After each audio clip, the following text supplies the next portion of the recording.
So, welcome to the Woodburn ground, home of the Barbados National Oil Company Sports Club, for this match in the over 60s Big Man Cricket Caribbean Cup, of course, put on by Cricket West Indies Masters Association. We will have a delayed start, though. Play will eventually get going at 10 a.m. So, just asking you to stand by until we start the broadcast when the match begins at 10 a.m.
These batsmen already on the field.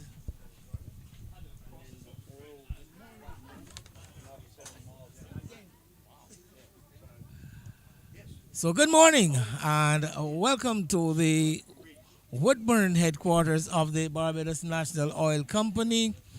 We're about to start the crucial game of the over 60s Big Man Cricket Caribbean Cup competition put on by Cricket West Indies Masters Association. A top of the table clash between West Indies and Australia, both teams having played unbeaten in the competition so far. And the winner today will take that decisive lead going towards the playoff stage of the competition later this week. Australia have won the toss. They have elected to field. The Australian fielders and the West Indies openers are on the field. But first of all, let me welcome my analyst to start the games. Play the Hartley Reid is that one. And good morning, Hartley. And Australia obviously opting to bowl, and West Indies will be, I guess, looking to put this game beyond the Australians with a total that should be too difficult to achieve. Good morning to you, Wayne, and to all the viewers all over the world. As Wayne said, welcome to Woodburn St. Philip. Yes, Australia, they are here, and no doubt they are looking to defeat the West Indies, which, as they were rather successful on their last outing, so they are two undefeated teams, and we shall see by the end of today what will be the outcome. So Hartley, we're about to see the first ball. Short ridge from the northern end. First delivery to George Harris is floated up on the leg stump, and just that ball, just decisive movement in the air towards the off stump, and Harris coming forward and pushing. There is no run. So we're off and running here at Woodburn as Ridge right arm over the wicket to the left-handed George Harris, and Harris is again onto the front foot, pushing this one into the offside, and there is no run. So good steady start here by the bowler, Stuart Ridge, right on target at the beginning. Windy conditions, still hottest conditions, but rather windy also, as this one from Ridge is on the leg stump. Harris is working it away behind square, brings the man from mid-wicket around to his left of field. So West Indies up and running with a single. Harris gets off the mark, one without loss after 3 balls of the first over. And Keith Lawrence, 2 left-handers opening the batting for West Indies, will be taking strike for the first time. Yes, and this bowler looks well disciplined. He has bowled each ball on the leg stump, causing the batsman, giving him no room, very little room. Well, of course, and we've also noticed he's been able to get the ball to swing in the air from leg to off to the left-handed batsman. So bowling in swingers generally so far for right-handers. There's another delivery in that very same area. And he is using the wind, because you would recognize the wind is blowing from east to west. So his natural delivery would be just swinging from leg to off. And his line is immaculate so far. Well, we would want to see if he has the variety, that variation of getting the ball to come the other way. As again, this one is on the leg set. Not that amount of movement on this delivery. One pushed through a bit quicker. On the leg stump, though, and pushed away for no run. So very good discipline so far shown by Stuart Ridge.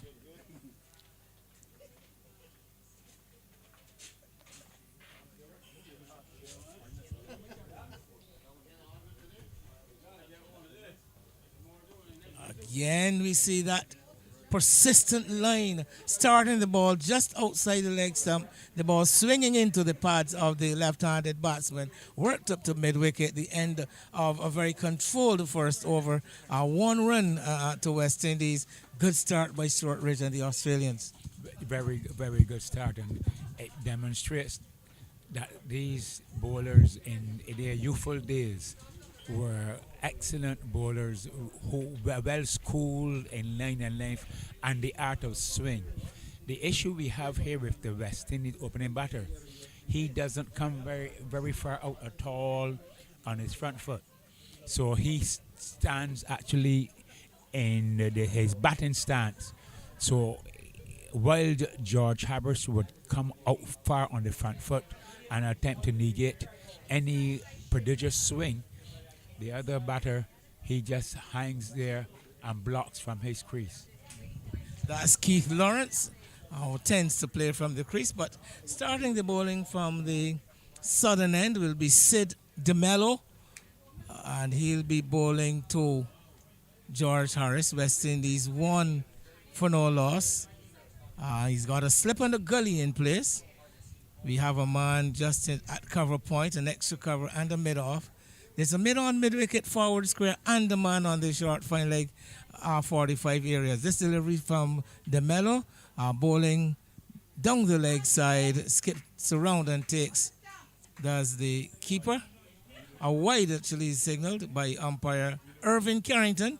So Irving Carrington standing at the southern end, and Peter Smithard out of England, the umpire from the pavilion or northern end, as Harris is reaching out to a delivery outside the off stump and stroking it straight up to the fielder there at cover point, and there is no run. So Irving Carrington, very much a local boy,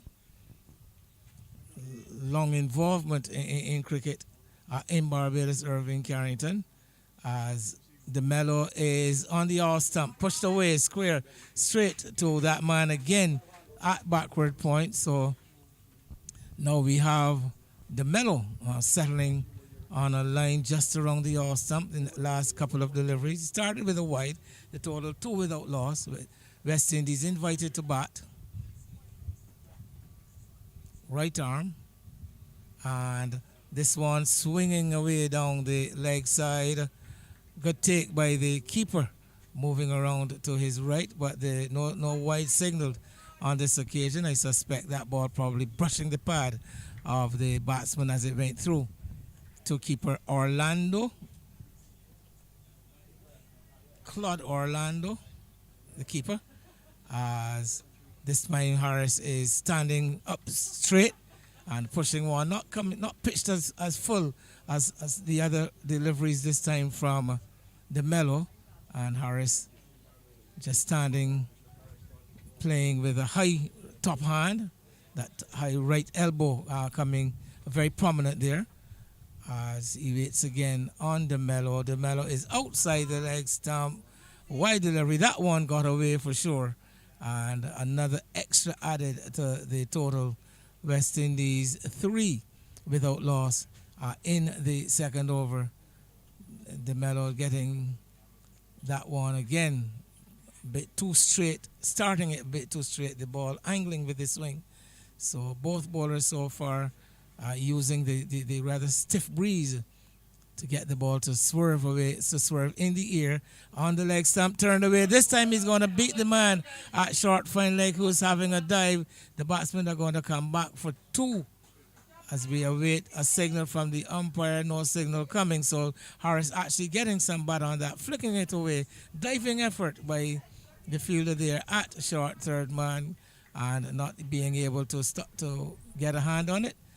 The ball pulled up inside the boundary at fine leg. So 2 more to Harris, 2 more to the West Indies total, as this one is pushed back along the pitch, breaks the wicket at the non-strikers, and a dot ball brings the second over to a completion. A fairly elongated over there with a couple of extra deliveries because of wides, but at the end of it, West Indies 5 without loss. Yes, man, and we have been contrasting in the 2 bowlers. While the first bowler is bowling predominantly leg stump, your second bowler, who actually what we would call a goofy foot style of delivery, he bowls like what we would have seen Max Walker and those type of bowlers bowling on what we would say the wrong leg. He chips and delivers on the back leg, but he's bowling a very tight line on or about the middle and off stump. So good start so far. Well, yes, as Rich starts again on that persistent leg stump line, and ball drops away into the onside for no run. As I mentioned earlier at the beginning of the broadcast, both these teams unbeaten so far in this competition. So playing for the right to take the head of the standings, as this delivery for once is pitching a bit more towards the middle stump, middle and off stumps, so going slightly away from Lawrence, who just thrusts his bat forward, drops it away in the offside. Similar field here for Rich to Lawrence, a slip on the gully, point cover, extra cover. As this delivery on the legs worked away to the man at short fine leg, the ball traveling straight to the fielder. Lawrence interested in a single, but of course the call would have been that of the non-striker, the ball going behind Lawrence and immediately sent back into his ground.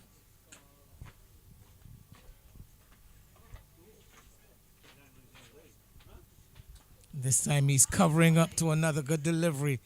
Lawrence shuffling across his wicket, Hartley, as you mentioned before, not prone to get onto that front foot, but more a sideways movement across his crease. He just blocks. He just stands there in his crease and he blocks the ball. Most probably just waiting for the ball to be pitched up so that he can hit it.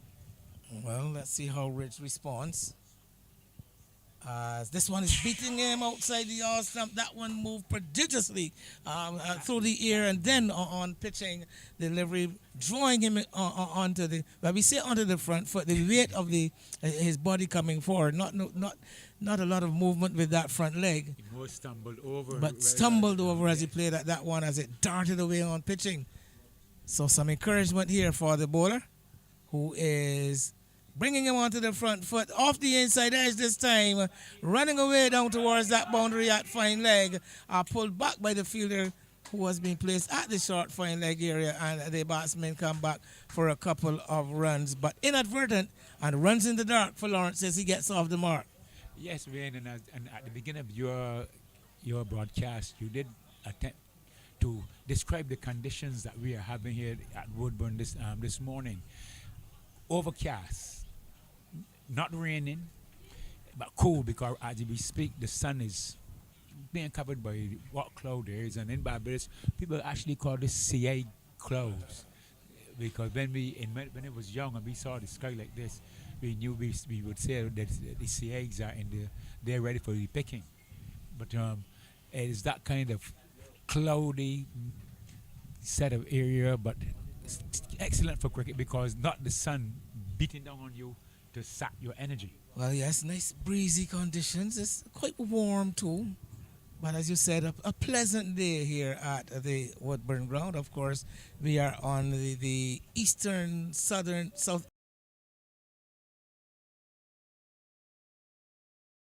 brisk breeze coming across from the Atlantic Ocean. As the cloud you describe above Hartley, if I remember my geography days, this is what we call cirrus cloud.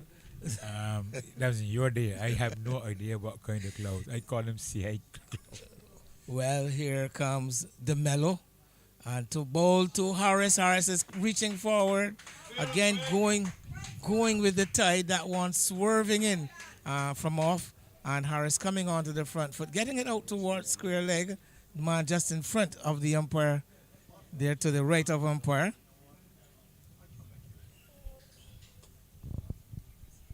So bowling over the wicket is DeMello. So he's going to be asking again.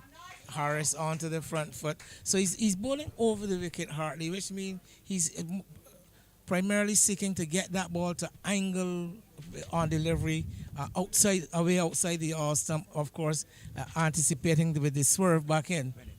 When it pitches, it would swerve, come back in towards the off stump bowler. So Harris, so far, has handled it quite proficiently. This one pitched right up to the bat on this occasion. But when he is a traditional swing ball. You can actually see the ball swinging as it comes out of it. But Well, when it yeah, comes out of his hand. well, swinging quite early. And I think that makes the job of the batsman a bit easier.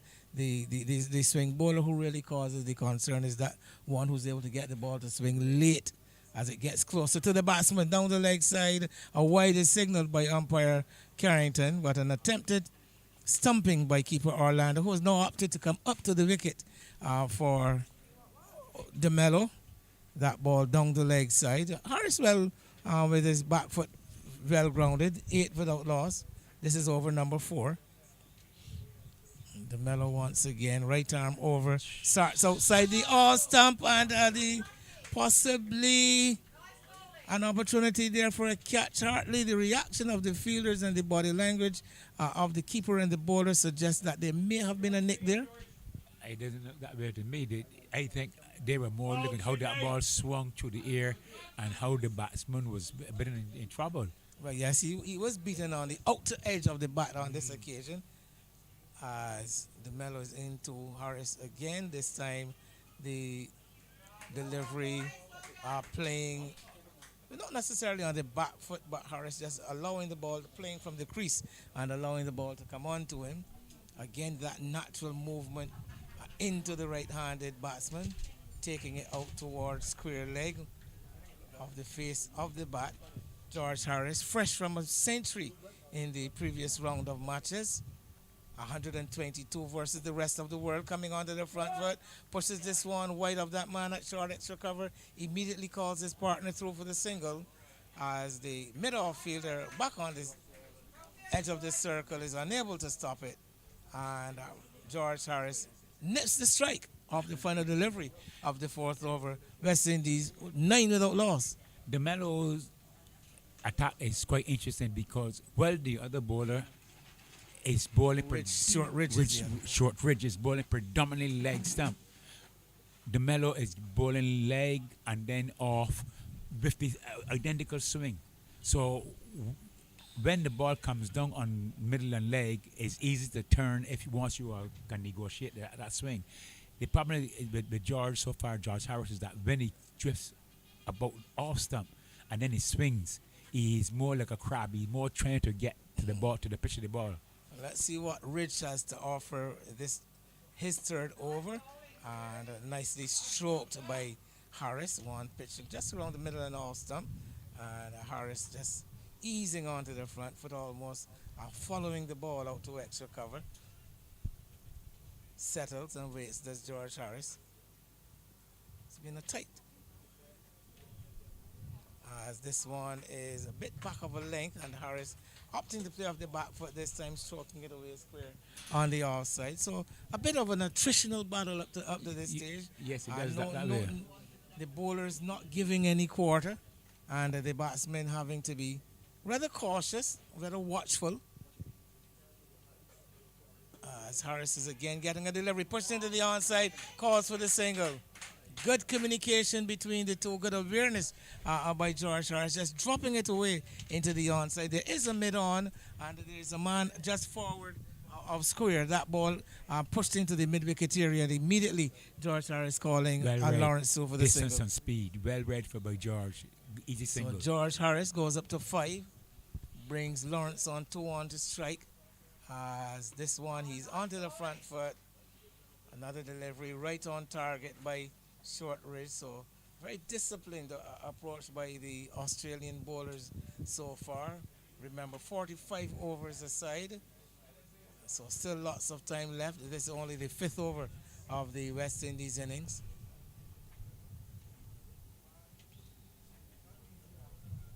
And covering up this time across his wicket, back and across his stumps, is Lawrence. Drops it stylishly in to the offside. So nothing explosive yet from the West Indies opening pair.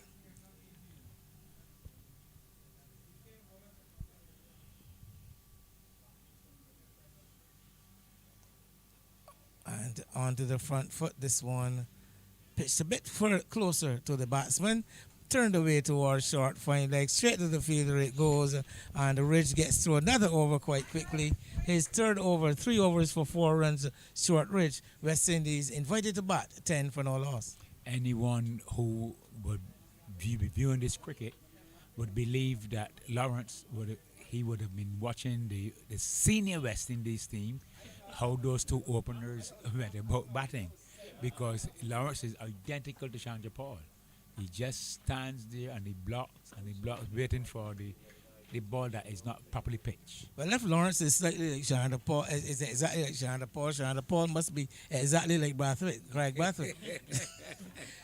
Because I was slightly inclined to think wide with that first delivery, because I was slightly inclined to think when you were describing Lawrence as you see hesitant to get forward or back. That is the Craig Brathwaite brand of batting. You know, he's never really decisively on the front or back foot, just concentrating mainly on protecting those three sticks behind him. Down the leg side, not taken cleanly by the keeper, and another wide. So Orlando having some difficulty in controlling the swing here with the first two deliveries. Had similar problems earlier, but now with two wides consecutive deliveries, maybe thinking of coming around the wicket here. He is bowling from fairly wide, gets Harris onto the front foot this time. That one is pitching exactly where he would have wanted it, just around the off stump, just slightly outside the off stump, coming back into the left-handed batsman. Watching his deliveries, I don't think he has ever bowled around the wicket. He is an over the wicket swing bowler. Well, yeah, so you got to be careful not to get his line too straight with the amount of swing that he's been able to get with this new ball. The new pink ball moving around in the wind here at Woodburn. Nice open ground as this one bringing him onto the front foot. Hopeful appeal from the bowler and a few of the fielders. That was almost a leg where if you could have seen his hand, you could see how the back of the hand opened, and that ball just blew from our stump into the. Well, yes, Harris long onto the front foot, and the ball striking him somewhere, probably around the line of the leg stump, but definitely swerving away down leg side. So DeMello might have been encouraged with breaching the defense of George Harris, as this one is again floated right up. Again, we can see that distinct swerve in the air. Harris coming onto the front foot, looking for the drive, getting it low on the bat. And the ball running up to mid-off, a 12 without loss, over number 6 in progress. Over 60s Big Man Cricket Caribbean Cup. This one is a really big clash as Harris is coming onto the front foot. So he's got to be careful whenever DeMello gets it right. You must see him keeping the bat and the pad very close together, because it could be dangerous, any room, any space left between the gate as the ball swerving in from outside the off stump. Wicketkeeper Orlando standing up to the wicket. And DeMello is again similar delivery. Harris coming onto the front foot. Does show the technical proficiency though. George Harris getting well onto that front foot, coming down with a straight bat, head over the ball, that right foot going towards the line of the delivery. Lots of things going in his favor, George Harris. Yes, in fact, after this one.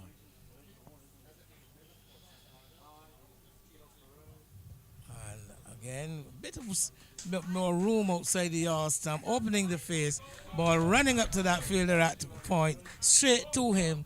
So we've got a rather tight contest after 6 overs. West Indies 12 for no loss. Yes, I was about to say that before George Harris went out to bat, I overheard a little conversation was happening with one of the person, and he said he just wanted to continue from last week when he made that 122. He just and it looks as if he has just decided to go back out and bat identical way. So in other words, he's 127 not out now. If we add the 5 to that 122. Right, yeah, Well, he Well, of was course. run out. Well, but he did get it. Well, right. He I got just run was out. about to mention that he did actually get out towards the end of that innings, George Harris. But a really fine knock it was. Oh, yes. Very well compiled 100. And he looks In the same. control all the He way. looks identical. Just going on the front foot from early and bat and pad. So Rich, it will be. Two ball to Lawrence, and Lawrence just pats it back along the wicket for the bowler to field, but not along the wicket, into the track actually. The ball bouncing up for the bowler to take on the first bounce. Conditions looking very good for batting though, Hartley. The pitch looks a flat, dry one. As struck on the pad. Some excitement generated among some of the fielders and the spectators. Quite noticeably, no reaction whatsoever from the bowler, who would have picked up that delivery, pitching well outside the leg stump.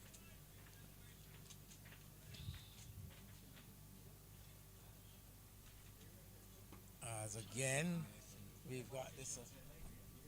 It would be interesting to see him bowl into a right-hander because, and continuing on that line, he would cause the right-hander some problems because it would not negate the LBW appeal if he were to beat the bat. Well, he's doing to the left-hander exactly what. He's going around the wicket now. Yes, he's actually opted to go around the wicket short ridge, and punching this one off the back foot is Lawrence. So it is clear that he's trying to bring the LBW now into play by going around the wicket. Coming around the wicket. But Hartley, you've played enough cricket to see bowlers who get the ball to swing prodigiously from over the wicket. And the minute they go around the wicket, all of that movement seems to be lost. This time he gets this one straight through. So getting that one to straighten on pitching, coming around the wicket, and had Lawrence groping at it. The ball past the outside edge and into the gloves of the keeper. So interesting. You were quite right with that one, man. All the swing bowlers, as soon as they go around the wicket, that swing becomes negated. Here is Lawrence looking for the big drive on this occasion and not making any contact, not taken cleanly by the keeper. That over is number 4 from Stuart Ridge. 4 overs, 1 maiden, 4 runs for him. Runs have been hard to come by, and after some 7 overs, West Indies 12 without loss. What we saw from Lawrence there was what happened when a batsman doesn't come out. He stands and he blocks. And this time, this one was floated up outside the off stump. His eyes opened wide, but his feet didn't go anywhere. So he couldn't follow the ball. He just couldn't get the ball. Just throwing his hands at it. Exactly. As once again, the mellow is ready to start. And Harris gets the delivery, drives it fluently. Nice, easy-looking shot. Straight up to that fielder at extra cover. Well put forward of the outside, a ring of fielders starting with a gully, backward point, cover point, extra cover, and mid-off, all inside the circle, saving one, as the mellow is to Harris down the leg side this time. Again, the umpire signals a wide. Delivery starting around the middle and leg stump, but swerving away down leg. Nice take by keeper Orlando. But all it does is adds another extra to the total. Extras already 6, all 6 of them wides, and I dare say all 6 bowled by DeMello. Here he is. Yeah. And this time, through the gate, I did mention to you, Hartley, that George Harris was keeping that gate rather closely closed, tightly closed. But on this occasion, reaching out with the arms, opening up to follow a delivery that started a bit wider on this occasion from DeMello, and the in swing between the bat and pad, and George Harris's defiance comes to an end. He's bowled by DeMello. He might have won a few battles, DeMello winning the war. I was here saying to myself that this is the kind of bowling that youngsters should be given the opportunity to watch genuine swing bowling, where you just let the conditions and the length of the ball do its work. And that was a beautiful ball. He just dragged them wide.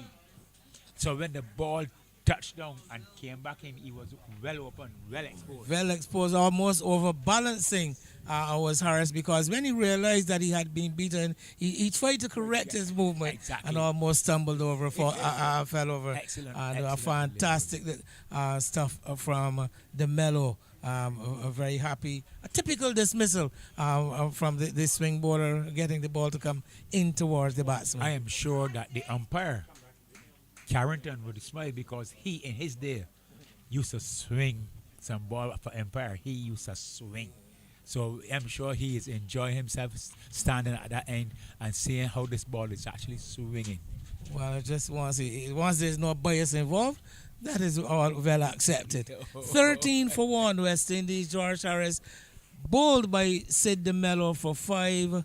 We've had some 7 overs and 2 balls. And now Hartley's had his wish. A right-hander has come to the wicket. Wilbur Bruce, the batsman, coming at number 3.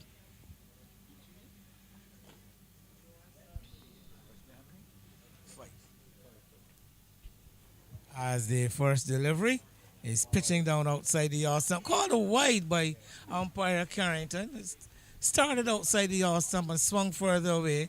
Hartley noticeably now 2 slips in the gully in place with the new batsman at the wicket. And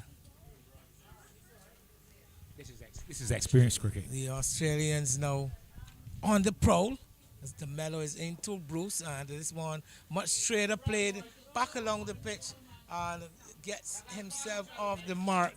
Does Bruce playing with the full face of the bat? No, The outside of the pitch. just on the onside of the stumps, and gets a single. But Wilbur Bruce, a very experienced player, as all of the. If you're playing in over 60s competition and you're not experienced, I think you're in the wrong place. Well said, Wade. Is experienced at playing this game. But not being lured, I was going to mention, as Lawrence has to come down hard on one. Heading for home on that occasion was the Mellow, but Hartley, again, we can speak of having played the game. That now he's going to be bowling the outswinger to the right-handed batsman, and many a batsman have been outfoxed with that outswinger starting around the leg stump, inclined to close the face of the bat. Exactly. And then be beaten. But on that occasion, I thought that Bruce handled it very well. No, that was because Lawrence just blocked it down. But no, I mean the delivery that Bruce played earlier. Yeah, But Bruce's experience, he's out of a cricketing family. So he's not surprised that you can see Wilbur can negotiate that kind of swing. You got your terms right now, Hartley. Is he out of a cricketing family, or did he create start a cricketing family? But of course, we know Wilbur Bruce, the father of Dwayne Smith. As Lawrence says, again keeping that bat and pad very tight. Successful. As that one heading towards the middle and leg stumps out and pushed back along the wicket. And the applause on the field for an excellent over from Sid DeMello, the end of which West Indies invited to bat find themselves 15 for 1. Yes, man. This will be an intriguing session now because you have the right-hander and left-hander batters. So the bowlers now would have to either maintain and trust the line that they were bowling to the left-handers, or they would try to experiment now that Wilbur Bruce has come out as a right-hander. Well, you asked to see Stuart Ridge bowling to a right-hander. It will be this is the opportunity to bowl to Wilbur Bruce, tall player Wilbur Bruce, former teammate of mine back in the day, years, quite a few years back. He was a bit of a ball beater. Well, very attractive player, Wilbur Bruce. Very complimentary. Yeah, very attractive batsman. And This time he's beaten, genuinely beaten by one. Pitching down outside the off stump, the ball darting between the bat and the pad and missing the off stump by the proverbial coat of varnish. And the wicketkeeper going down the leg side to collect. A ball started outside the off stump. Bruce looking to push it into the offside, opening up slightly and getting that one through. Just missing the top of the off stump. As Rich is in again to bowl to Bruce, and this time Bruce early planting that front leg and executing handy That is what you say. You negating any swing defensive early on shot. that front foot. Slip on the gully in place for Bruce, who has recently come to the crease. And again, onto the front foot, that ball angling in towards the off stump.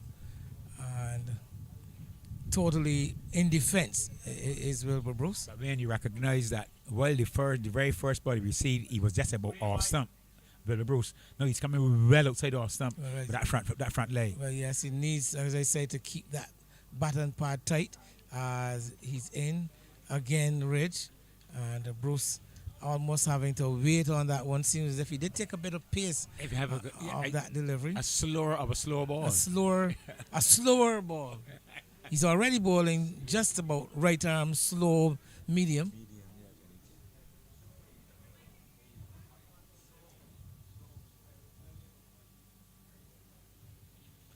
This one now gets this one a bit too straight. Off the pad it comes, runs away down towards fine leg. The batsmen are going to come back for two as the umpire signals dead ball. I think the option there is that the bowler did not offer, the batsman did not offer a shot. But the ball, from where I am, that ball would have struck the batsman. It did strike the pad. Actually, that's why. So they were attempting leg buys with the batsman not having played a shot. So the umpire sending, well, first of all, signaling dead ball, having them come back into the crease, right up to the bat on this occasion, and Bruce easing onto the front foot, gently pushes it into the offside. So Rich continues to be very, very economical and almost challenging the batsman with almost every delivery. And after some 9 overs, the West Indies 15 without loss, remembering, and those of you joining us for the first time, that Australia won the toss, invited West Indies to bat in this critical game in the 15 for 1, 15 for the loss of Keith Lawrence, of George Harris, who was bowled by Sid DeMello for 5. So starting the 10th over is DeMello, and this time it's down the leg side. It's going to be called a wide by umpire Irving Carrington. You know, when that previous ball that the umpire disallowed the run, that is a very contentious one. Because he would have to have decided that the batsman deliberately did not play and took the ball on his pad. Well, I think that is exactly what he ruled. That it was a deliberate option to take the ball on the pad rather than attempt to play a shot. The ball was a lot straighter from Ridge, pitching wrong about the leg stump and swinging in. And Bruce keeping his bat inside his pad. The umpire ruling that he did not play a shot. So the ball, any runs gathered were negated as DeMello continuing this tight spell from the southern end and almost falling over towards his off stump and working this one out to leg is Keith Lawrence. DeMello, that was the second legal delivery of his 5th over, 1 wicket for 12 runs, and Lawrence still there on 2 from all of some 23 balls faced. Keith Lawrence.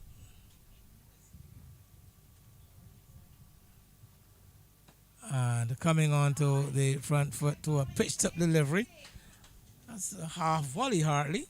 Yes, but he will never be able to take advantage of a half volley, not from that stance. And his decision, how he's going to play the ball, he lets the ball drop almost down in his stance. So he can't do much with a half volley. Well, here he is facing up. This time he's That's a good ball. driving. That one right up into the slot. But but this is the difference. No, that ball was outside of the off stump where he had a chance to see it.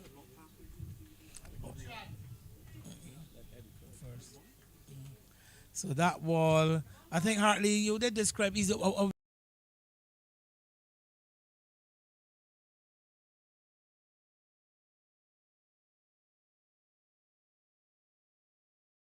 pitched straight to a very straight long off. The first boundary of the innings. The total is 20. This time it struck on the pad. The ball again heading down leg side. No problems for umpire Carrington. What is appreciative about Lawrence is that he plays well within his limitation.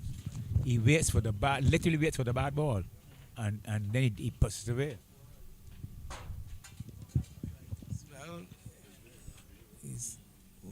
he made 6 of some 26 deliveries. This one is on the leg stump and is given by the standing umpire. So a catch at the wicket. Some excellent work though by the Claude Orlando.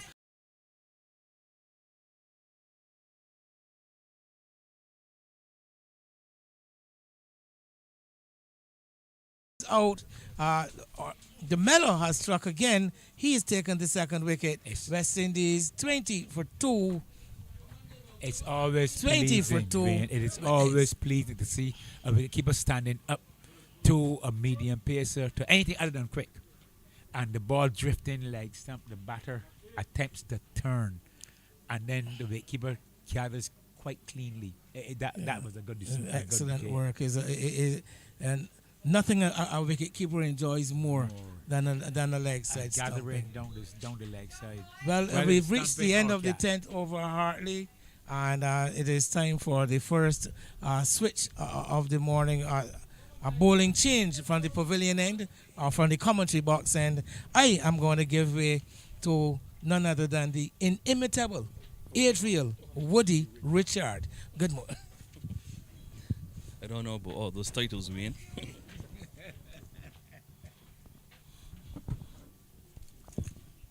Good morning to you, Hartley. Good morning, Woody. My friend. Yes, You are calming. yes, that's right. Normally for the 10 minutes at Common Mirror. 20 for 2 it is after 10 over. So just a very lethargic scoring rate of just 2 runs and over as the Ridge bowls now to Bruce, who's coming onto the front foot and playing defensively back up to the bowler, no run.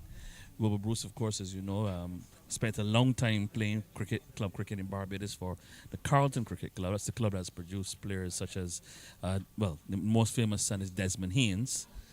But of recent vintage, they've also produced Dominic Drakes, who's the son of former Barbados and West Indies pacer Vasper Drakes. A short ball and he pulls over a deep backward square, a couple bounces, and it goes into the rope. That will be for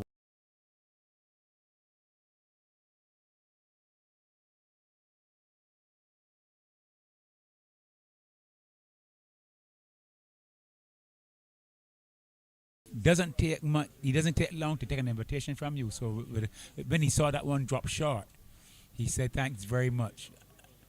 So that was a good shot. So he now moves to 5. Gibbons, who's come in, the new batsman, replacing Lawrence, who was dismissed at the end of the previous over. He's yet to score. He's yet to face. 24 for 2 it is. We're in over number 11. As Ridge bowls now to Bruce, who's coming onto the front for the long way and playing with the bat and pad. Very close together, and there's no run. One of the things that you and me had a lot of discussion about what the bowlers were doing, and one of the things that we could say is that there are a couple of the Australians have planted a couple of flags, just in front of us here in the pavilion as we watch Ridge from the pavilion end bowling to Bruce, a delivery drifted down the leg side, and let's to clip it off the pads. Might have just come off the pad. Goes around towards the 5-leg region. The Mellow, it looks like, who does the fielding. A leg by signal by the umpire. That takes the total up to 25 for 2. And those flags, as well as the sponsors' flags on the way over on the far side, all stretched out that tells you indicators that there's a lot of wind, and from this vantage point where we are, you can actually see the ball actually doing a lot through the air. So the two new ball bowlers for the Australians, even the Melo, with his slightly unorthodox delivery, I think some people would call that double swing action, getting the ball to do a lot through the air. And one of the things, as you know, about us West Indians, as it starts to do much through the air, we don't see a lot of it. So we don't mind the seam, but once it starts doing things through the air, it's a whole different ball game. Exactly. We were never really brought up many swing bowlers. We most of our bowlers are seam bowlers. Hit the deck bowlers, as Ridge bowls, delivery of fullish length outside the off stump. Gibbons looking for the big drive, not close enough to make any contact taken by the keeper. There's a slip, a gully, backward point, extra cover mid-off, mid-on, mid-wicket, square leg, and a short fine leg, or maybe you could even call him a backward square leg. As Ridge turns and makes his way in again to bowl to Gibbons, who is playing back and looking to work it into the onside, ball coming off the pad and picked up by the fielder coming in from squarish cover, no run. Score kept at 25 for 2 at the end of 11 overs with Bruce there on 5. Gibbons yet to score. I reminded you that the West Indies Masters 11, they were put in by the Australians and they've so far lost. That is George Harris, who was bowled by Melo for 5, and Keith Lawrence, who was caught by the wicketkeeper Orlando off the Melo for 6. And the scoring rate kind of very at a trickle at the present moment. Well, yes, well, with the ball swinging like that from both bowlers, I could not fault the batters from seeing how they was doing and seeing getting some of the shine off of that ball. Plus, they were two left-handed. Now we have two right-handers now at on the pitch, so we will see how the as the Melo bowls to Bruce, who was coming onto the front foot and allowing the ball to move away outside the line of the off stump, but to taken by Orlando. Yes, we will see now how the right-hand batters are going to, if they're going to play in a similar vein or if they're going to try to increase the tempo and the scoring rate. The Melo turns in the distance and makes his way in again. Goes past the umpire and bowls, and Bruce is looking for the drive and beaten. Looking to drive it through the offside, but Ball struck the way. Keeper's padding back onto the stump. yeah, delivery of fullish length, and Bruce's eyes opened up wide, and he was looking for the big drive, but the swing taking it past the outside edge. Unfortunate that it maybe wasn't better lined, or else he could have heard the, as they said, the death rattle behind him. Here is DeMello from the far end, bowling to Bruce, and this time he's onto the front foot. Peers or comes onto the front foot and peeps, allows the ball to go by outside the off stump and taken by the keeper. You were talking as well too about the other challenge that they'll have now is that you would have wanted either Harris or Lawrence to maybe bat a little bit longer, because since they would have been out there, they would have seen the new ball attack, they would have seen what they were doing, and you would have hoped that they would have been in a better position to maybe negotiate. But now you've got two new batters who've not got to get adjusted to everything. Over pitch delivery on the left leg stump and clipped off the pads by Bruce, through backward square. He'll get a couple here as the fielder gives chase from backward square. As Bruce now goes up to 7 and takes the West Indies Masters total up to 27 for 2. That's very observant, Bodie, because not only were there two left-handers and two openers, but they are different type batters. They were not as aggressive as these two, who they call, they are rather two aggressive batters. Very much so.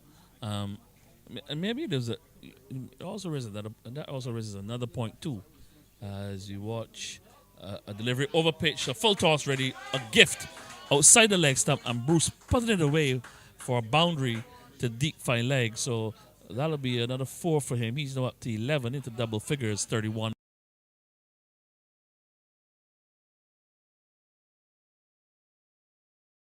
And Harris opening the batting, but I guess if you had Bruce today, who's come up really as an opener, maybe you could have considered the right hand left hand combination and see how that would have worked. But I guess they probably didn't.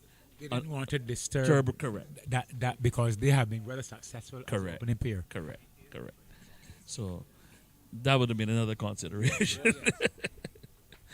Here's DeMello in again to bowl to Bruce, who's coming onto the front foot and stroking the ball away towards Whitish mid-off. Can't score. And he remains on 11 at the end of over number 12. It's 31 for 2.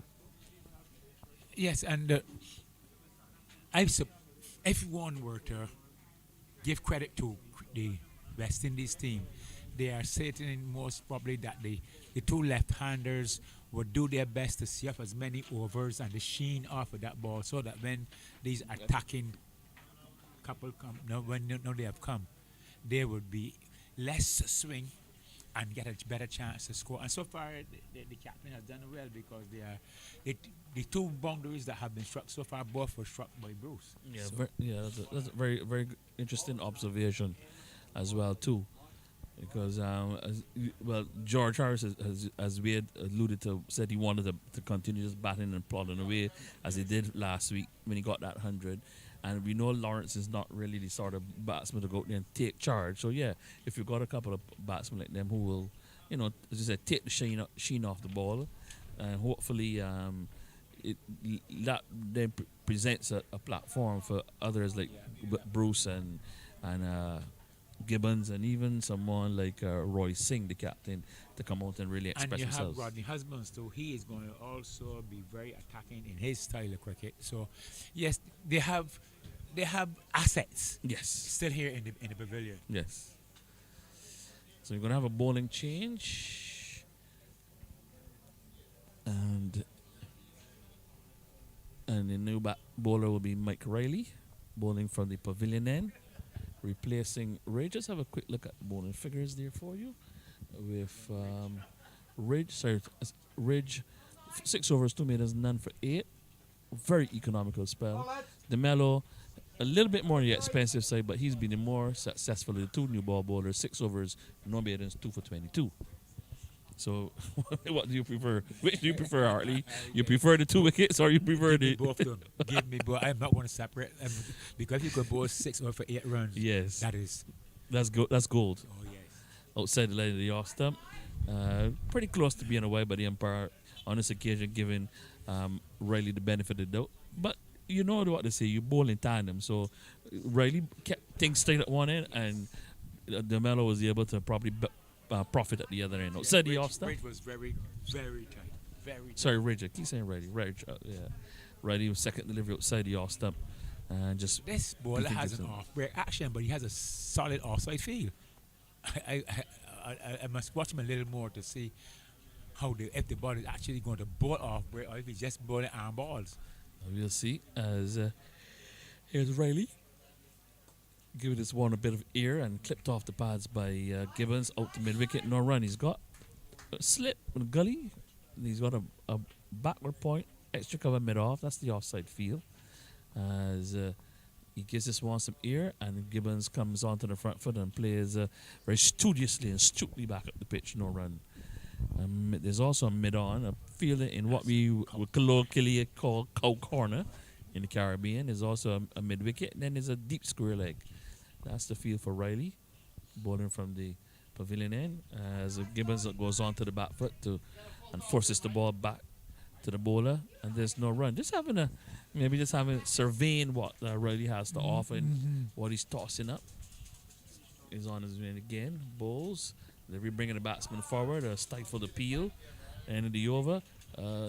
Good over from Riley. It starts with a maiden, so the pressure continues to tell. So that's the 3rd maiden in the innings, and the West Indies Masters now 31 for 2 after 13 overs.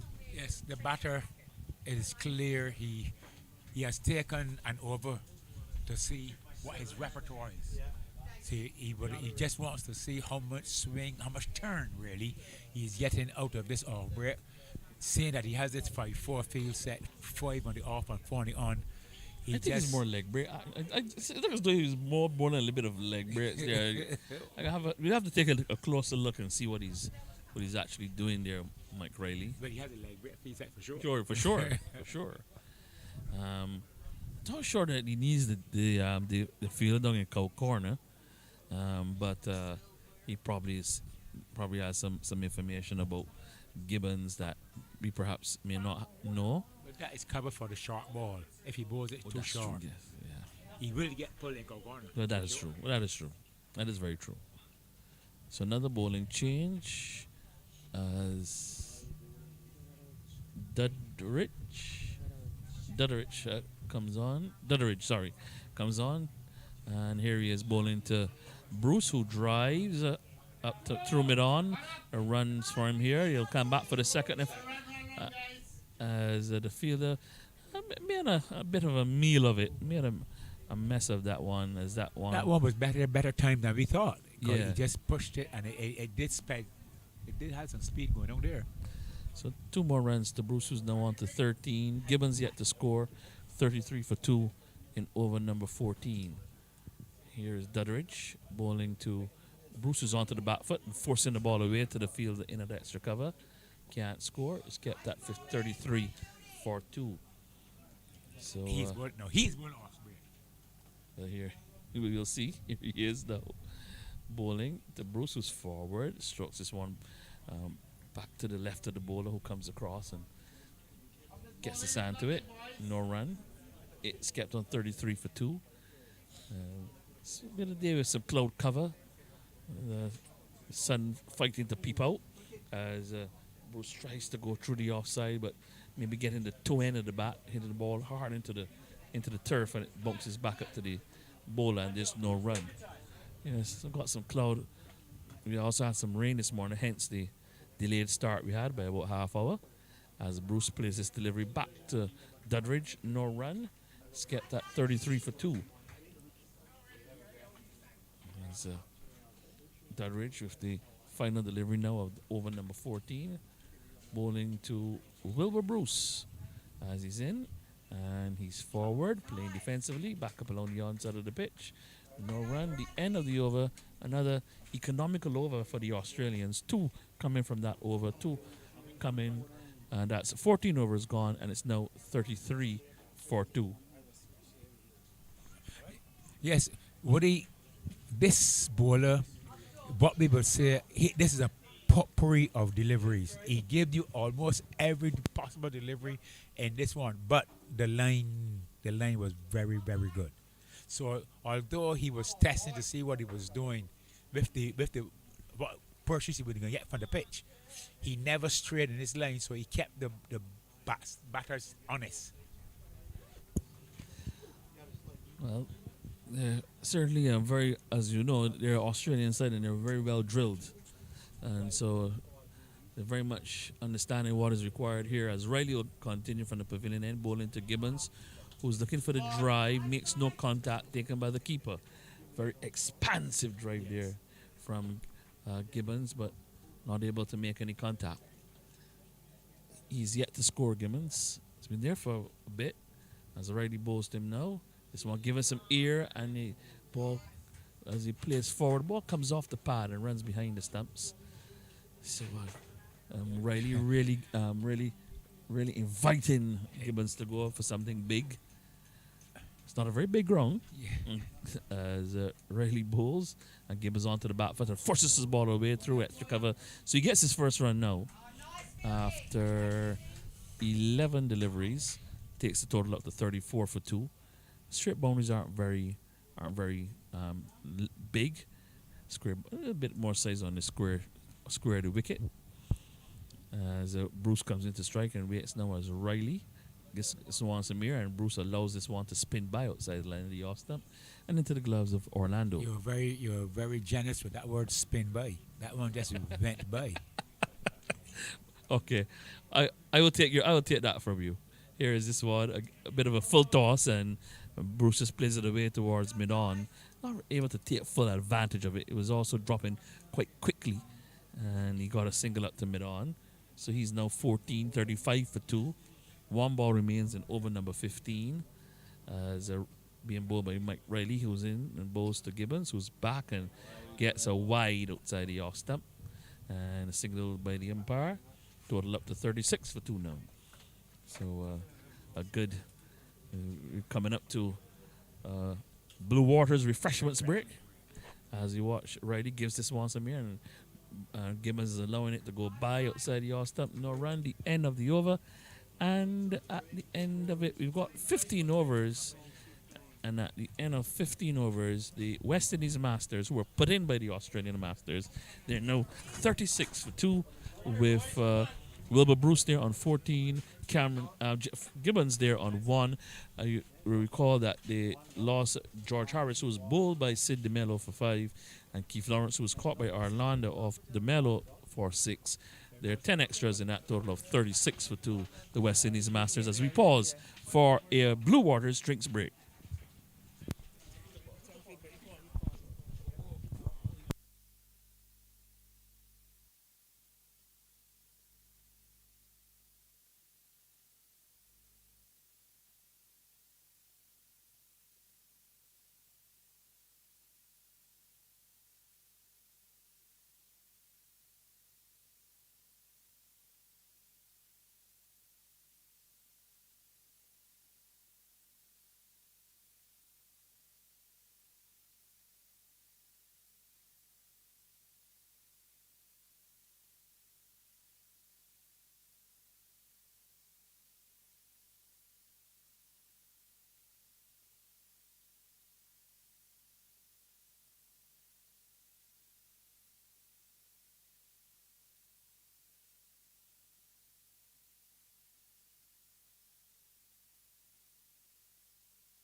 About to have a resumption here at the at Woodburn BNOC cricket ground. Wayne Holders join me. We're through for the next 5 overs or so as we watch Dudridge bowling the first ball of the 16th over outside the off stump to Bruce. And there's no run. Beaten. Good delivery. Well, the Australians have gone from pace to spin. With similar results. As Dudridge to continue. Bowling to Bruce, who's coming onto the front foot and playing defensively into the offside, and there's no run. And now we've got the two right-handers at the wicket for West Indies. Started with the left-handed pair, both being dismissed. Right, Dudridge bowling to Bruce, who drives a delivery of fullish length outside the off stump. No timing in the shot, going straight to the fielder, and let's get that 36 for 2. Bruce, of course, remember when he played the first game, Dwayne Smith, who was his son, said, finally, he's made it to the West Indies team as he comes onto the front foot, Bruce, and plays defensively, and there's no run as a aircraft ascends out of Grattley International Airport. We're just a stone's throw away, just over the horizon, as Bruce waits for Dudridge, who's with him now, and he's forward, very quietly playing defensively into the offside, and there's no run. You're probably thinking that the way that Bruce and the others have played, that there's going to have a big bang towards the end. Well, This is the middle period of the innings, the middle 15, as Bruce goes onto the back foot and forces the ball away out towards extra cover. No run. The end of the over, he's kept on 14-1 to Gibbons, and the West Indies Masters 36 for 2 Well, after 16 overs. well, a maiden over there by Dudridge on there, and the Australian bowlers though have been very very disciplined so far this morning. They've been very consistent too. You didn't see a lot of experimentation, trying to do different things, just picking up a length of line and staying with it in the main part. And the West Indies batsmen have none of them been able to break free of very tight shackles. Something, a blueprint that you can probably put down and send to Andre Coley, you said? Well, he will do well to imitate this.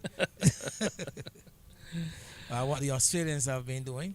Here's Gibbons waiting now for Riley, who bowls a full toss, and it swung away through a square leg. But there's a fielder on a deep mid-wicket boundary who has a lot of work to do going around to his right. But just a single there for Gibbons. One of the rare bad deliveries sent down by the Australians. And even then, West Indies not being able to fully capitalize because of that ball finding the man in the deep at square leg. Riley bowls to Bruce, who's coming onto the front foot and playing into the onside. No run. Roy Singh, the West Indies Masters captain, he spotted up and he looks anxious, but he's always busy. He always seems, just anxious to get on with things. Even when in the pavilion, always, can't sit still. Right here. Here's Riley giving us one Samir, and it spins past the bat of Bruce. So Riley definitely bowling some leg breaks here. Yeah. Long sleeve shirt, but buttoned down to the wrist, as they would say in the old days, outside the off stump. This one spins by again. Bruce allows it to go by, hoping that the umpire would perhaps maybe give him the call of wide. Riley in again, bowling to Bruce, who's onto the back foot. That was the googly, and Bruce was equal to it. Saw it coming back in at the last minute, and he was shaping maybe to cut, and then saw it coming back in, and then had to quickly adjust. Play down to the onside. Very much a change up delivery there.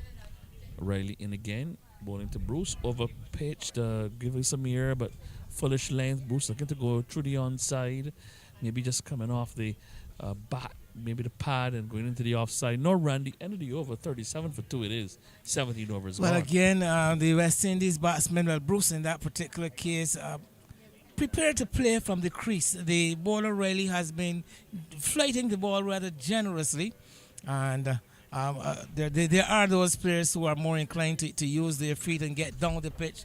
I have always been schooled in believing, especially for the leg spinner, it is best to try to get to the pitch of the ball, or even to get to the ball on the full before it really has any opportunity to take effect. 37 for 2. It will be Dudridge to continue. Bowling to Gibbons. I think taking straight to Dudridge for the first time since he's gone up to bat. Gibbons. So sun fighting a battle here with the clouds. Got a bit of watery sunshine, as they would say, here at Woodbourne, I should say, not Woodburn. Woodbourne. Bourne. Lovely ground here. Always seem to have some cricketing activity here at this ground. Yeah. As I do live just a few stones throw away, whenever I pass, there always seems to be some kind of cricket going on here. Here's Gibbons coming onto the front foot and getting a thicky shot inside edge. Well, in fact, Woody, this ground basically can be regarded as the headquarters of Masters cricket in Barbados, for sure. Okay. I don't think there's as much activity in Masters competition as there is here. I think you may be right, because that's what I often see. Here is the Dudridge bowling on the leg stump. Gibbons looking to play it into the leg side. It's falling over just a bit. Even running concurrently with this competition, there is the Amas or over 50s competition, the domestic competition, which is still going on over the weekends. Yeah, saw the match. There was a match here on Saturday. As Gibbons is forward, wrapped on a pad, appeal for leg before decision. Not out, says the umpire Carrington. And the score kept on 37 for 2. Well, getting well onto the front foot there, Gibbons, and I think that would have worked in his favor. The ball strike. Again, from where we stand, are we unable to tell whether the ball might even have taken an inside edge onto the pad. So we're dependent totally on the umpire's judgment. Gibbons onto the back foot and forcing the ball away towards backward point, but can't beat the fielder who makes a tumbling save. That's Riley. That's Riley, yes. And the score kept at 37 for 2. Impressed by the mobility of these Australian players, though, Woody, at these ripe old ages. They're very active. I was told by one of the players as this delivery brings Gibbons onto the front foot. That one was just held up in the air, and Gibbons was almost through the shot and then had to quickly adjust and played into the onside. No run, 37 for 2. It remains a no run for this over so far. Been very tidy. Dudridge, here he is. Final delivery of over number 18. And Gibbons swings through backward the square. This will run very close to the boundary, but there's a fielder on that's DeMello. And he now sends a return, a relayed return into the keeper. So 2 runs to Gibbons. That takes him up to 4. And at the end of over number 18, it's 39 for 2, the West Indies Masters. So at the moment, in this big clash between the two unbeaten teams, the Australians making all the running so far. Well, yes, 2 welcome runs from Gibbons. They slightly string with that delivery, Dudridge just outside the leg stump. The outfield itself not running as quickly as it could. And basically could do with a bit of a clipping. That was my first observation when I landed here this morning. Yeah, probably because there's so much activity. Because of the game because of the games here over the weekend. And the games in this tournament during last week. Ground staff not really getting a chance to do the kind of work. As this one is outside the Austin, I will be called wide from not Riley. a major complaint. So that now takes the total up to 40 for 2 in over number 19. So hoping that they can continue to build here. Bruce and Gibbons outside the off stump from Riley, left alone by Bruce, taken by Orlando, and is kept at 40 for 2. Yeah, no major complaint really, as you're saying, but just to have had the opportunity. Well, that's an observation. Yeah. As such. Here is Riley bowling, and Bruce drives to deepish mid-off, and there's a fielder there, just a single. Actually, the game got to 15, and it's now 41 for 2. Actually, the game got off to a delayed start this morning because of some damp areas just off the pitch, the playing surface. Here's Riley bowling to Gibbons, who's forward and playing defensively back up along the onside of the pitch, and the bowler veers to his right and collects, and there's no run. Yes, there was a couple, some. Apparently, I was explaining. The umpire did explain to me it was the runoff from the covers, which remained at the size of the pitch. Here is Riley bowling again to Gibbons. A shortish delivery outside the off stump, but Gibbons elected not to play, as maybe it was just a bit too close to him, and then he decided discretion is the best part of valor, and allowed the ball to spin into the gloves of Orlando. Here is Riley bowling again to Gibbons, who's coming forward and playing the ball away towards mid-wicket. No run again. He's kept on 4. It's 41 for 2. Well, there was some short, sharp showers last night in this area. As I said, they live a stone's throw away in the 6 Roads area. So it really was some short, sharp showers. So so there would have probably a lot of rain. I think we had about 3 or 4 overnight.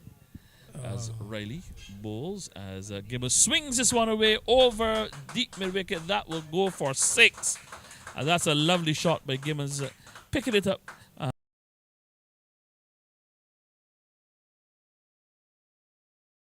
Bruce is on 15, and after 19 overs, the West Indies Masters happy to get a move on. They're 47 for 2. That was a magnificent execution of the sweep shot The leg spinner floating this one up just around middle and leg. And I think that reading the length very well, Jefferson Gibbons, and getting down on one knee, striking it beautifully, and of course using the advantage of the wind heading in that direction, the ball floating on the wind and well over the boundary at deep forward square. Fantastic shot by Jefferson Gibbons and the West Indies. Maybe a signal that they're looking now to press on the accelerator.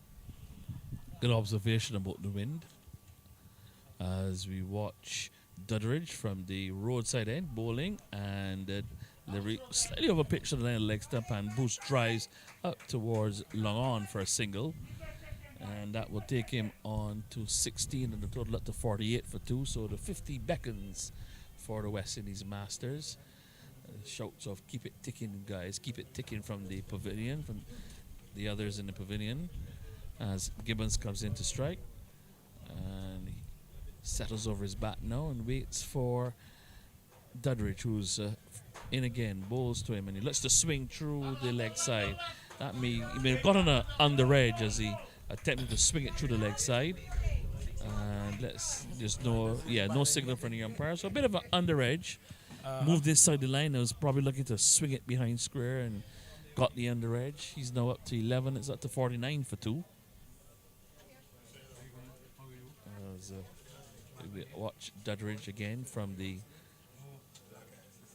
road side end. And this is a full toss that Bruce strikes firmly but straight back past the bowler.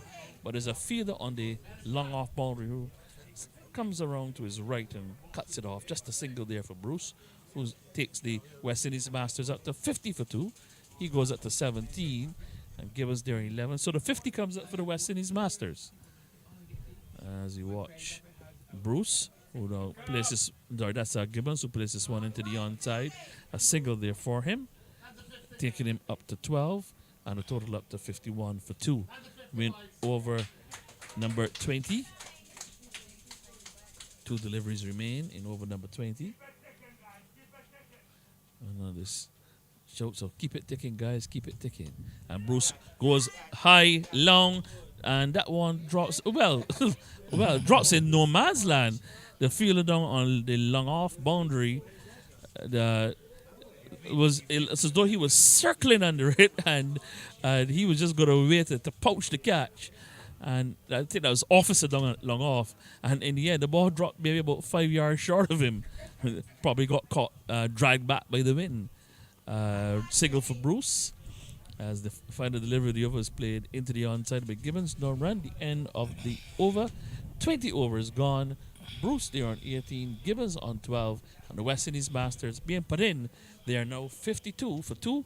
We're going to have Wayne Holder taking over the commentary, and he'll be partnered again by Hartley Reid.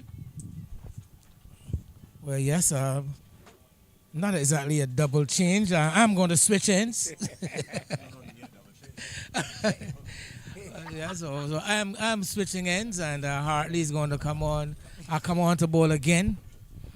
I'll take over from Woody as West Indies. I'm looking in that ever since that sweep shot for 6 by Gibbons, looking to free themselves a bit more. The scoring was a bit more free in that last over from Dudridge. And the West Indies now up to 52 for 2 after some 20 overs. So we await now as Riley to continue to Bruce. Bruce hitting this one back along the pitch to the bowler. So Bruce on 18. And Gibbons on 12.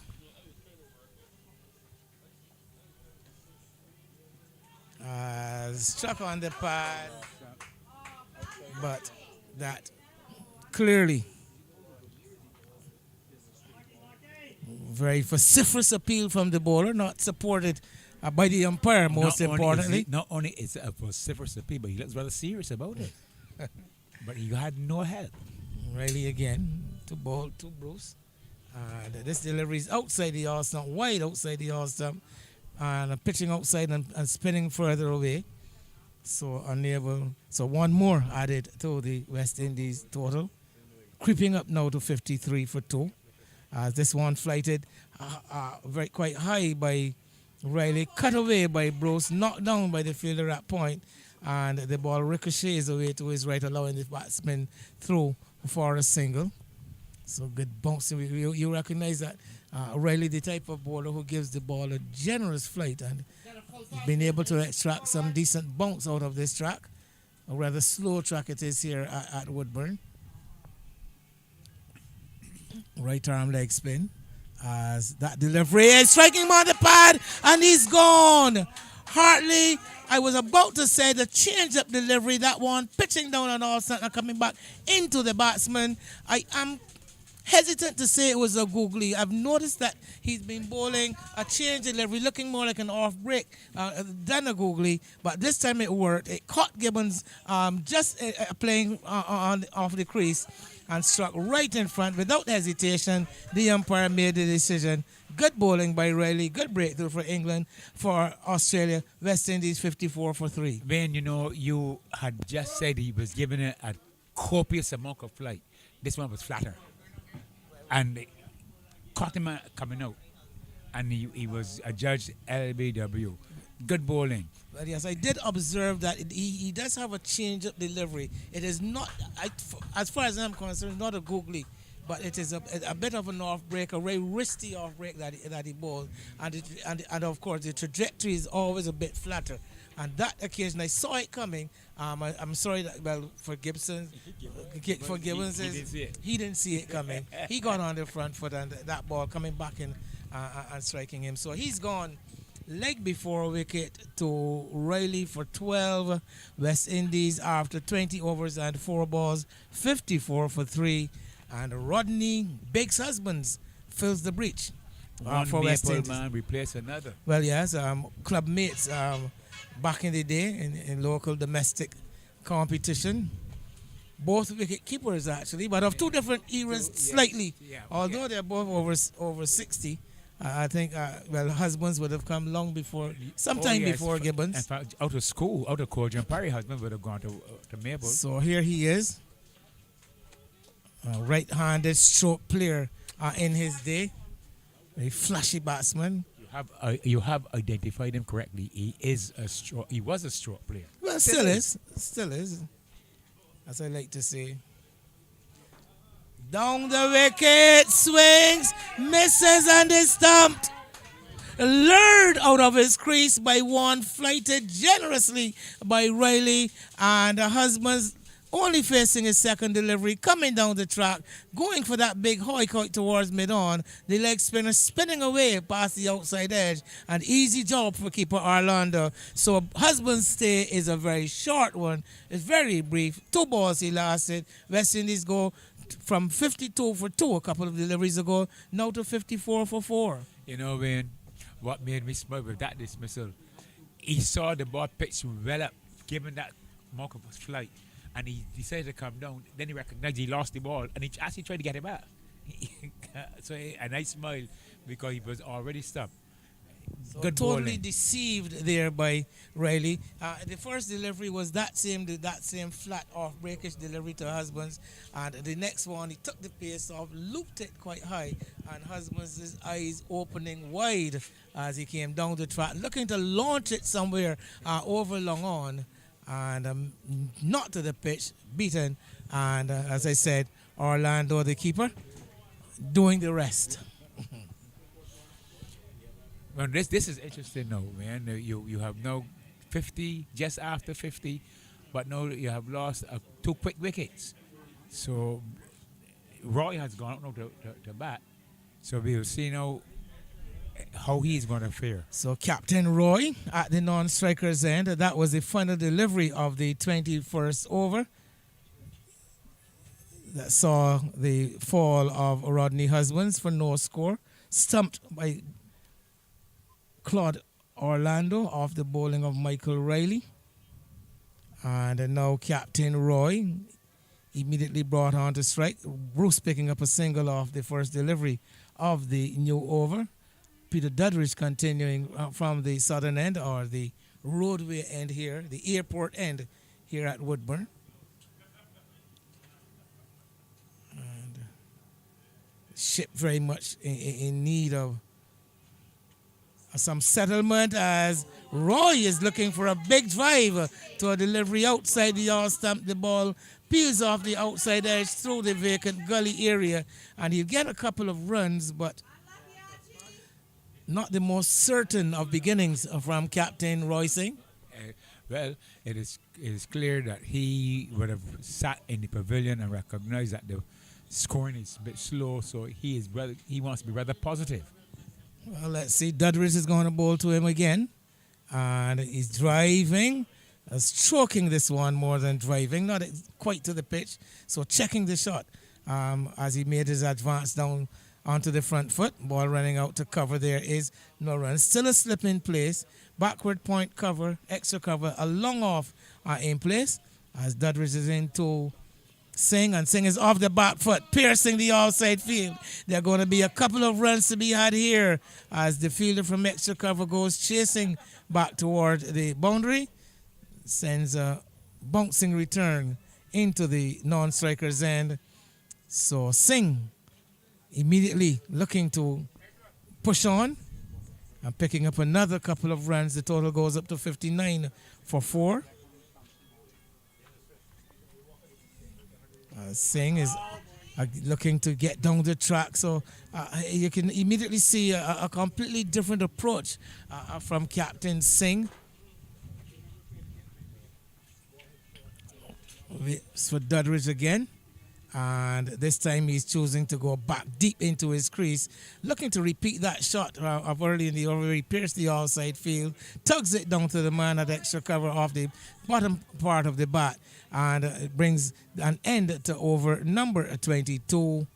And the West Indies, after 22 overs, 59 for 4. Wilbur Bruce there on a 20, and Captain Roy Singh just coming to the wicket, 4 runs from the 5 balls he's faced. Well, Wayne, knowing the pink ball as I do, it is not going to swing any longer. So the batters would have that out of their mind if they are too familiar with the pink ball. So right now, all they are doing now is to accumulate runs. Full toss off the bottom of the bat. Bruce, close call. Just getting his bat down, sweeping off the middle stump of a full delivery, and taking something of a chance there. Picking up a couple of runs though. Ball running down to fine leg. Bowler might have been encouraged by that. 61 for 4.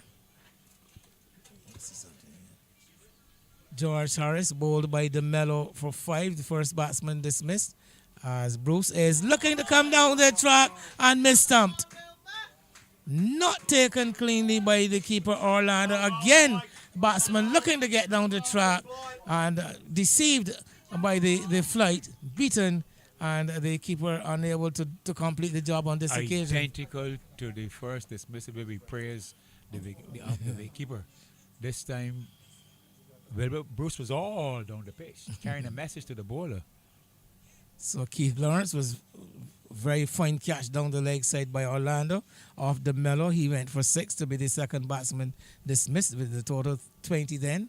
20 for 2 it was. It's now 61 for 4 as Bruce gets that changed up delivery, that off spinning delivery, goes onto the back foot and plays it out toward mid-wicket. Jefferson Gibbons, leg before wicket to Mike Riley for 12. And Rodney Husband stumped by Orlando off Riley for no score. The other 2 batsmen dismissed. Again, this one flighted up outside the yard stump. This time, Bruce opts to ignore it, allow it through to the keeper. Ball bouncing up towards the right shoulder of the keeper. Wide of our stump as he's in again. Bruce off the back foot, waiting for that delivery to pitch and spin away from him. Hits it well, but hits it straight up to the fielder there at cover. And there being no run. Bruce this time choosing to come onto the front foot, find some space on the outside, hits this one wide of the extra cover fielder, and the mid-off fielder is quite deep, so the single easily taken. Bruce gets a single off the final delivery of the 23rd over. He goes to 23, and West Indies up to 62 for 4. Now, being what we are seeing is with the loss of the fall of those two wickets and its quick succession, the batters now appear to be, they have to once again consolidate. So we have to wait and see how many overs they're going to use to settle themselves before they're going to another onslaught. Well, we imagine that that should be the approach, looking to consolidate having lost those two wickets. Still very much in the middle overs portion of the innings. But a lot of responsibility on this pair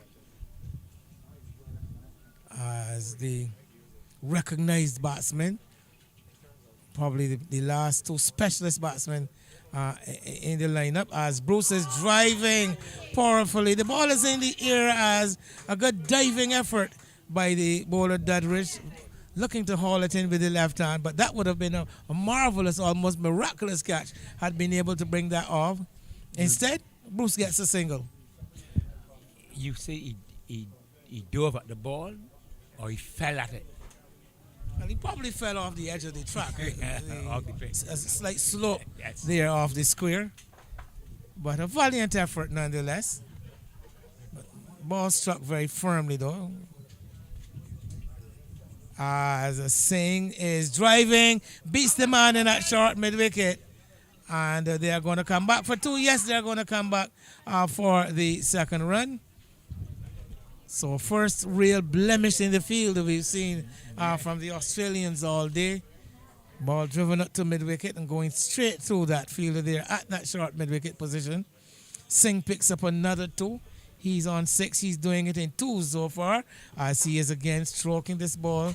Singh has looked very proactive since coming to the wicket. Not prepared to just plot and prod, but looking to stroke the ball, even in defense, looking to push the ball off him, push it off the square.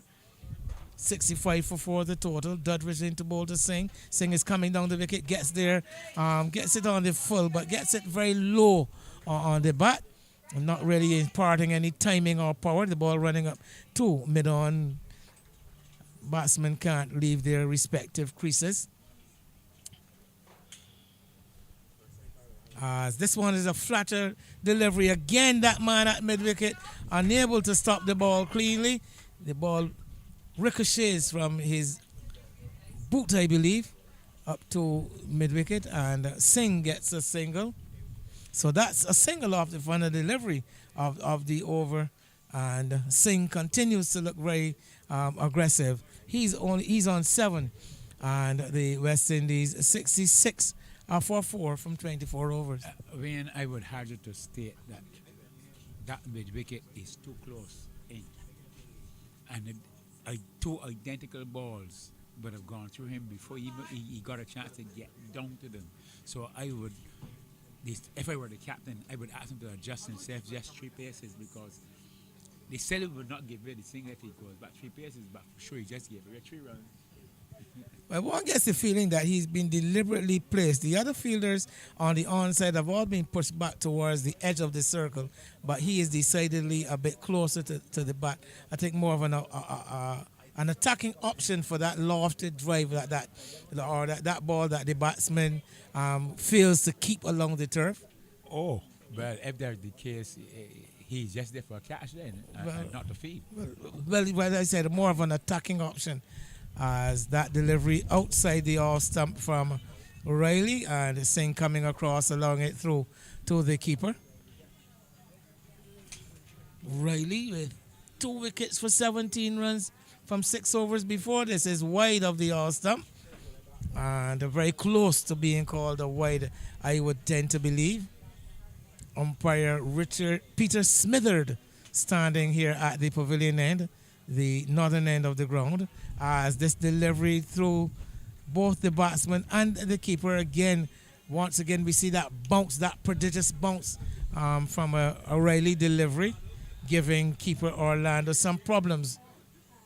Identical balls wide outside the off stump, and then this one right into the off stump caused a bit of problem there to the batter. Well, slip goes down as this one is flighted. Singh comes on to the front foot, strokes it up to extra cover, shadowed by Bugore there at cover and allowed to be picked up by the fielder there at mid-off.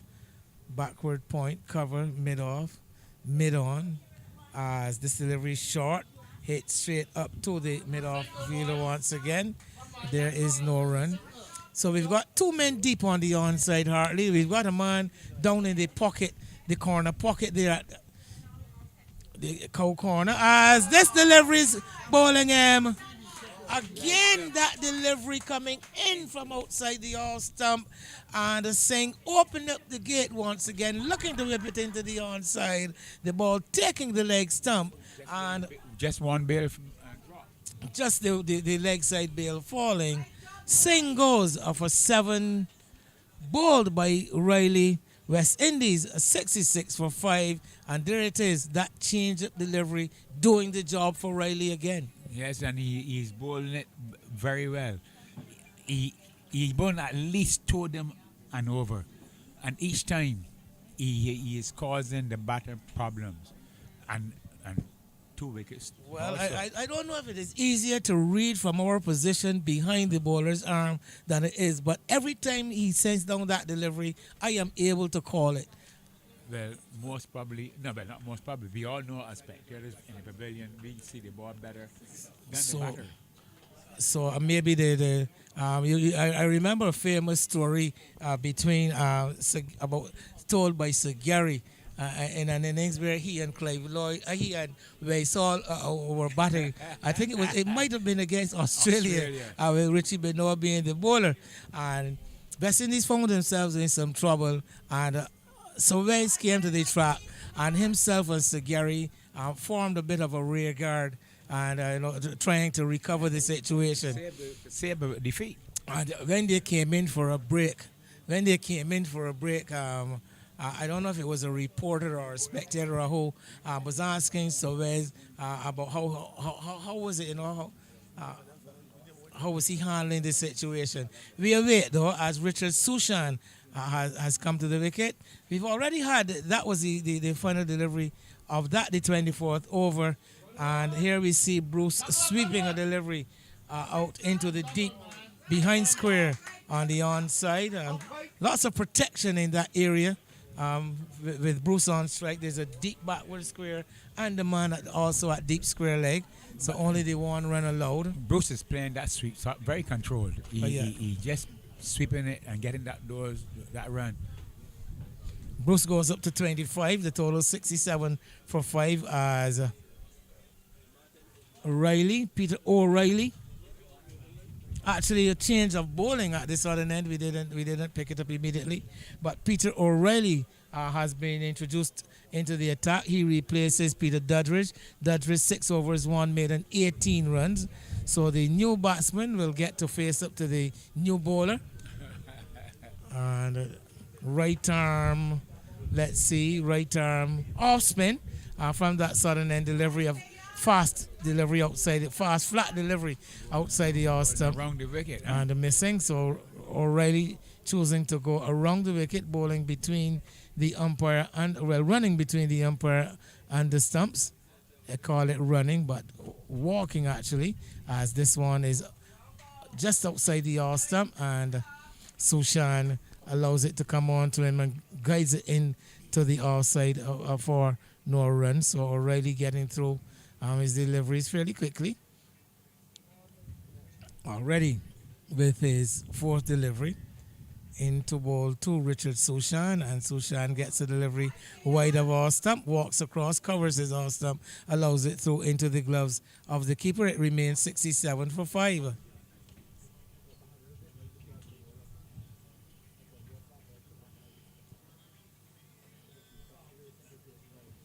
Floated up outside on the off stump. pushed gently back along the wicket. So Sushan quite prepared to play himself in, I guess, get himself attuned to the conditions. Bright sunshine here at Woodburn. And this delivery goes for the sweep shot, gets it well too, but ball traveling quickly down to the fielder at the deep square leg position. So and Sushan gets off the mark of the final delivery of the 26th over. He will have the strike when over number 27 begins. West Indies 68 for 5.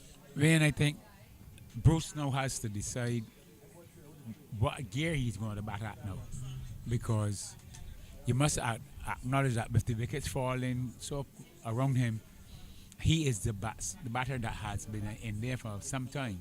So he will have to raise the tempo so that we can get Barbados with the West Indies would have a score that they believe that they can fight with. Well, he has got to take charge of the situation. He is the senior batsman. He will have to work out what tactics he'll be using. Richard Sushan is not a slouch with the bat, though. Did manage to get a score, I recall. A fairly decent score in at least one of the innings so far. Yeah, his problem is that he has come out with the spinners fully on. Well, yes, he's come in to greet the slower bowlers, but as I said, once again, West Indies innings somewhat not exactly in tatters, but in need of some touching up. As Sushan is coming on to the front foot to another delivery from O'Reilly. So yes, so continuing to tell the story, Sir Gary and Sir Wes. So Sushan swings this one down the ground. That's 4. Wayne, I would please do not describe that shot as a swing. He hits it straight back down the pitch for 4 runs. Yeah, but he swung.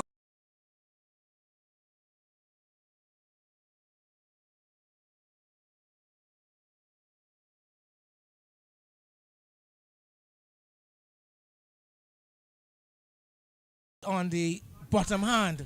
That makes it, like I said, it is not a swing shot, but it's swinging the bat. He made good contact, hit it straight down the ground, and managed to pick up 4. I accept your description of your interpretation of swing. As this time he's coming onto the front foot and prodding this one into the offside.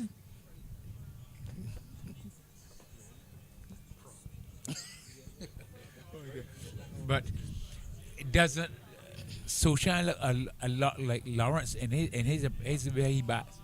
Well, he's been stands, waits for this ball to come on to him, pushes it back along the pitch. Let's see, because since that shot, Riley has been rather flat in his trajectory. Let's see if he's going to offer some flight to this next delivery, which he does, and Sushan allows it to spin away down the leg side, looking to help it down to long leg, but not making contact. But a wide is the call of umpire Smithard. The extras go up to 13, 12 wides included, 73 for 5, as this delivery pushed up to the mid-wicket fielder. One coming in with the arm with Riley opting to go around the wicket. He comes to the end of his 8th over. Mike Riley, 8 overs, 2 maidens, 3 for 22. An excellent spell continues, and most likely he will complete his allotment, his 9th and final over after the next. When the ball is switched around to this end, it's 73 for 5. But we have had some good bowling. Yes, I suppose that's why the West Indies team is in tatters, because the bowling has been good. Swing in initial overs, and some then good spin bowling. Well, yes, good discipline stuff. I discipline, very much controlled, and good execution of their plans. 30. Outside the leg stump, and missing on that occasion is Bruce. So wide is the signal, but I'm sure that Bruce would have wanted to make contact. There is a man right back on the boundary at deep backward square, almost at long leg, and then there's a deep square leg out there. There's also that man at mid wicket and a long on. As O'Reilly is seeing Bruce driving up to the fielder right back on the fence at long off. As the left-handed Sushan will come into it to strike now, so the field making the necessary adjustments. The two deep fielders at behind square both come into the circle to backward point and cover respectively. And then we see two men also falling right back on the rope on the leg side. Similarly positioned for the left-hander as O'Reilly is on the leg stump, worked up to mid-wicket by Sushan, straight to the fielder, no run.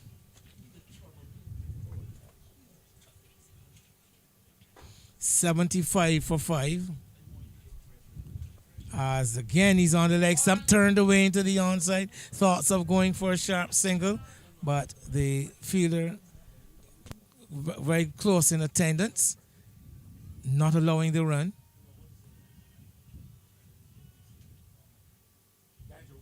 As Sushan is driving hard. The ball ricochets off the hands of the bowler onto the stumps at the non-striker's end, and Wilbur Bruce will have to go found outside of his ground, and the unfortunate as far as he is concerned, but having to go, luck going the way of the Australians.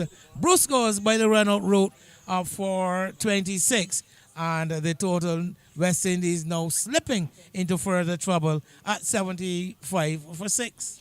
When I was about, at the end of this over, I was going to assess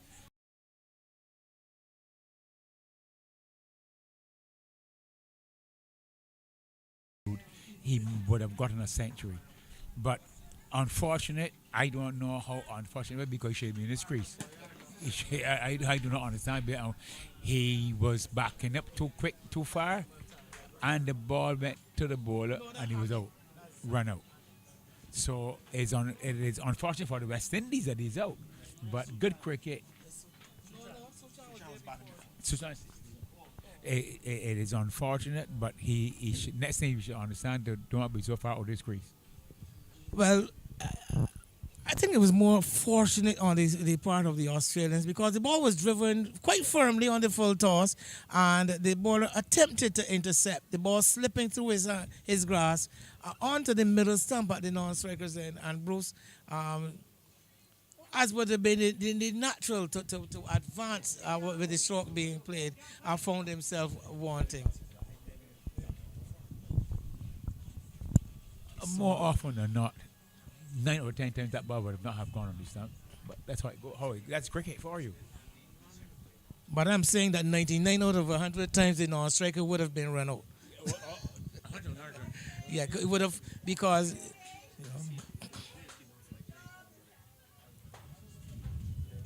so single picked up off the final delivery of the over.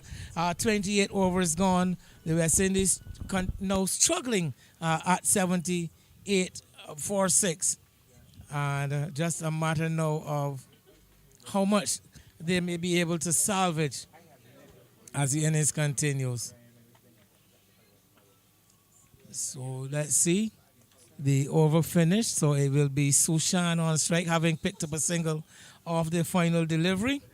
And of course, as expected, Mike Riley to bowl his ninth and final over has been a thorn in the side of the West Indies middle order ever since he's been introduced from the pavilion end, the northern end of the ground, and looks to get his field in place. Left-handed Sushan batting. His ball runs away out towards the fine leg area, the long leg area. They're going to come back for 2. The return is relayed from the deep, and the batsman taking the opportunity to come through for a 3rd run. So 3 to Sushan, 3 to West Indies. Sushan is 9, West When Indies 79. Sushan labored heavily for that third run. Well, it was all hard work out there because the ball went way in the deep. Even the fielder in the deep had had to then to relay. turn around and relay the ball to a fielder who had met him halfway. Lots of good teamwork involved. Well, luckily for Sushan, he doesn't have to face up to the next delivery, so he can prop on his bat at the non-striker's end and take some deep breaths and recompose himself. He's being assisted by the Australians who are taking some time to get the field in place for the new batsman. But it's an attacking field now. Amin facing up for the first time, in fact, with a slip and a silly point in place. As Riley is flighting this one up, getting it on the full is Amin, works it out towards mid-on. Nice flick of the wrist, straight to the fielder though. And Riley again looking for his fourth wicket.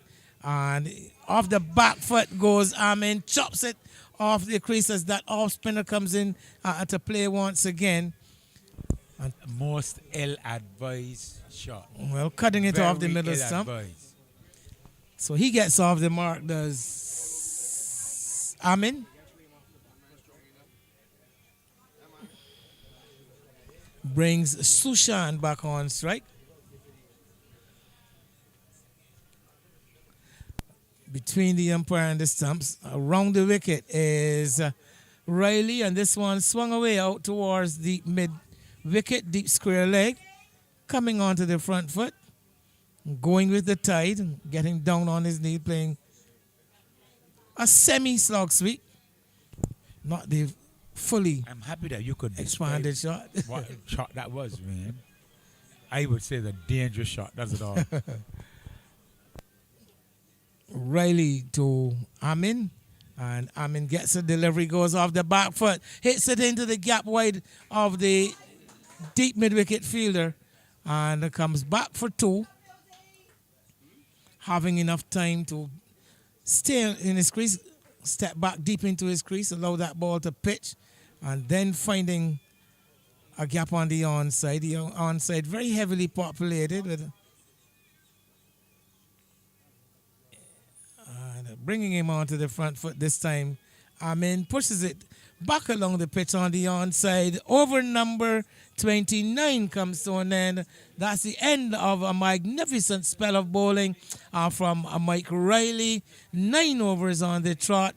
2 maidens he sent down and picked up 3 wickets for 29 runs. And his spell in combination with Dudridge really putting the brakes. Well, continuing to apply the brakes because the West Indies batsmen throughout this innings have never been able to really break free. I like your choice of breaks because he did not release the break. He maintained the break. So it's going to be Peter O'Reilly to continue the bowling. And the field settles. He's going to bowl right arm around the wicket, right arm off spin. And this is very, very wide. It started wide and pitched and spun away even further. Umpire Carrington spreading the arms to signal 1 more to the West Indies total, 1 more extra. And this time he's getting it somewhat overcompensating because this time instead of wide of the all stump, this one is outside the leg stump and is also a signal wide. Thankfully, West Indies will accept these extra runs as this time is on target, bringing Sushan forward. The ball, I believe, coming off the inside edge onto the pad. That man under the bat there at silly point.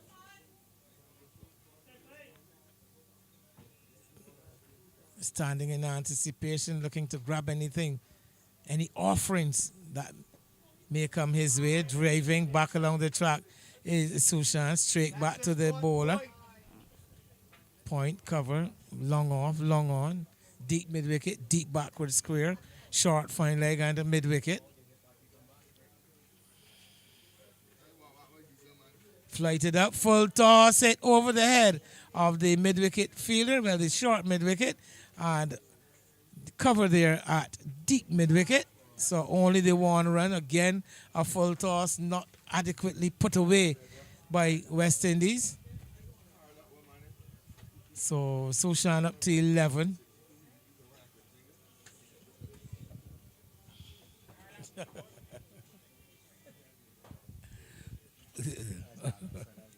Don't get it. It's a family affair.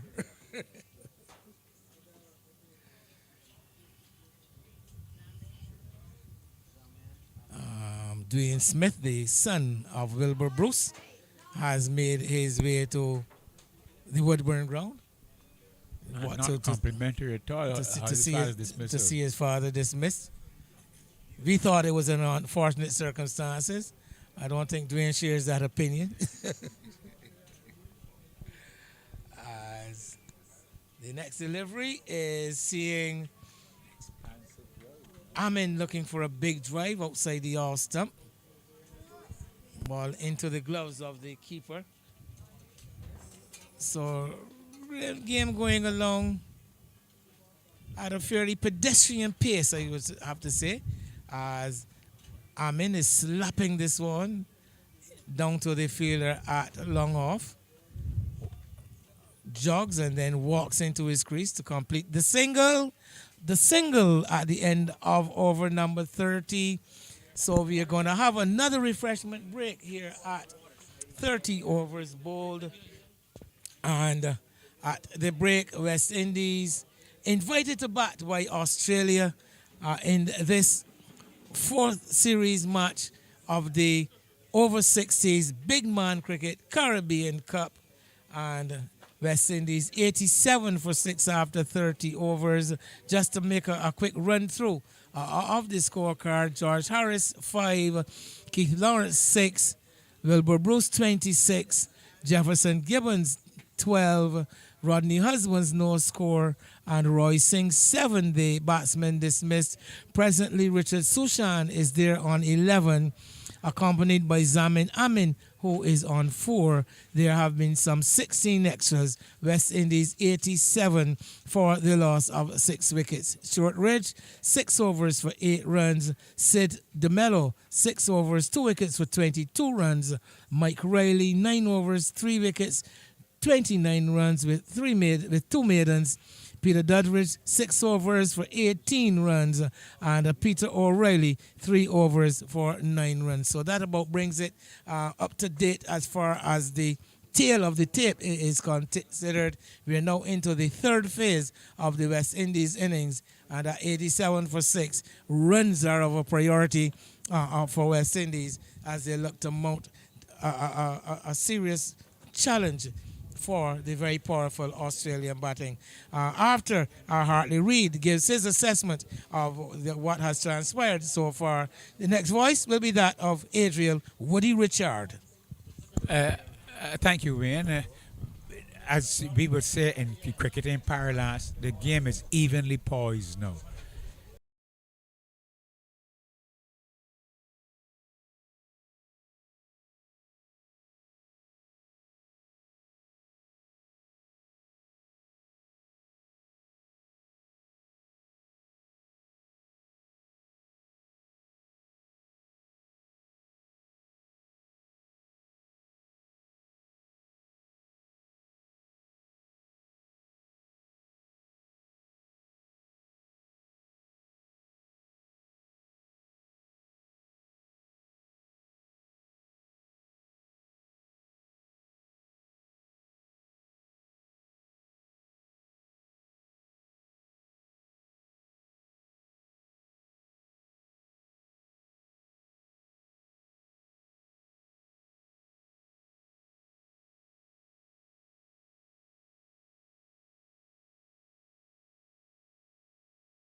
Innings, and you it will be a bit of a stretch to think that they could probably trade for 4 runs and over. That would be brilliant if they can get that. That will put them somewhere close to 150, which, as you said, will be a half decent total to bowl to try to defend. Because you got one or two good bowlers in the West Indies side. You got Zamin Amin, who's always a handful, and you also have Emerson Jordan, who can be this is his home ground, so he will know it very well. But it'll be Ridge to continue from the pavilion end or the northern end of the ground, bowling now to Amin, who's looking for the drive through the offside, gets a thickish inside edge out towards square leg region but can't score. And he remains on 4. Suchan is there on 11 and is 87 for 6. Richard Suchan, former Trinidad and Tobago player, played back in the 1990s with players such as Brian Lara and Ian Bishop and Tony Gray. As you watch Ridge in again, bowling, and Amin coming onto the front foot, strokes it out towards mid-off, no run, kept at 87 for 6. It's a very experienced player, Richard Suchan, does and had a fairly decent little run for the Trinidad and Tobago Red Force, as they're now known.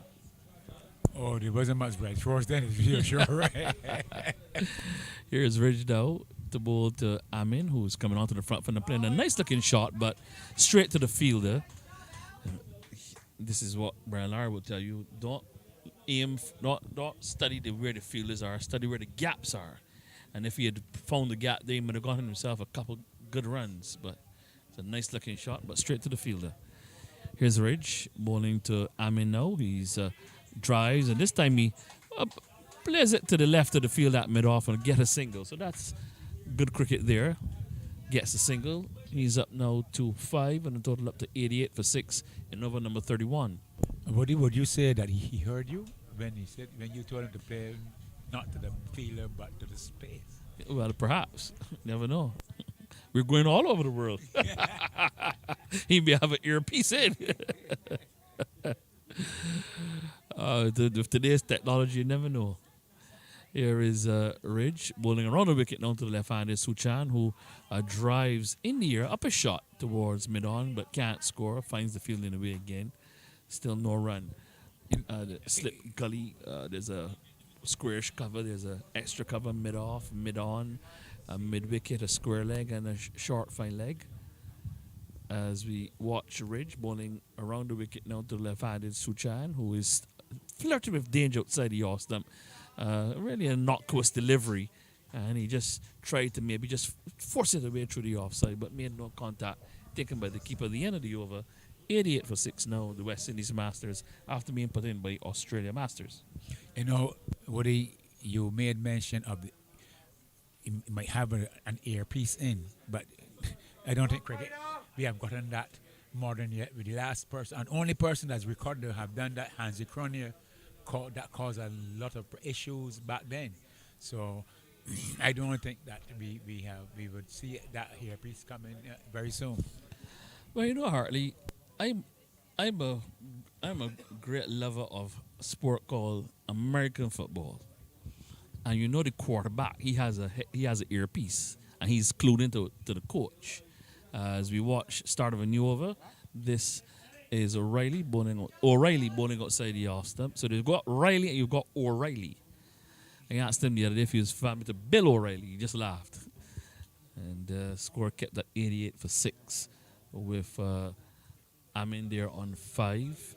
He is steering this one away towards backward point, but can't get the run.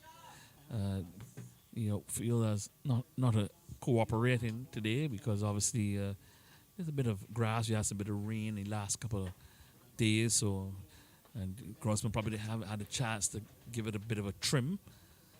Here is O'Reilly bowling now to Amin. Gives this one giving some air, and Amin coming on to the front foot and stroking it to the left of the bowler, who skips across this and picks it up.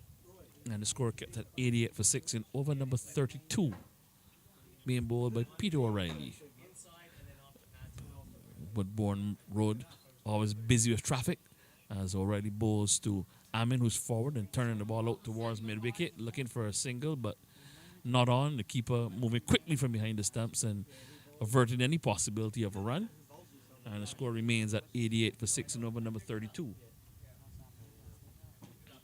Yes, Woody, I think the West Indies must reassess their approach to this game. At the moment, they're under severe pressure as this one's given some air. And Amin looks for the big drive. Ball goes past the outside edge as he's looking to maybe go inside out over the top of extra cover, but made no contact. Score kept at 88 for 6 with over number 32. Final ball to come as O'Reilly now moves in to bowl to Amin, and this one's given some air, and Amin drives in through squarish cover and into the boundary for 4. But that one was given a treatment. It was a full toss, and he handled it.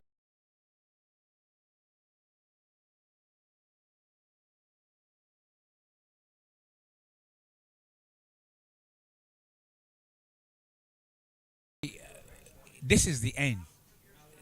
This northern end is the end that if we are going to get runs, all the batters will have to capitalize because with that strong wind. I can't call it a breeze. This is a strong wind coming from the east. This is where, and with the fielders. Let's use the English language. It's a gale. Blow it. Sure, right. It is strong. They have to use this air and get the ball because once you beat the inner field, it will run to the boundary. Ridge will continue. He's into his 8th over. Remember, each bowler has a maximum of 9 overs that they can bowl. So this will be his penultimate over. 7 overs, 2 maidens, none for 9 before this. Really economical figures. He's in now, and Suchan drives to long off. Will get a single. Higgins, the fielder. Suchan goes up now to 12 and a total up to 93 for 6 and over number 33. So the last couple deliveries, the West Indian pair are beginning to open their shoulders and play a few more shots. So let's see how they handle Ridge, who has been very economical up to this stage. He's bowling now to Amin, leaves alone outside the off stump. Hartley thinks it's a wide, and so too one of the West Indies manager, Mr. Raj, also thinks that it's a wide, but not the umpire, who's the most important person in this. Maybe just inside the tram line. As we watch Ridge turning at this end, makes his way now to bowl to Amin, who's coming onto the front foot. Look at the drive through the offside. Maybe a bit of a thickish inside edge onto the pad. No run. Score kept at 93 for 6. Over number 33. The West Indies Masters finding the going difficult here against a very disciplined bowling from the Australia Masters. Certainly living up to that golden green, the Australian Masters, as Amin bowls and they're outside the all stump and he plays a lovely square drive. Will get a couple runs, fielder giving chase. They're back for the second. They're gonna settle for 2. And then there's a possibility of maybe a third run, but maybe if they were a little younger, maybe 5 years younger, if this is over 50s and not over 60s, maybe the third run will certainly have been on. So 2 more runs to Amin, who's now into double figures. He's on 11, and it's now 95 for 6. As the Ridge bowls now to him now, and he looks to swing, and the umpire will turn and spread eagles his arm. And signals a wide, 96 for 6. He's not as bad as our good friend Gregory Braffett. You know, when he stands in the middle of the field and I'm in the commentary box at Kensington Oval and he spread eagles, he looks like a scarecrow in the middle of the field. This delivery brings the batsman forward and he plays defensively back up along the pitch for Ridge to field, and there's no run. You know, he's a very wary man. Well, I will not make any comment about my former colleague and umpiring and the president of the Barbados Umpire Association. My good friend, Gregory. So I can say that. Here is a Ridge. Here again, though, bowling to Amin, who's defending a dead delivery, pitched up and moving back and can't score. End of the over. Another decent over from Ridge. He has now bowled 8 overs, 2 maidens, none for 13. And at the end of over number 33, it's 96 for 6. Woody, in any kind of cricket, excellent, excellent bowling figures. 8 overs with 13 runs, and he has only bowled two wides, if I'm not mistaken. Huh? He is bowling one wide. Oh dear, better. In conditions really and truly where the ball is doing a lot It's through the swinging. air. So that even goes to show you how much control he's bowled with here today. I would have loved to have seen him when he was younger. How what he did with it. And if he was in the time when he bowled with two-piece ball, he could tell you. Definitely. And if he hails from some place like Western Australia, near Fremantle, Yeah, I've heard stories from Otis Gibson about the former West Indies, Barbados and West Indies fast bowler and West Indies coach. He told me that he has something called a Fremantle doctor. That when it comes in, when the wind blows as it is here now, ooh, ball used to sing. Anytime after 2 p.m. In the afternoon, that Fremantle doctor would come, blow, man, and the ball used to blow. Definitely. Here is a start of a new over. It is Dale Thornton, and he starts with a wide delivery down the leg side. 97 for 6 it is now.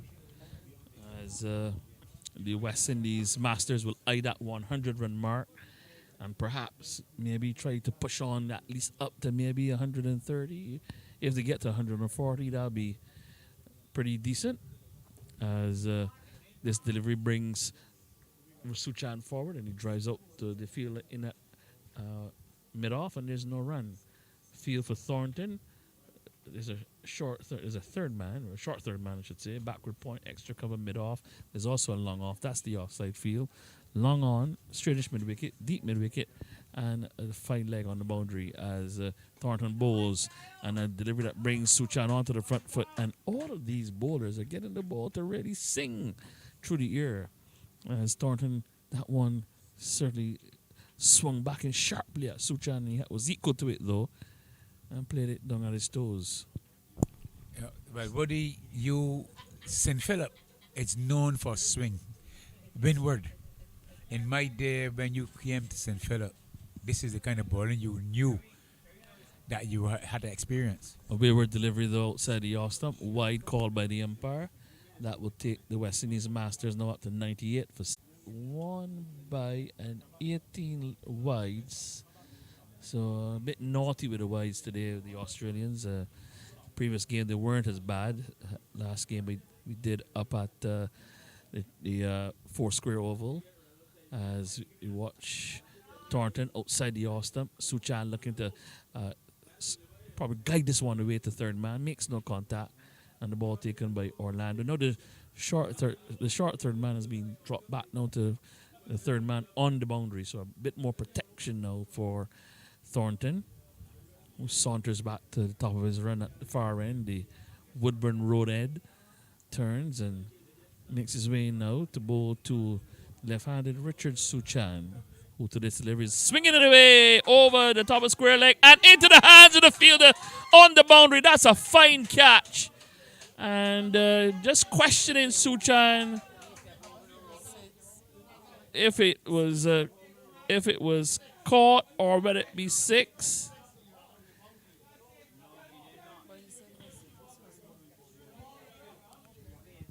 So we just been able to get a confirmation to determine whether it was caught and held inside the boundary or if he was outside. Still waiting. The umpires having a long discussion with the fielder and a couple of the Australians surrounding as well. Suchan is still waiting. And yes, their signal is giving him out, the umpire.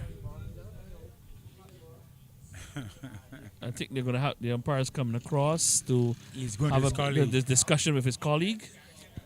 The thing is, what we are having here, he was not in control of the further disposal of the ball. So he took the catch, recognized where he was, and then threw it on the ground. So that the umpire should say an incomplete catch, but we're going to wait and see what the decision is. And umpire Carrington will. But Carrington has to make a determination, not No, he's not out. I think Suchan is still waiting there. No. No runs at all, because nobody ran in it. Well, what he Oh yeah, I might think not- what you said. I think what you said is, I think is perfectly correct. Yes. Hartley, because he's no. I think the square leg umpire is now signaling no for runs. He can't. no runs. Okay, no runs. Okay, yes. I think Now- what you said is perfectly correct. Yes. No one ran, and No what happened run. is, as you said, he did not. He disposed of the ball too quickly, didn't have full control, Yes. and so as a result, no runs. So all's well that ends well, I guess. But yes, and I can understand why no runs were scored, because the batter was of the opinion that he could have been out. So it remains at 98 for 6 after all that drama. And here's Suchan being beaten by an absolute pearl of a delivery. Delivery touching down on a goodish length, just outside the line of the off stump. And Suchan coming onto the front foot, groping for it outside the off stump, and beaten, well taken by Orlando behind the stump. I think we have to explain to the viewers that what happened there is that the catch was taken. The fielder recognized that he was taking it over the boundary rope, so he put it out of his hand and then went over. As Suchan plays forward and pushes into the offside, and the batsman scampered through for a run, and that will take Suchan now up to 13. Amin is there on 11 at the end of over number 34. It's 99 for 6, and this gives you a former top umpire in Barbados the opportunity to now explain to our viewers what transpired there. Well, I'm a qualified umpire. I'm and just- it's I'm top- just teasing, The, come dis- the description of a top umpire is something to put together. But yes, what we have seen fielders taking the catch, recognizing that they were going to take the ball over the ball. They would throw the ball out into the air, step up, and then step back in. This was different than what happened here. He took the catch, recognized he was going in, and then threw it in onto the ground. So the law states that you must be in control of the further disposal of the ball, not just drop it out your hand. So the mere fact that he just disposed of it without being in control, the umpire will have to signal not out.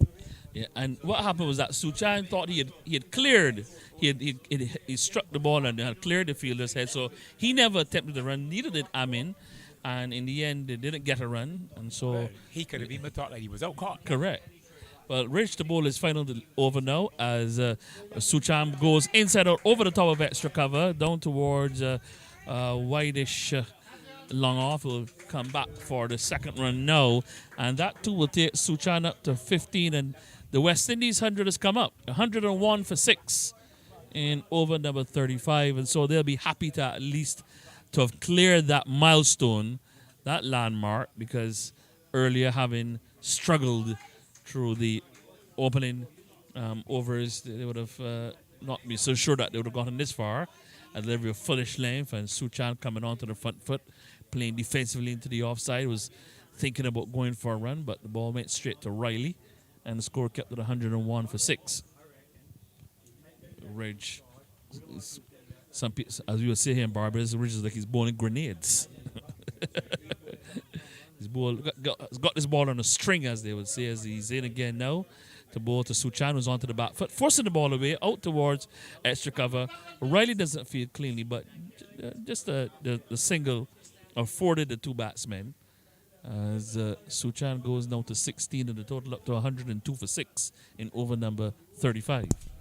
Well, but they have reached the 200 mark per total, so they can feel a bit relieved at this. So anything now within that, with a set 10 overs to go 60 balls, so they can get some runs. Yep, but it just that they maybe don't have the resources, as we would say, to gather the runs in the way that they may perhaps want to gather them. As Ridge bowls to Amin, who comes onto the front foot and plays this one out towards mid wicket. It was a well delivered ball, well fullish length, and Amin almost yorked himself as he was coming onto the front foot. Ridge is really into his bowling here today. Turns and makes his way in again now to bowl to the right-handed Amin, who's back. And look at the cut, a delivery that comes back into him. Well, How did he? How did he survive that one? He was bat looking for the cut and almost split it into his stumps. What did the ball just hit him? He had no control over that one. Uh, Again, just play up and down cricket. Just play in the V. That's what you need to do. Here is a ridge. Bowling now to Amin. Delivery of fullish length over pitch, just outside the off stump. Look at a guided away, but straight to the fielder. No run. The end of the over and a fine spell from Ridge comes to an end. He is bowled his 9 overs, his full quarter, 9 overs, 2 maidens, none for 16, and a really fine spell from Ridge. Just have a look at the rest of the bowling figures. DeMello, who opened the bowling with him, 6 overs, no maidens, 2 for 22. Mike Riley bowled his 9 overs, 2 maidens, and he has been the most successful bowler, 3 for 29. Dudridge, 6 overs, 1 maiden, none for 18. O'Reilly, 4 overs, no maidens, none for 13. And Thornton, 1 over, no maidens, none for 3. 102 for 6 after 35 overs. And another 10 overs, 60 balls, that they can maybe get another 40. 142. That's a decent total. Woody, he has penciled his name as one of the candidates for the player of the match. Thornton now bowling to Suchan, who plays a lofted drive down towards, let's say, Officer coming in off the long off boundary. A single there for Suchan, who's now up to 17, and the total up to 103 for 6 and over number 36. Yeah, he's already bowled well. I think they may very well. The truth is that you're right. He perhaps should be given him man of the match award, but they may very well look at someone like Riley, who's gotten the 3 wickets, but there's just the pressure that he created at his end. As Thornton is in, bowls. Amin is drives out towards extra cover. Can't beat the fielder, making a tumbling save out there, and the score remains at 103 for 6 with Amin on 11 and Suchan on 17. What also has to be taken into consideration is that he bowled in 2 spells. So he was able to keep it tight in the first spell and came back and he didn't change. 8 runs in both spells, to be quite honest. As this delivery is on the leg stump, and Amin was looking to shape the plate through the onside, but ball coming off the pad and not going too far away. Yeah, first 5 overs he bowled, conceded only 8, came back and bowled another 4 and conceded 8 again. Yes, so that is what not only got consistency but very good bowling. Correct. Full toss from Thornton, and Amin drives back to the bowler. So a gift there, but he didn't really take full treatment. He actually told me he didn't want it. Sometimes when you get yourself into a very defensive mode, when the bad ball comes along, you're so into a defensive mindset that you sometimes miss out. Precisely. Here is Thornton from the Woodburn Road end, bowls to Amin, who guides this one away to third man. They'll get a single, throwing from Ridge to the keeper. Just a single there for Amin, who's now up to 12. And takes the West Indies Masters up to 104 for 6 in over number 37. What did you say that the bowler's name is Thornton? Thornton. And we know that's a very St. Philip cricketing name too. The Thorntons, there's a family called Thornton here in Barbados, and they've played their cricket at the Windward Cricket Club here in the parish of St. Philip, in which we are in island of Barbados. As you watch Thornton now, bowls, and this delivery brings Suchan onto the front foot, pushes onto the offside, looking for the run, but sent back by Amin. He knows he couldn't get there. Decided that discretion was the best part of valor, and the score kept 104 for 6 after 36 overs, with Amin there on 12 and Suchan on 17. Of course, you got Charlie Thornton, you got Richard Thornton out of that Windward Cricket Club. So Thornton, a very popular cricketing name here in Barbados as well. And they serve cricket well in this country at all levels, and they are renowned for having one of the best cricketing facilities in Barbados. Yes, the Windward Cricket Club is about a couple kilometers away to the east of where we are here in Barbados, here at the BNOC, Barbados National Oil Company cricket ground in Woodburn, St. Philip, which is down the road from the Four Square Oval. So, in fact, a very close proximity. A lot of, you know, Three cricket. excellent cricketing facilities. Yeah. And then if you go across, if you just probably go across the road a little bit, you go down the street, make a left at the roundabout. You'd also come to a pretty decent ground where Crusaders play. Oh yes. There in where do you call out there now? Can't remember it off the top of my head. They play at the school ground out behind there. Lowthers. Louthers. Yeah. So it's very good, very good. Lots of good cricketing grounds around the area. Delivery at the start of a new over being bowled by Duddridge and a single there for Amin. He's up to 13 and a total up to 105 for 6 now. So this is going to be some very to see. We wait with anticipation to see how the West Indies Masters approach these final 9 overs. Suchan has come into strike. Duddridge making adjustments to his field. Another aircraft ascends from Grantley International. As you watch Duddridge around the wicket, bowling to Suchan. That one bounced a bit awkwardly. Where did that come from? You didn't expect that kind of bounce, and ball just bounced a little awkwardly on the left hand, but he was equal to it. Kept his eye on the ball. 105 for 6 it is. As Duddridge around the wicket again, bowls to Suchan, who's back, and gets a delivery that bounced to get a bit awkwardly again. And he was looking to cut and then had to pull out of the shot because the bounce was a bit uneven there on that occasion. Where did that come from? He just seems to be wondering what's going on here. As Duddridge, and again, bowls, and this time a more orthodox delivery, and he's onto the back foot and punches it away through extra cover. The fielder there makes a meal of it. They'll come back for 2.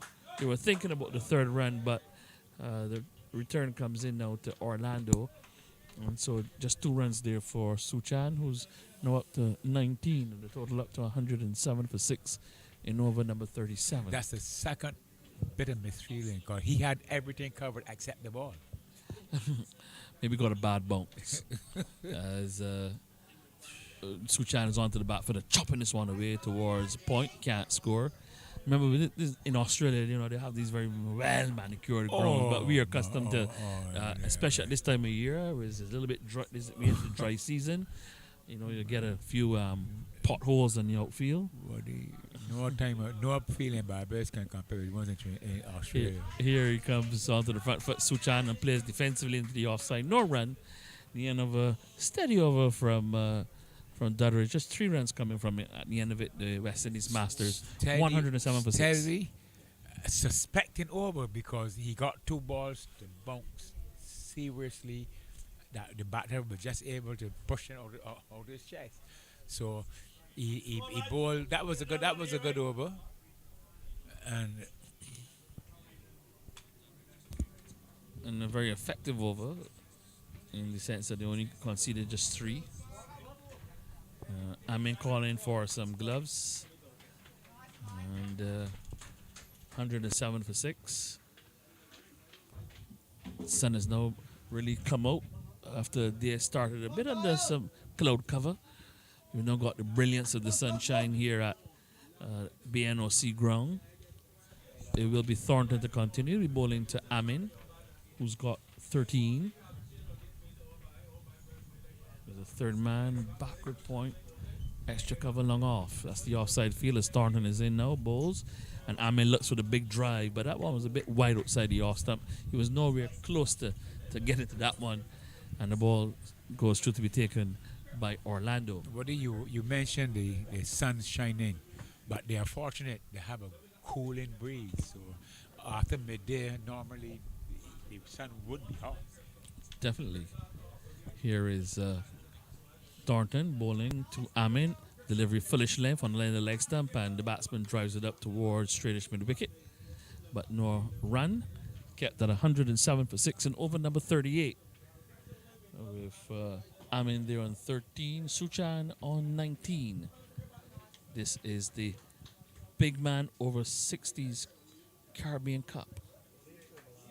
Live from Woodburn in Barbados. As this delivery is steered away towards third man, there'll be some runs here for Amin. Just one though, as he now moves up to 15, or is it 14, and the total up to 108 for 6 in over number 38. So they're getting the runs. I'd say, okay, if they continue at 3 runs and over, and they've got, let's say, 8.5 overs remaining. We got another 25 runs, 135. That'll be just 3 runs over, par score. What the earlier Wayne had made mention of how Brian Lara would say instead of ignore the fielders and play the ball into the gap. It was me that said that. Or was it you? Me is not that bright.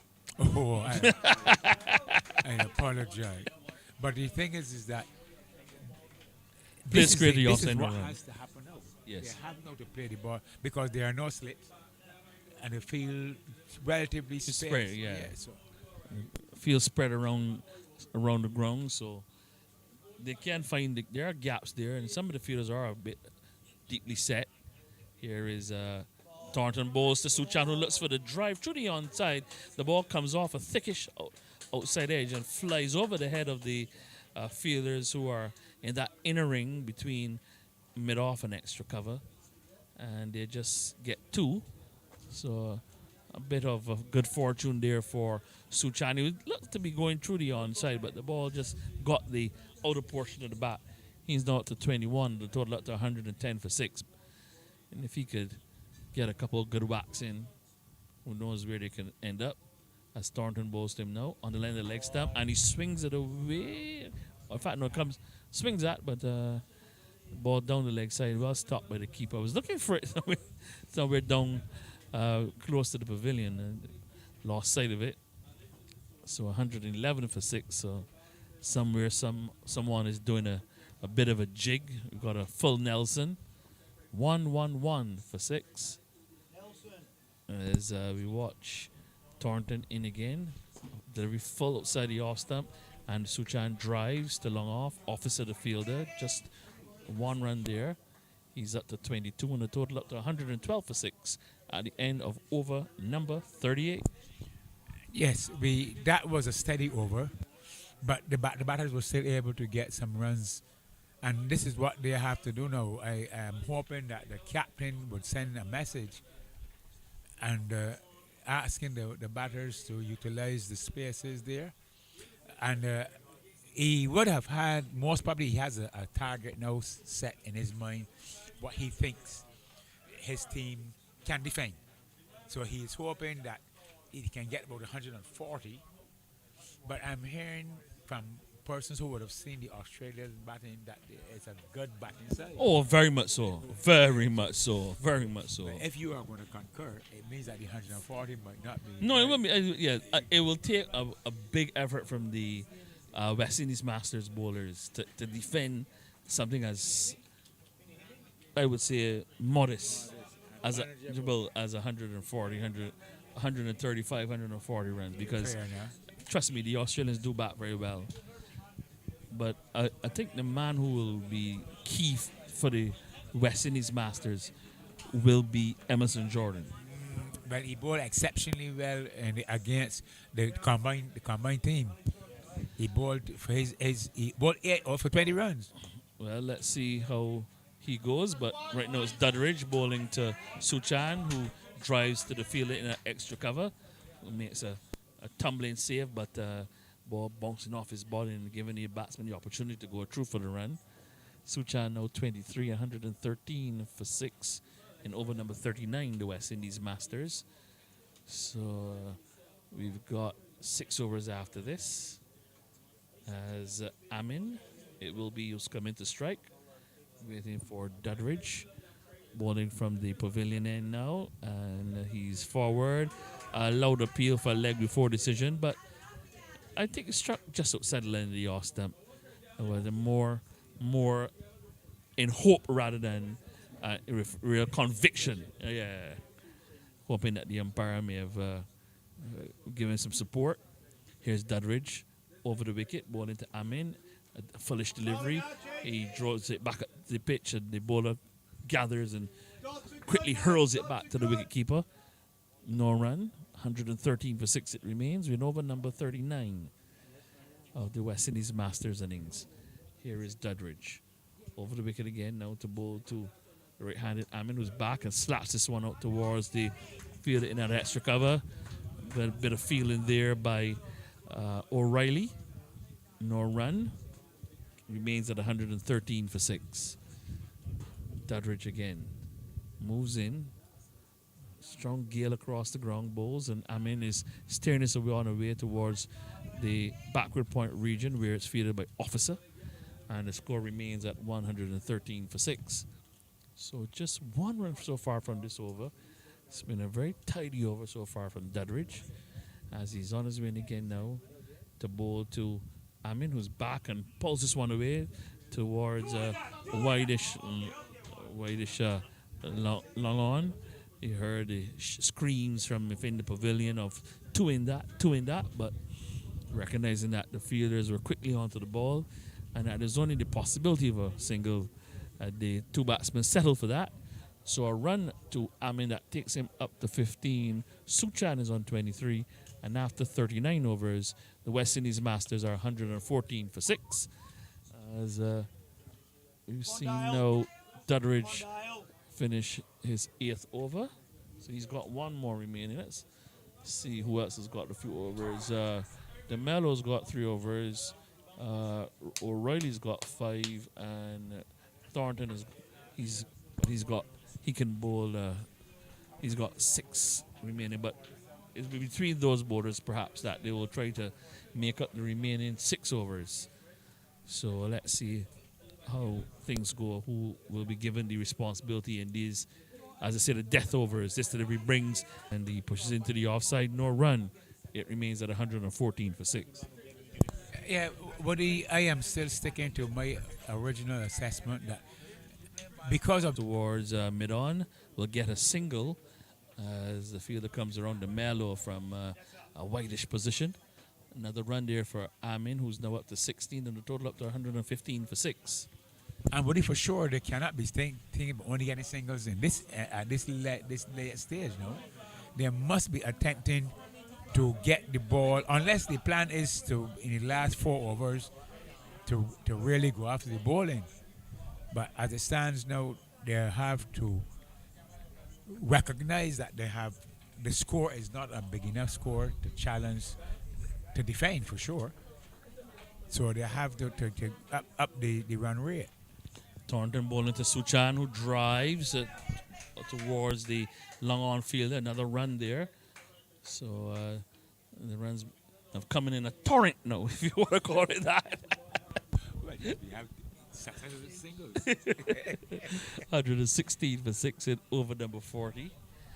And that's what they need to do. Maybe just knock the ball around. I mean, I know they're a bit mature, but, as we like to say, 6 ones are 6. Here is Thornton bowling to Amin, who's swinging this one over the top of mid-wicket. Some runs here for him. They'll go through for the single. There's a fielder coming in off the mid-wicket boundary, sends the return into the bowler's end. So 2 more runs to Amin. So he now moves up to 18 and takes the total up to 118 for 6 in over number 40, being bowled by Thornton. So a bit of an adventure there by Amin going over the top. But he recognized that the line had changed to middle and leg, so he decided to push. But I hope he sees the fielder has been pushed back. Here is Thornton bowling now to Amin, who drives. Oh, that's a delightful shot. Out through extra cover. That will run across the rope now for 4. Delivery fall outside the off stump, and Amin played that.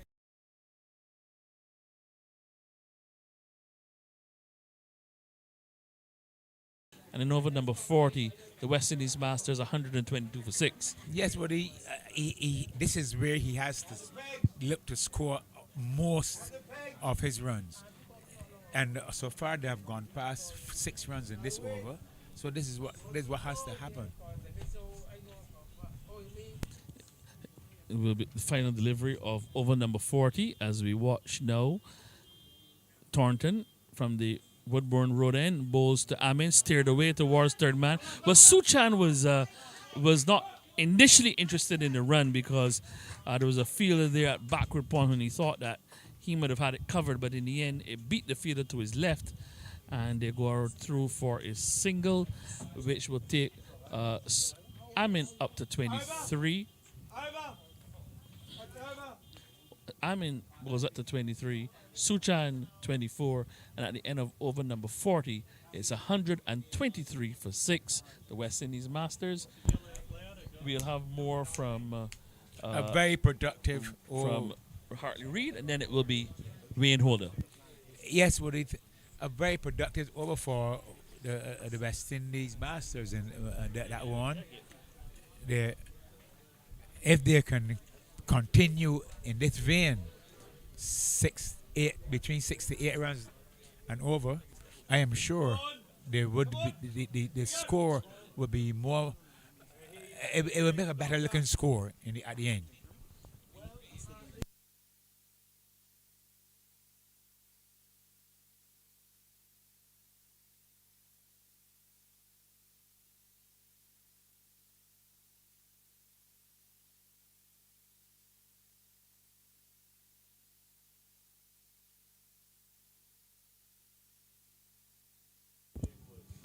Yes, it is looking for sure. The score looks better. So 148 runs, this partnership between Zamin Amin and Richard Sushan really makes the West Indies total look that much more respectable. And a new over sent down by Peter Dudridge. First ball turned away into the onside for a single. So West Indies now a rate of 3.09 runs per over with some just short of 5 overs left in the innings. And we have the left-handed Sushan coming on strike. Both batsmen on 24. Very similar statistics. Driven hard past the bowler, actually through the hands and the legs of the bowler. Just for one. Short ridge right back at long off comes around and fields. So you have Sushan 25 from 46 deliveries and Amin 24 from 44. Dudridge over the wicket now to the right-handed. Amin gets into his wicket, sweeps this one around behind square.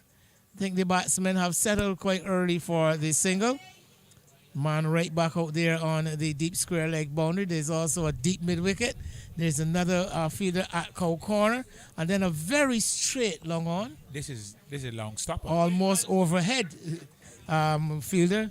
Then there's a long off, deep mid-wicket. As a matter of fact, now the left-hander on strike as this delivery is outside the all stump. And Sushan looking to chop it away behind point. Doesn't make contact. Ball bouncing over the top edge of the bat into the gloves. So the left-hander, Sushan, Dudridge going around the wicket. Bowls this delivery outside the all stump, chopped away down to the one of those deep fielders on the offside. One of three boundary riders on the offside for Sushan. One more to the total. It's 127 now. Those boundary riders become deep mid-wicket, deep square leg, cow corner, and long on for the right-handed Zamin Amin. And gets a full delivery, looks to work it away into the onside. The ball ends up in the offside of the pad. So as a leg by is the signal from umpire Smithard. And we've got some 4 overs left. West Indies at 128 for 6. Some respectability. A good 53-run partnership coming up between Sushan and Amin. Yes, Wayne, that sounds very much better than 63 for six. And you know, and this is a good set of cricket we're getting here now. The the batters are looking more comfortable, and because they are relaxing this and they're recognizing what they're doing, they are actually getting the scores. Well, actually putting some pressure back on the bowling side. I think that has worked, and now being able to push the Australians back somewhat. We see a number of fielders dispersed to the nether regions of the boundaries. You know, previously the Australians were able to maintain the fielders inside the circle and keep that press on West Indies. Now we see our fielders deep mid wicket, long on, long off, deep cover. The likes a single picked up there by Amin. Now, your description is quite apt because of the deep fielders. Now they're able to get the single by playing the ball short. And the Australians actually prepared to give the singles now at this stage as against the boundaries. So Sushan comes on strike at 129 for 6. The bowler being Dale Thornton, bowling right arm medium pace. He is in fact the sixth bowler employed by the Australia captain.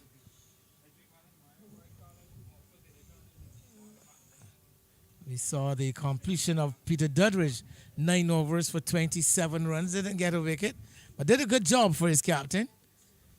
In two spells, outside the off stump, wideish delivery, and very close to that guiding line outside the off stump. Hartley, we have a fairly good view from our vantage point. Yes, it just touched on about the line. So a decision to be made by the umpire. He chose to go in the favor of the bowler on that occasion.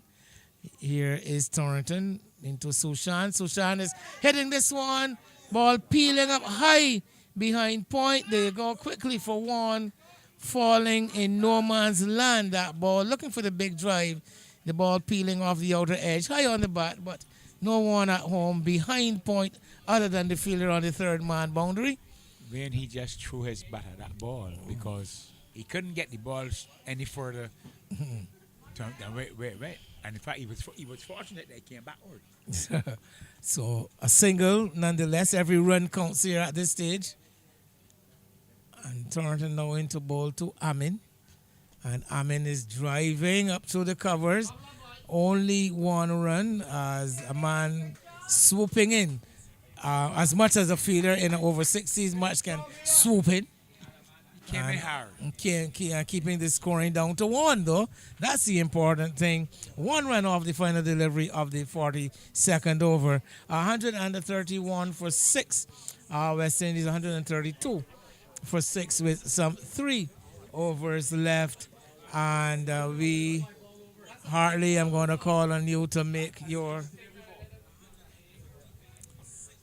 estimate of what the West Indies could very well be seeking to get it to at this point. If we have 18 balls, 18 legitimate balls to be delivered, if we can double that and get 36 runs, they would get a score pretty close to 50.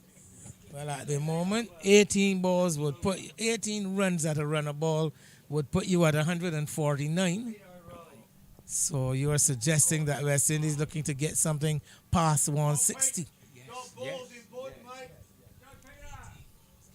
So now we have, I think it's Peter O'Reilly, the off spinner, who had a previous spell from the other end and now switched around to the north.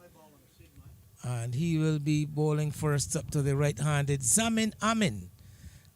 Delivery short, hit in the air, down towards long on, straight into the clutches of a short ridge on the long on boundary. That rather straight overhead fielder, as we had discussed him earlier, Hartley. He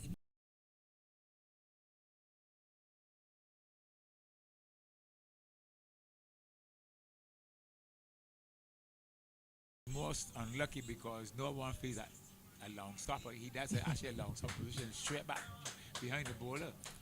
So the fielder normally, if in the ordinary long on position, he would have had to run around and pluck that one out of the air. This one he stood straight and just went put into his arm. So maybe suggesting good creative thinking on Yeah, the part the of the captain. Australian captain and the think tank, because there he was, the fielder was put in place for the catch and bowling to his field. And bowled to Actually, his field. you would also have to say Peter O'Reilly. And I mean, after a fine knock, though, I think we must commend the efforts of Zamin Amin in joining in partnership to really help to recover the West Indies position after they were found floundering at around 70 for the loss of six now wickets. Emerson And Jordan. this pair putting on some 56 for this seventh wicket.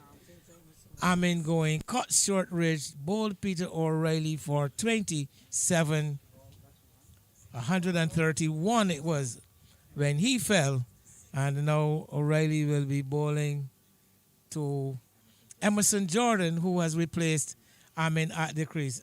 Short delivery and put down on the deep mid-wicket boundary. Straight in and straight out, Hartley. Yes, if you had watched the fielder, he didn't want it. It came a bit stiff to him, so he went to catch it, but still you could see he did it. It was hurting him before he hit his hand. Well, a single was the result. It could have been worse. The ball could have burst through his hands and gone over the boundary Into the for six boundary, or four. So he So, only conceded one Just run. keeping it down to one. He's brought Sushan back on the strike now. And already will go around the wicket, approaching between the umpire and the stump, right arm. Now got his field in place, I believe.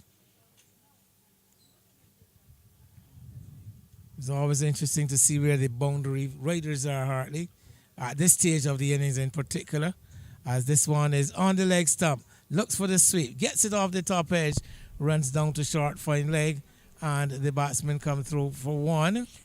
So again, rotation of the strike, the right-handed Jordan comes back on strike, 133 for 7. Sushan up to 28. But when I see that the boundary riders that you are calling them, they have them in place for both right-hander and left-hander. No, Right. the problem with the right-hander, when the left-hander is batting, is that Jordan hitting that one hard through the hands of the fielder. I believe it a bump ball it could have been. A bump ball it should have yes, been. it hit into the Into the ground turf and back the on the pitch. ball going powerfully through the hands of the fielder, of the bowler. A single, the result. But this is what I'm trying to show you. Know that if left-hander is batting, there's no way he's going to get the ball against that wind. Well, we see as this one is driven wide of the bowler, another single to Sushan. So yes, the very stiff breeze coming across from east to west, and very much in the favor of the ball hit towards the western side of the ground. Now Jordan will be swinging into that favorable side, so he's got some 4 men back on the boundary over there. So O'Reilly to Jordan, and Jordan is looking for that big swing, doesn't time it. As a matter of fact, only manages to get the ball up to a very short mid-wicket position off the under edge, and O'Reilly gets through another over. That over being the 43rd of the innings. 2 overs left. Only 4 runs coming out of that over. Well, yes, and but you can see what is Jordan's intent.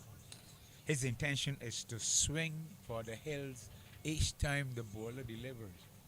And with those 4 men that you have identified riding the boundary, he really has to be careful he doesn't hit the ball in the hand. Well, he has the breeze going in his favor. So I think he will favor himself to clear the boundary on that side of the ground once he strikes well. Well, fair enough. So once again, we have Thornton to bowl what will be his final over. It will be the 6th over for him. And he's bowling to Sushan, who is driving this one powerfully past the man at extra cover. This ball is going to head out to the rope at deep cover. Fantastic shot, beautifully timed. That is a good shot, man. That is no slugging or swiping. The ball was pitched up and he hit it straight over extra cover into the boundary. Well, really throwing the hands at that one, Sushan. But he has really grown in stature ever since he came to the wicket, and with responsibility of seeing this innings through now, he goes into the 30s on 33. That was, in fact, his second boundary. He's faced some 55 balls so far, and he's going to face up to the next delivery from Thornton, which is a bit short, tugged away into the onside, wide of the mid-on fielder for a single. Is that 60? That 34 now? Is that the highest score? Well, that is the top scorer of the innings, yes. He's the top scorer, and he's faced more balls than any other batsman, too. Just one more than the 55 by Wilbur Brooks. Brooks getting 26. He's now on 34 from the 56 deliveries faced as the field getting in place for the right-handed Emerson Jordan. And Thornton is in and bowls this one, tucking him up all off the outside edge, down the third man, gets a single. Looking to push that one away, back on the onside, I believe, and getting a leading edge.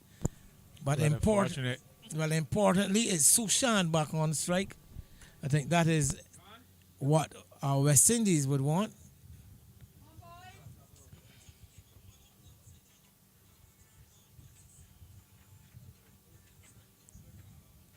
It's with the left-hander swinging with the breeze. He's just hoping that the ball come middle and leg side. Well, here he is, and getting this one outside the awesome. Clever bowling.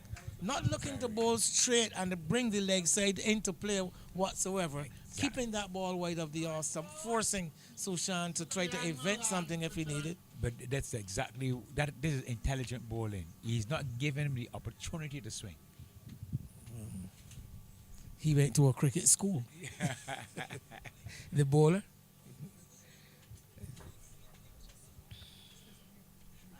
Is again just outside that all stump, forcing Sushan on the defense.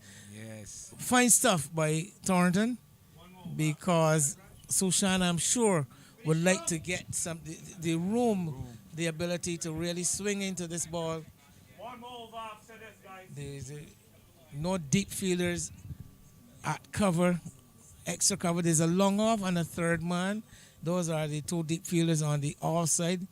Then there's a cover and an extra cover. Both men back on the edge of the circle. So lots of room behind them. Again, he's a bit straight, hit out to the fielder at mid-on. And only gets a single, keeps the strike, Sushan. So 1 over left at 142 for 7.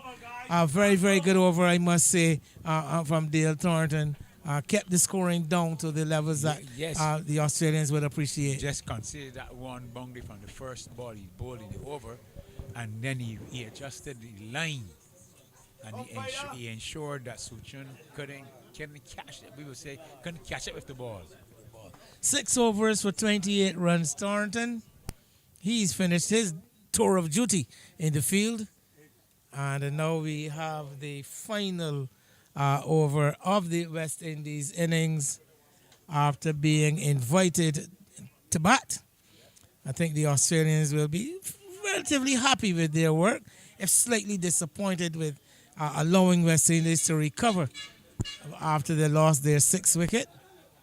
But eventually West Indies doing well to occupy the full 45 overs as a full toss is swung away out towards deep mid-wicket. Simple catch to Richardson on the long on fence. Full toss. Again, a full toss doing the job. West Indies not making full capital of the opportunity. Sushan comes back. Once again, man, this is where he's hitting the ball in the area where the wind is coming from, the strong breeze is coming from. The ball had its height. It did go high. And normally you would have expected the ball would have carried, but the fielder was standing there waiting. But it was good. In fact, that was a very important innings from Sujan. Well, the end of a fine knock by him, a top score of 35 or 60 balls with two fours. And along with Zamin Amin really adding some respectability to the West Indies effort. 142 for 8. Sushan caught Richardson, bowled O'Reilly for a 35. 142 for 8 with 5 deliveries left. Anthony Boyk, the man coming to the middle, and he will be immediately on strike. The batsman not having crossed while that ball was in the air. So again,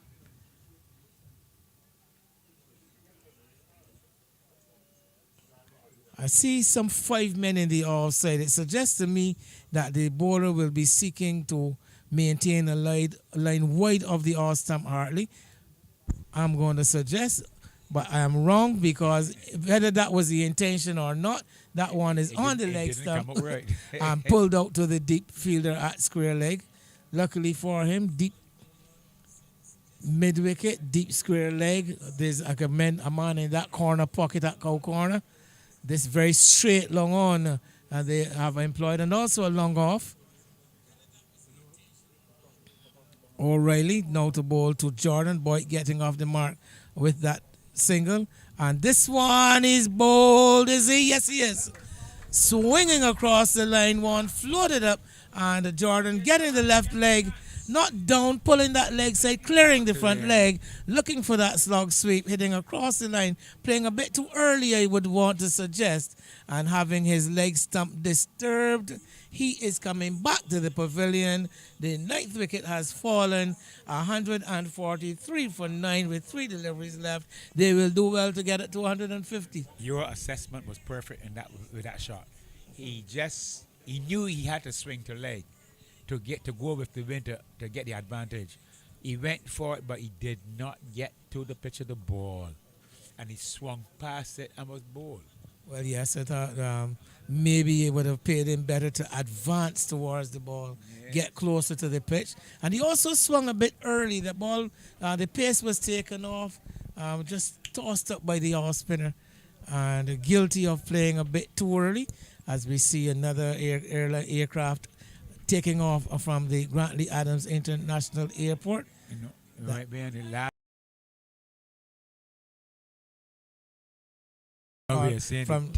From that southwestern side of the island. Let's for our listeners explain the geography.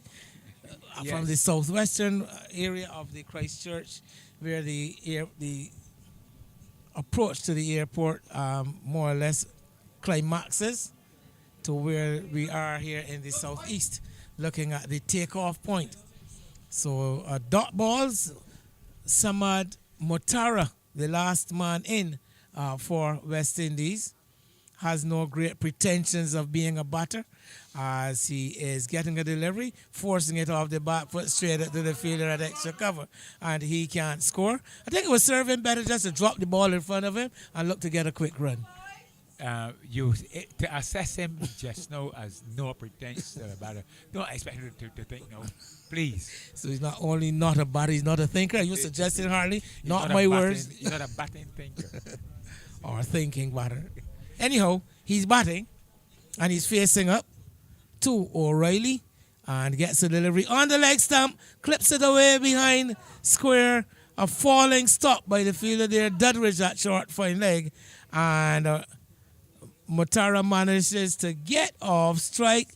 Well, that's the end of the innings, actually, because I thought that the delivery, he is going to come not out on one, as Anthony Boyk, his partner, will.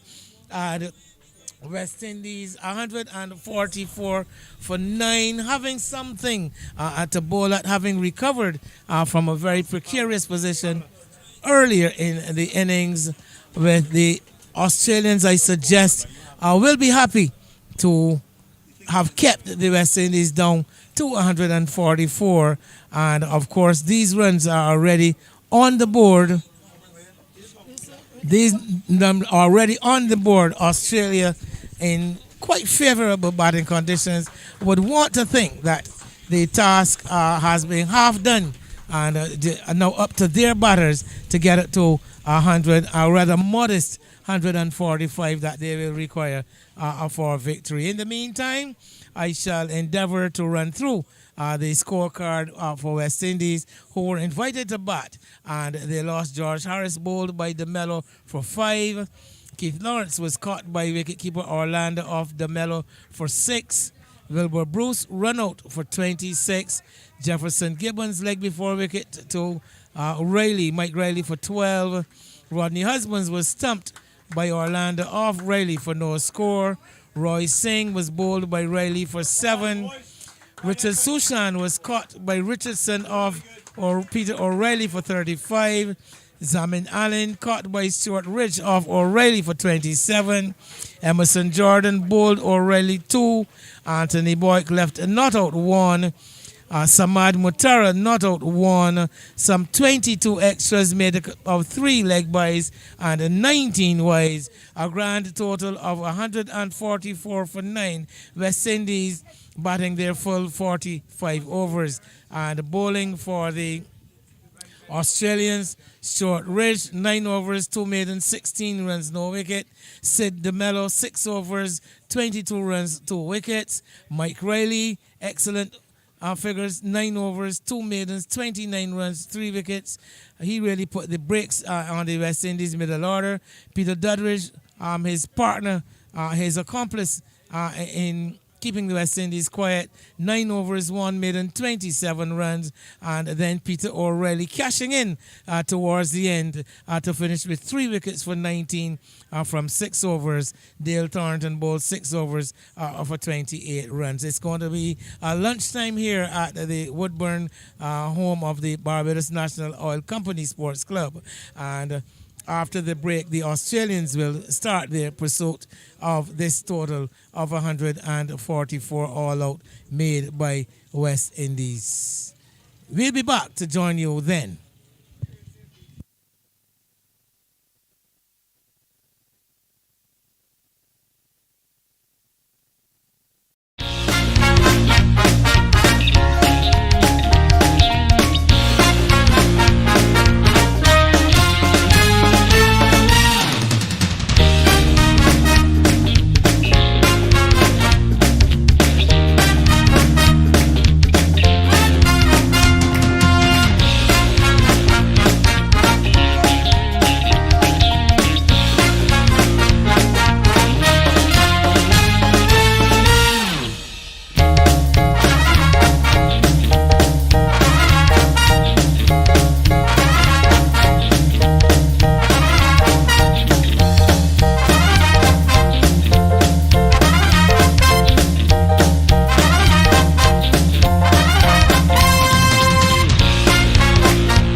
And we are back at the BNOC Sports Club where Australia is set to set off in pursuit of a target of 145 after holding the West Indies to 144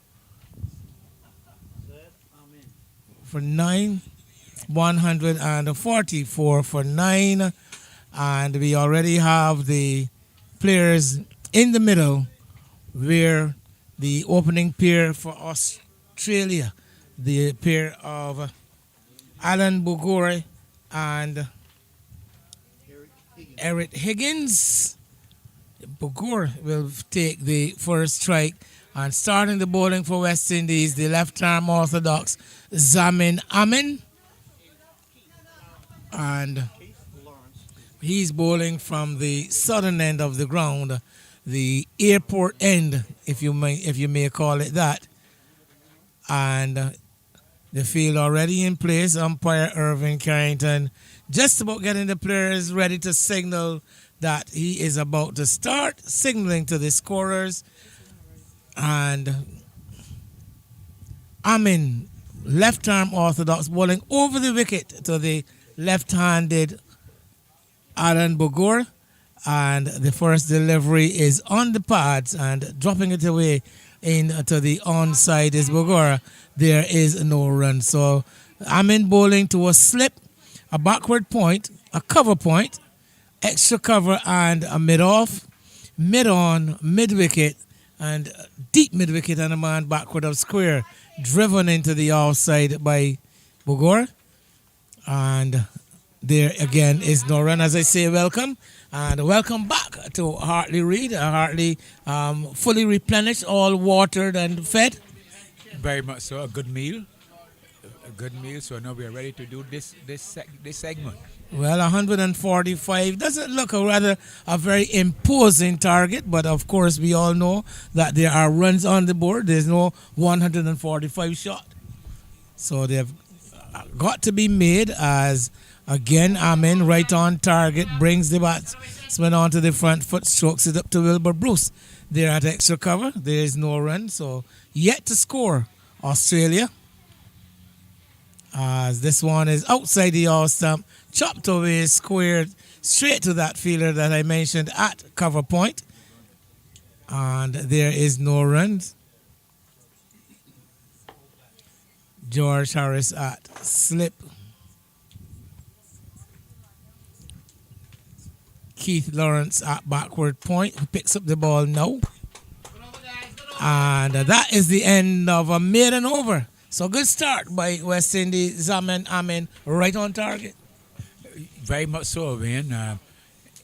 If this is any example of if this is the example of what is going to happen, the West Indies, they are prepared to fight for every run because they have started with a maiden. You cannot do better than that other than have a maiden and a wicket. But yes, at least a wicket off the first ball would have been ideal. It's going to be Tony Boyk taking up the attack from the pavilion end. He'll be bowling to the right-handed Eric Higgins.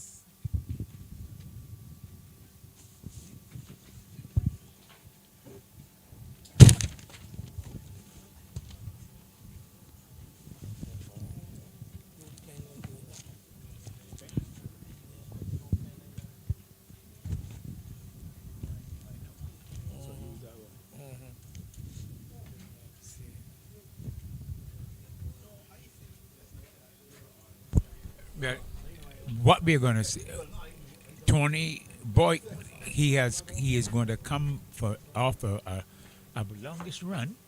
So it is. Let us hope that he can emulate that first over for the West Indies. So Well, right arm looking like medium pace stuff. Bowling over the wicket, and first delivery is right there, just about on the all stump. The batsman Higgins walking onto the front foot, and then having to negotiate a delivery that's just jarring back into him slightly from outside off. That's a bit of a stiff delivery. His body hasn't warmed up at all. Yeah. So he is stiff, not his bowling. His body is stiff.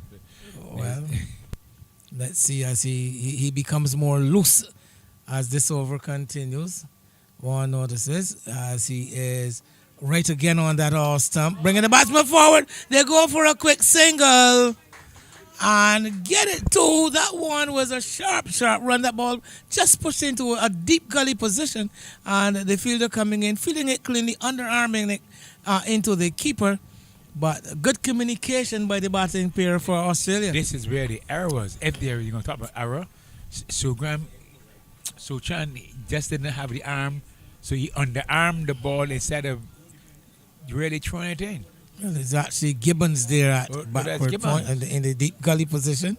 So a single to get the Australians off the mark. A rather cheeky single, and I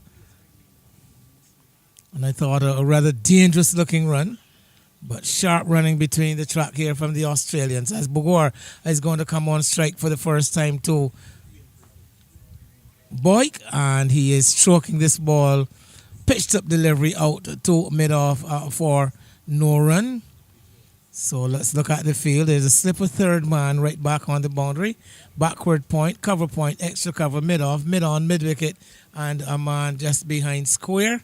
On the onside as Boyk is on the pad looking to work it away into the onside is Bugor. They're going to get a single, which is a leg bite, so ball striking the pad outside the leg stump. So far no real discernible swing for the West Indies opening bowler, or West Indies opening medium pacer. With that action, you expect swing? Well, I didn't say he expected it, but I haven't seen it. As he's in and outside the all stump and looking to slash it away. Naughty looking shot by Higgins through to the keeper. So yes, bowling from a rather low trajectory at Boyk. Not a tall man he is, but that right arm not really releasing the ball from on high, where you would look to expect the ball to swing then. Rather wrong darmish kind of action. As he comes in to bowl to Higgins again and struck on the pad coming onto the front foot. Loud appeal coming from Boyk and the wicket keeper. Close call there for Higgins. I think the umpire ruling that having gotten a stride in, he may have been struck just outside the all stump. When you are trying to add some drama to that appeal, that ball was so far outside of the all stump. Playing a shot. No way an umpire would have given him out. Well, we're 2 without loss after the second over, but it did create some excitement among the ranks of the West Indies fielders. With a score of 145 defending, any time you strike the pad, they are going to appeal. Well, fortunately, the correct decision was made. And now it's going to be Amin to continue. And he's on the all stump, driven up to mid-off, catching the fielder there, Emerson Jordan, somewhat on his heels. And coming through for the single is one of those cases where not timing the ball correctly, properly worked in the favor of the batsman. Exactly, because he didn't get the power. That shot. Where it would have gone a lot quicker out to the fielder and thereby most probably prevent or influence the batsman not to go through for that single. So 1 to Bugor moves the total up to 3. Both batsmen now off the mark. And Amin will bowl to the right-handed Eric Higgins, bowling now around the wicket between the umpire and the stumps. And starts with the delivery on the leg stump, dropped away by Higgins. Was just about to say a heavily fortified offside field. We've got a slip, backward point, short third man, backward point. So 3 men behind the bat on the offside. Then there is a cover point, extra cover, and the mid-off. As he is in Amin. This one on the leg stump once again, starting on that leg stump and worked up to Wilbur Bruce fielding at mid-wicket. There is no run. so far has exercised good control. As he's again right on target, good delivery. Batsman coming forward can do no more than push it defensively in to the onside. So tight start here from Amin and the West Indies. He's into Higgins, and Higgins again that delivery on that leg stump line, looking to chip down the track, but then having to check his advance as he pushes it up to Bruce again. Minibus passing along the highway to the behind the bowler as he is bowling a full delivery.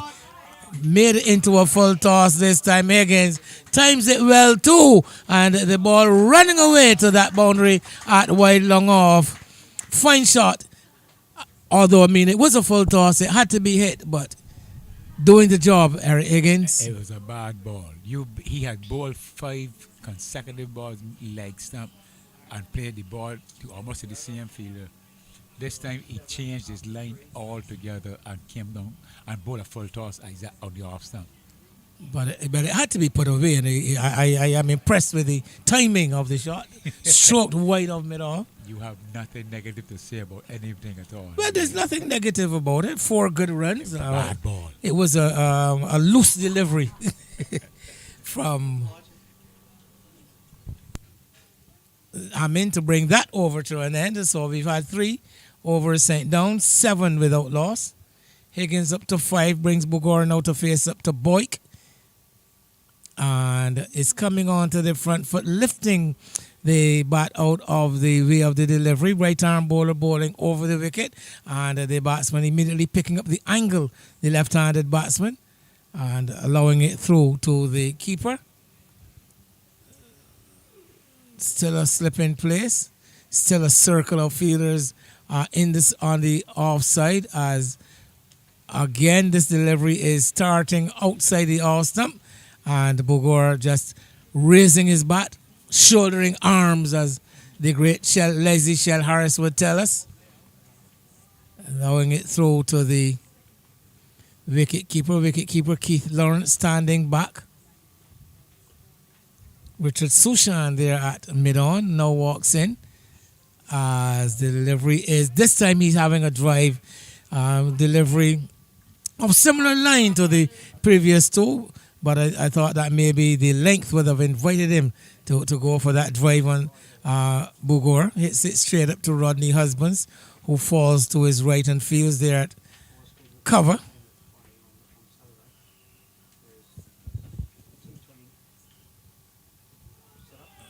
Struck on the pad, delivery clearly from our position. We're sitting in a good position here, Hartley, especially with the bowling coming from this northern end.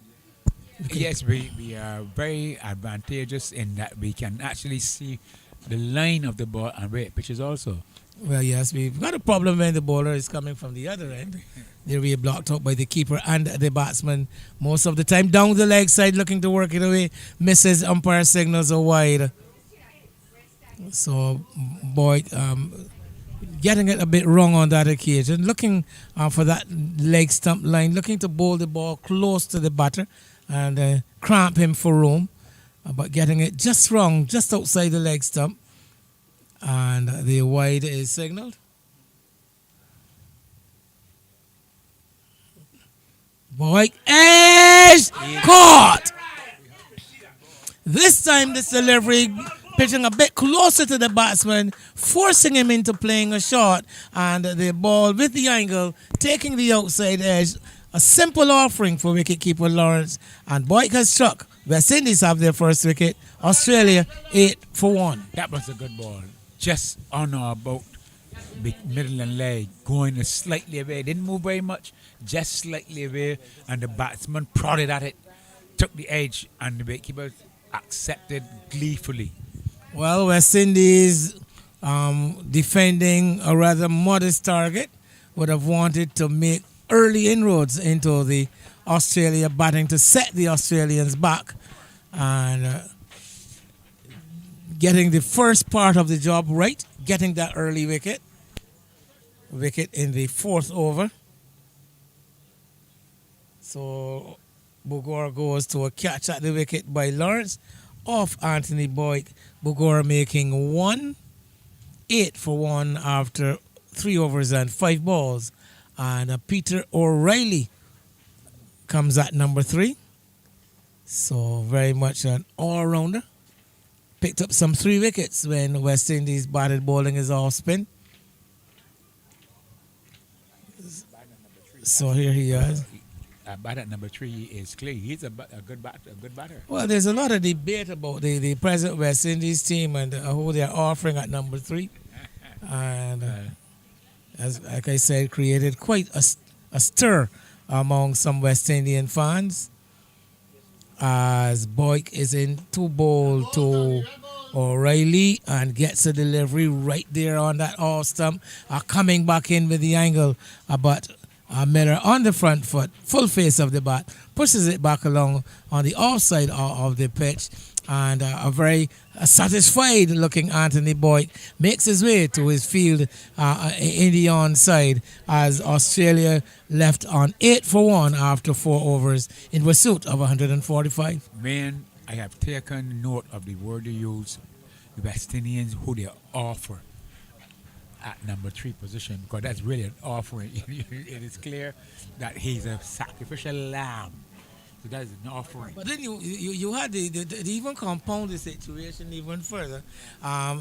Initially, it was anticipated that Raymond Reefer is the designated number 3 player. But then we had a situation when, after that marathon opening partnership, and Craig Bassett was dismissed, in came Kyle Mears at number 3.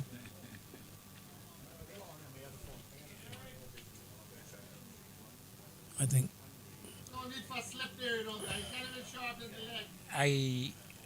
Well, they normally say that the jury is out, but my jury has not even left yet where this coach is concerned, because he's just an extension of the coaching system.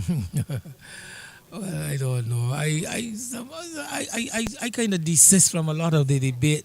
There's my concern basically is not the personnel involved and who does what. My concern really is the standard of our game, and I'm more concerned about seeing that improved than to get caught up in the bickering about the different personalities and who gets the job and who doesn't. But I have no problem with that, because that is how we should look at it. But you are at university where you're thinking, and we are still in primary school. Well, in comes Amin and pushes the batsman onto the back foot a bit quicker, that delivery. And O'Reilly onto the back foot. O'Reilly coming in to strike after Higgins got a single. So 9 for 1. O'Reilly yet to get off the mark is seeing a delivery, pitching outside the all stump and allowing it through to the keeper.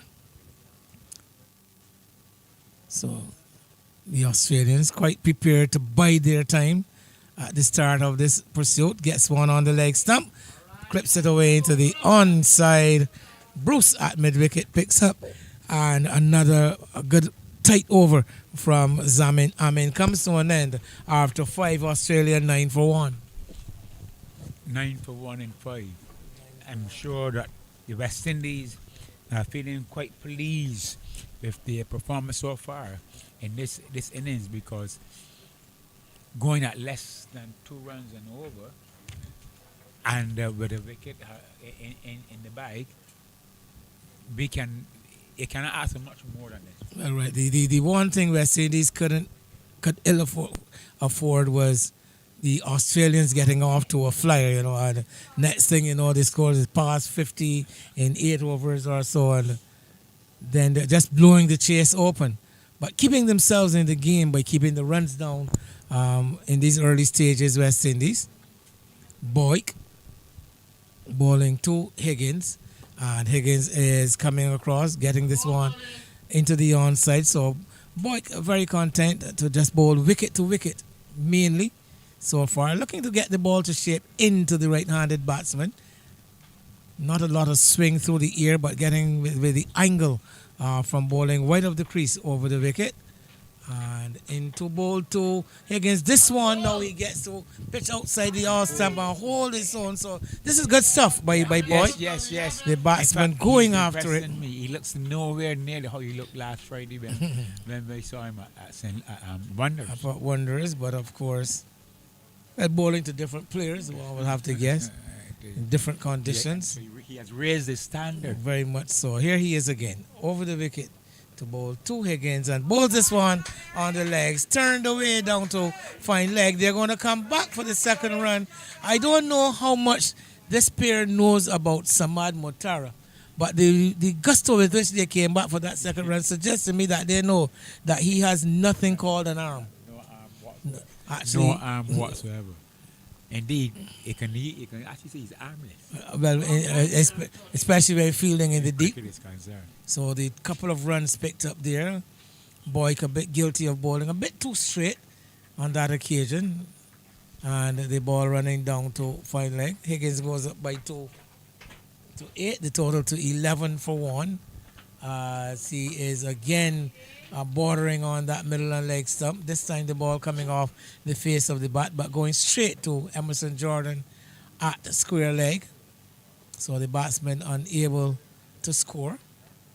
Conditions changing slightly here at Hartley. We got some cloud about, some high cloud has brought a bit of cooling to the environment, to the atmosphere. Yes. As this time, again, this delivery angling down the leg, looking to work it away is Higgins. Struck on the pad, no run off that final delivery. So another over done and dusted. 6 gone, 11 for 1. Yes, man, and I'm sure the West Indies players will be quite happy with this, but because the sun has been obscured by the clouds. The clouds are endless. It is a cloudy there, but not a rainy one. So, although we can see the clouds, there are no rain clouds in it. And looking in the east, it is not built up for any rain. So it's just a day where the fielders will enjoy immensely. Well, Amin is enjoying his bowling from that southern end. Hasn't been challenged a lot. 2 overs, 3 overs for 6 runs with a maiden. He is continuing. Bowling in his cap. Zamin Amin, a feature, a notable feature from him. We've witnessed it before. Doesn't ever remove his headgear. Bearded figure of Zamin Amin into bowl to O'Reilly, who is propping onto the front foot and stroking this delivery up into the offside. He doesn't score. West Indies players inside the circle, all moving in unison, coming forward again and pushed in to the offside. The bowler skipping across to his left, looking rather youthful there. Amin. He skips across towards the offside behind that ball. And in again, as coming onto the front foot. Very careful, O'Reilly. Carefully, just guiding it up square on the offside. There is Rodney Husband's fielding. No run. 1-1 for 1. 11 for 1.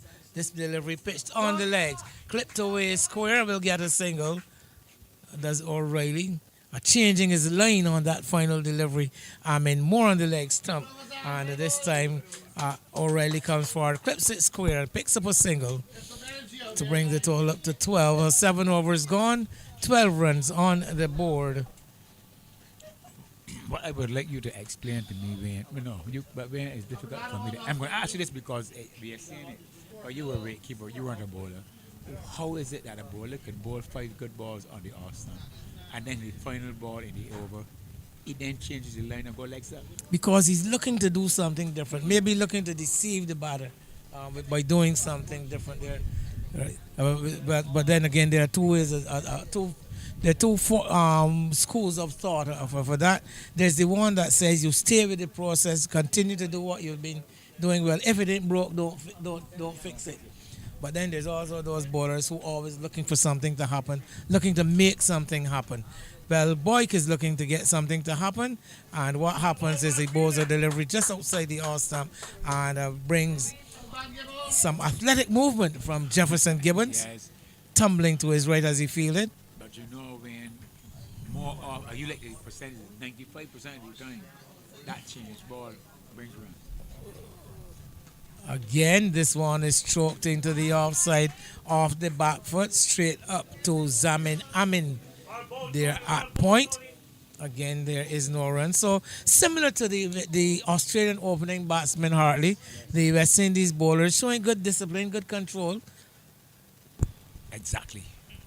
Boyk is delivering this delivery from a bit closer to the stumps on this occasion. So good, clever thinking by the bowler. This time, instead of coming from wide of the crease, you noted that he got a bit closer, trying to bowl that one wicket to wicket. We were very, very complimentary in the swing bowling of the Australians. Our bowlers, just like West Indians, do not swing, but they are very disciplined in their line. Very straight. Here he bowls a full toss. Of course, we know there's something called the commentator's curse. And just as you begin to compliment them, we saw Boyd bowl a very, very loose delivery, a full toss on the legs, hit over the infield by the right-handed O'Reilly, and picking up some 3 runs as Captain Roy Singh had to chase out towards the deep mid-wicket area. So a bit of a reprieve for the batsman from Boyd. Commentator's curse. Hartley Reid just said how good he was bowling, how disciplined he was bowling. So he repaid Hartley's confidence with a full toss on the legs. But he showed me that he's human. But And yes, that's how to err. well, sometimes we commentators need to remember that. Here is Boyd, short, backed away, chopped away behind point with some style too, as the fielder is going to pull it back just inside the rope at deep third man.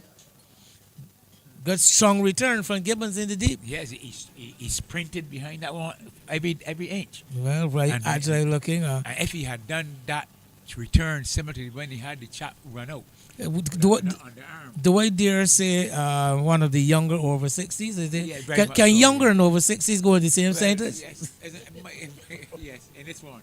Yes, Well, yes, my scoring partner here to my left, Mr. Moore, agrees with me that there are younger over 60s.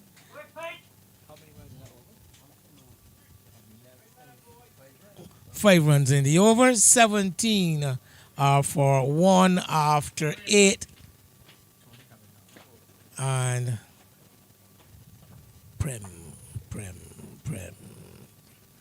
Prem Singh, the substitute fielder, will come on to the ground. Boyk coming back to the pavilion after his 4th over, 4 overs for 9 runs. He has gotten the wicket to have fallen. That wicket being Alan Bugora, who was caught by the keeper, Lawrence, for 1. And now 17 for 1 after 8 overs. So some discussion among the captain Singh and and it looks as if we're going to have. So we're going to have a change of bowling. The first change from that far end. One variety of left arm orthodox spin replaced by another. Where Samad Mutara. what he has to do is to emulate the captain now and bowl just as tight. Even if we made fun of his arm while throwing from the deep, there's no fun on that same arm when bowling with ball in hand. Very true. That is true. Right. Toss. As he tosses this one up and stroked out wide of mid-on. But Mutara, a bit slower than Amin. And he also is going to offer that drifter. And the arm ball is very much a weapon of his. Bowling around the wicket.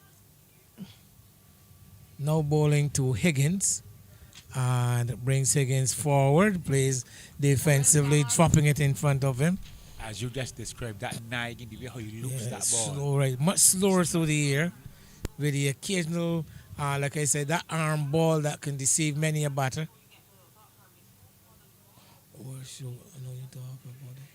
Short, hit away. behind point. Well fielded by Gibbons. Gibbons very much in the action, looking rather sprightly. But when discover both innings, these slow balls are getting some bounce. Well, yes, once you toss the ball, the important thing is that flight that extracts that bounce. As this one is again a toss high in the air. Down the track comes the batsman and strokes it, playing an on drive. So for once we see a batsman prepare to use his feet, come down the track and get to the pace of the ball, get to the pitch of the ball, in fact. 19 for 1. No captain. Is that Singh? Well, they've removed the slip fielder. That's Harris actually moved away from slip, going into a very short cover position. And Samad is bringing the batsman onto the front foot, pushed away square on the offside. Again, there's no run. So interesting move, Hartley. They've removed the slip and they have brought it's a attacking cover fielder, you can call it, a catching cover. But if we are talking 17, 18 overs, 18 runs gone, 8 overs, 9 overs now, and you're bowling predominantly off stump, why remove your slip? Why don't you, that man that is right deep on the mid-wicket boundary, that's out there, passing the road, he could come in and still maintain it because there is no need to have no slips with 9 overs for 18, 19 runs. Well, Hartley Reid, the thinking cap has been put on. I don't see it, but Hartley Reid putting on his thinking cap, thinking like a captain, and making a good point too, Hartley, I must agree. That man at deep mid-wicket is going to take a lot of hitting to clear that boundary, especially hitting into the fan, we can almost call it. It's like hitting into a fan, hitting in that area. 19 for 1 after 9 though, West Indies, as we see a second bowling change implemented. Of course, we saw Boyk leave the field after sending down his previous over. And now Rodney Husbands is going to take over from this pavilion end. Right arm medium pace also.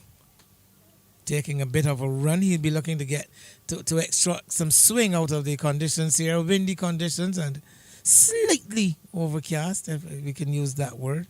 As this first delivery is seeing the batsman go onto the back foot, chopping it down to Gibbons, who is at that short third man, bit bordering more towards backward point. Not fine enough to be called a short third man.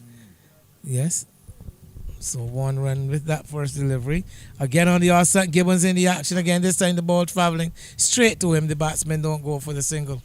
Well, he was not very impressive in the last match, so he has to hold. Because they gave him only one over. Yes. So down on that off stump so far. And again, he is this time going through the batsman outside the off stump. And keeper Lawrence actually coming up to the wicket now for the slow medium stuff. That is a good decision. I don't even know if you can include the word medium, just slow. Coming on to the front foot and push back along the wicket. There is no run. So, but so far so good from Husbands. Good line, good length. Honing in on that off stump. Comes in again, and again this time the batsman coming across and can do no more than open the face of the bat, run this one down behind square. There's a slip and that backward point, and there's also a very square point fielder, so lots of attention paid to the area behind the wicket on the off stump. As this delivery is a bit wider, not induced into following it is the batsman O'Reilly, and a good overcosting, just the 1 run from Rodney Husbands. West Indies continue to keep it tight. After 10 overs, Australia 20 for 1. Excellent over. Well, I can't use the word superlative as excellent because it did concede 1 run, but it was a very good over. And the line was excellent. The execution was good also. Yes. Because that is what he wanted to do. He wanted to be down on that off stump consistently, and actually just the final delivery Getting it a bit wide, but I think that may have been a ploy to induce the batsman into chasing that delivery. I'll give him the benefit of the doubt. Down the wicket comes Higgins and looking to stroke this one to mid-on. Picked up by the captain there at short mid-on. Not silly mid-on there. That's a good field. Well, yes, a straight short mid-on. There's also a man right back on the fence at long on as this one is chopped away into the onside, not fielded cleanly by Husbands. The batsmen are going to come back for a second run. The Australians looking quite sharp between the wickets and exploiting any errors whatsoever by West Indies in the outfield. I did not anticipate they would have come back for a second run there. So, Mutara and Higgins actually coming forward and waiting for that ball to arrive. Just tossed slowly up by Mutara. Not offering the batsman any pace to work with. As again is his one. Down the track comes Higgins and strokes it along the onside of the pitch. Ball traveled in the air just off the ground for a while, but no semblance of a chance. This is going to be a good game. I'm predicting a close game here. Well, 23 for 1. Mutara, just change of trajectory there, balls that one a bit flatter. And O'Reilly, again, both these batsmen quite prepared to look to use their feet and get down the pitch to the bowling. Here he is on the front foot. O'Reilly steers it away behind point. Swooping in from backward point is Jefferson Gibbons. He seems to be enjoying his work in the outfield. Has become to the end of another over. Over number 11 done. And Australia, remember, they are looking to get up to 145 for victory in this clash of the unbeaten teams in the over 60s Masters, the over 60s big man cricket competition. But when Jefferson Gibbons first started playing, he was an excellent outfielder. But then Maple had problems with the wicketkeeper, and he just chose to keep wicket. And he kept it for years then. Oh, very excellent athlete generally. Yes, he does, yeah. Pushank, as familiarly known as the nickname. Cruikshank. Jefferson Gibbons. There he is. Hands akimbo at backward point. They come down now, those hands, as this delivery is on the R stamp, stroked up towards mid-on. Fielder at mid-on, pushed back at the edge of the circle, allowing this single taken. Still with a slip in place is Husbands.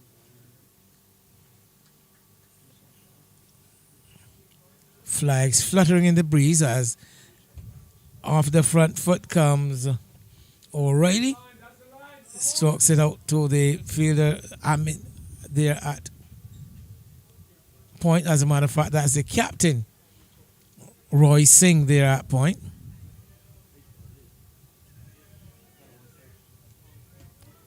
On the pads, looking to work it away off the inside edge onto the pad. Another dot ball.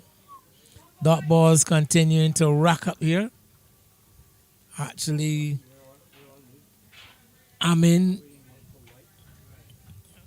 interesting numbers here, Hartley. Zamin Amin in 4 overs set down some 20 dot balls. Anthony Boyk in his 4 overs also set down 20 dot balls. So the similarity is uncanny here. So the West Indies doing a good job of containing these Australian batsmen as this one is stroked into the covers. Chase here for Wilbur Bruce. And 2 more. The result at the end of over 12 and in pursuit of a victory target of 145, Australia 26 for 1. A very good offering by husband so far in those two overs, he, he he has been relatively tight. So I'm sure the captain would give him some more balls to bowl. Yes, game again going along, just ticking along. No real explosion. The Australians are quite prepared to bide their time. I guess with a target of just over 3 runs per over. Actually, the required rate right now at 3.61. I don't think that will send any alarm bells to the Australian camp. But it's going to be Mutara. Abdul Samad Mutara. Down the wicket comes Higgins. On drives it through the fielder there at the short mid-on position. Some loose stuff there, some loose work by the West Indies captain. Yes, this is the first set of midfield on the West Indies part so far because Allowing that for should the- have been cut off. Allowing for the single. And now O'Reilly is gingerly onto the front foot, opening the face of the bat, allowing that one to run down to short third In man. the previous over, I had drawn your attention to that field, that exact field, and it was telling you that was an excellent place to field. But if he's going to midfield, In comes Motaro again and flatter delivery, changing up his trajectory there. Motara.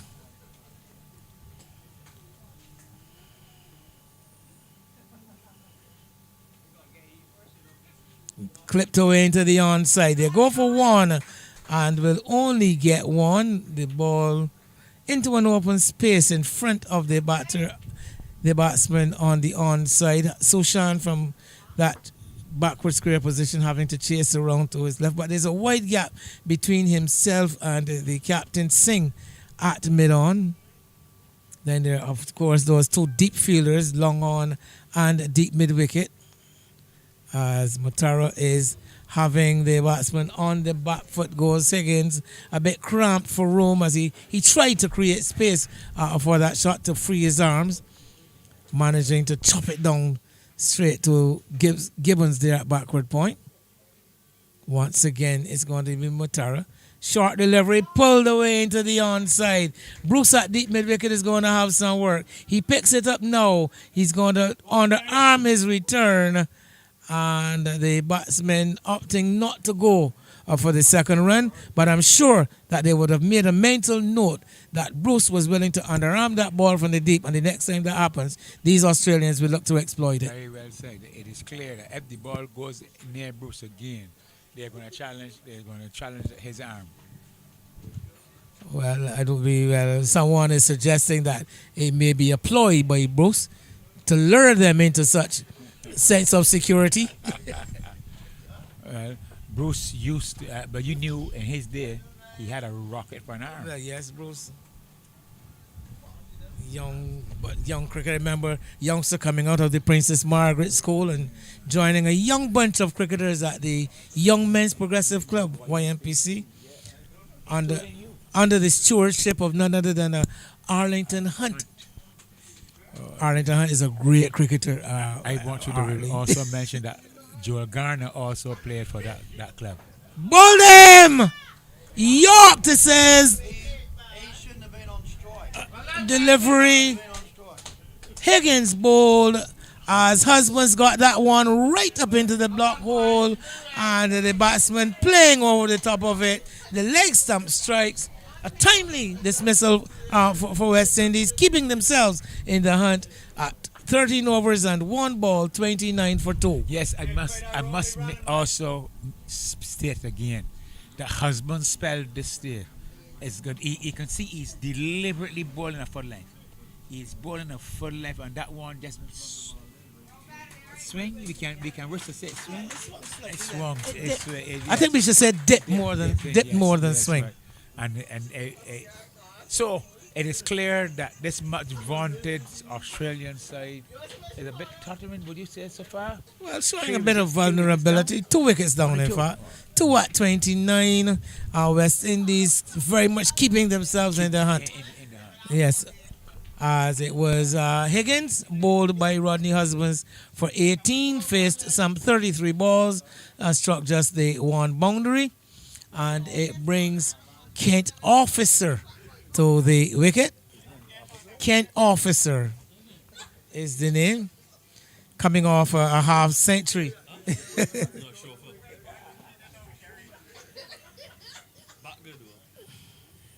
As Husbands is again, what noticeable in this bowling spell from Husbands too is that he definitely is looking to take the pace off the ball, not looking to.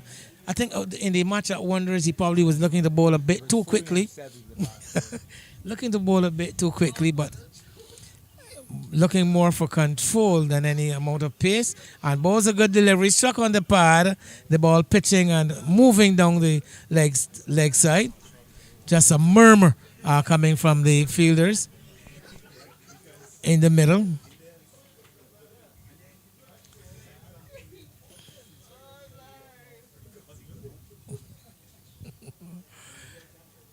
And on the front foot he comes. Another good delivery on that off stump. And jarring down on it. Looking for that Yorker length delivery again. Husbands.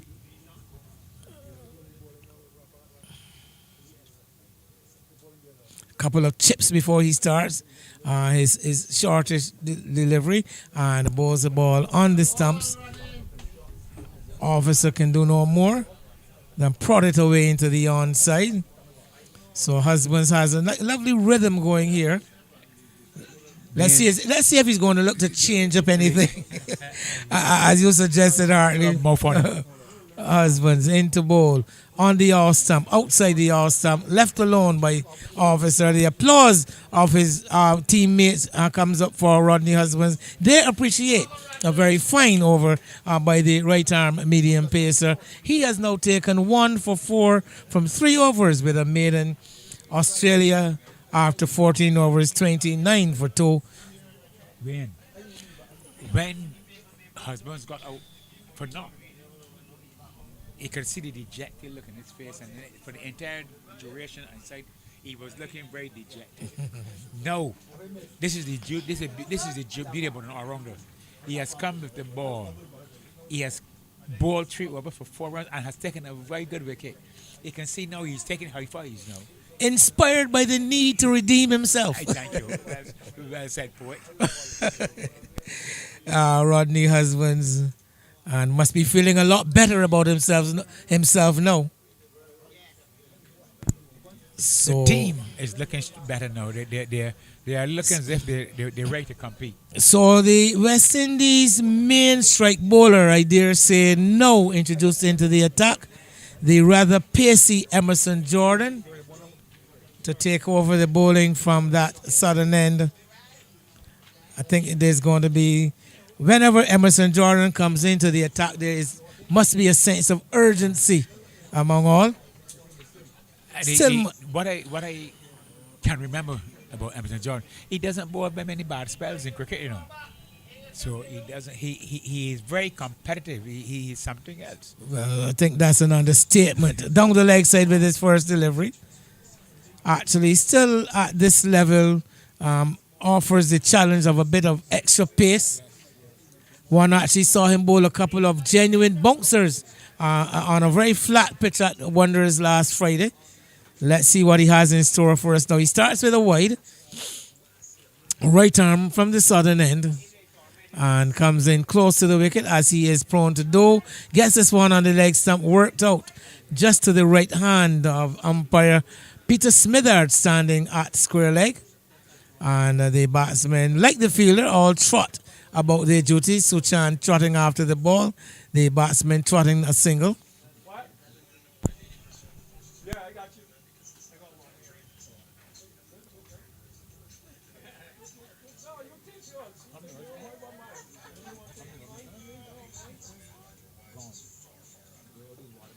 Officer onto the front foot, drops it away into the onside.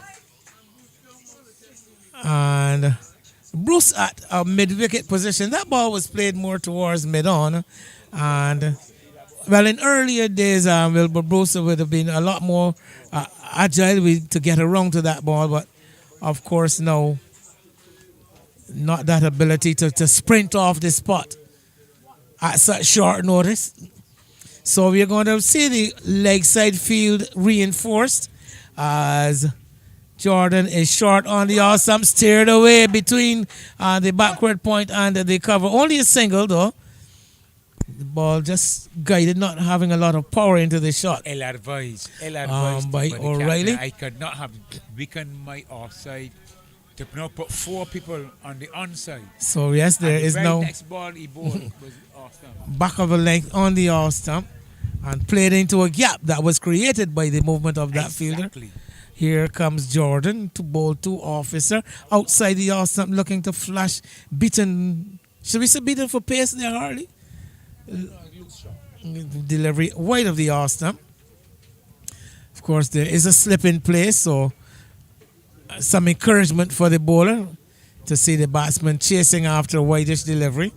There's a third man right back on the boundary. Backward point, cover, and a wideish mid-off bordering on extra cover. Ball played away square on the offside, fielded by Gibbons. There is no run. So, You know, when it's been suggested around the ground that Jordan should be bowling here from the northern end. But I suppose because of that strong breeze coming from the east and Jordan outswinger, that's why he has elected. I'll bring another aspect to it after this delivery on the leg stump, turned into the onside, straight up to Gibbons, to Husbands at mid wicket, and there is no run. But the breeze coming from the east, more southeasterly, and I would want to suggest that Jordan, with his pace, would want the assistance of the wind behind him rather than bowling into the wind from the southern end. 15 overs gone, refreshment time here. Australia 33 for 2. The game yet to unfold. Very, very even Stevens here at Woodburn. Hartley Reid and then Woody Richard will take over the commentary when we resume after this refreshment break.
Okay, as the substitute fielders come off with the uh, refreshments, blue water refreshments break. Just to remind you that Australia are chasing 145 for victory, and they are now 33 for 2 with O'Reilly on 10 and Officer there on 1. And we can tell you that they've so far lost Alan Bogor, who was caught by Lawrence off Boyk for 1, and Eric Higgins, who was bowled by Husbands for 18. And so it's 33 for 2 after 15 overs. And when Australia batted, at the end of 15, they were 36 Maybe for 2. West Indies. When the West Indies batted, they were 36 for 2. So they're Neck and neck. they're doing exceptionally well, the West Indies, in defending their total. This will be Husbands to continue. Bowling now to O'Reilly, who's playing out into the onside. No run. And it's kept on 33 for 2. Just give you a rundown of what took place earlier today. The Australians won the toss, and then they chose to field. As you watch Husbands from the pavilion end, bowling now to O'Reilly, who's forward and drives. Nice looking shot through cover. Chase on here for Suchan and Bruce. Suchan will get to it, and the batsman will come back for the second run now. And that will take O'Reilly up to 12, and a total up to 35 for 2 in over number 16.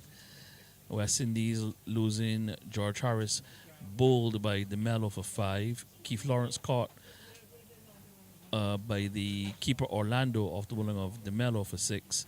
Wilbur Bruce was run out for 26. Jefferson Gibbons was LBW to Mike Riley for 12. Rodney Husbands was stumped by Orlando off Riley for without scoring. On the line of the leg stump and clipped away through square leg. Runs here again for O'Reilly. He'll get 2 more to go to 14 and take the total up to 37 for 2 in over number 16. So then we got down to Roy Singh, the captain, who was bowled by Riley for 7. Richard Suchan was caught by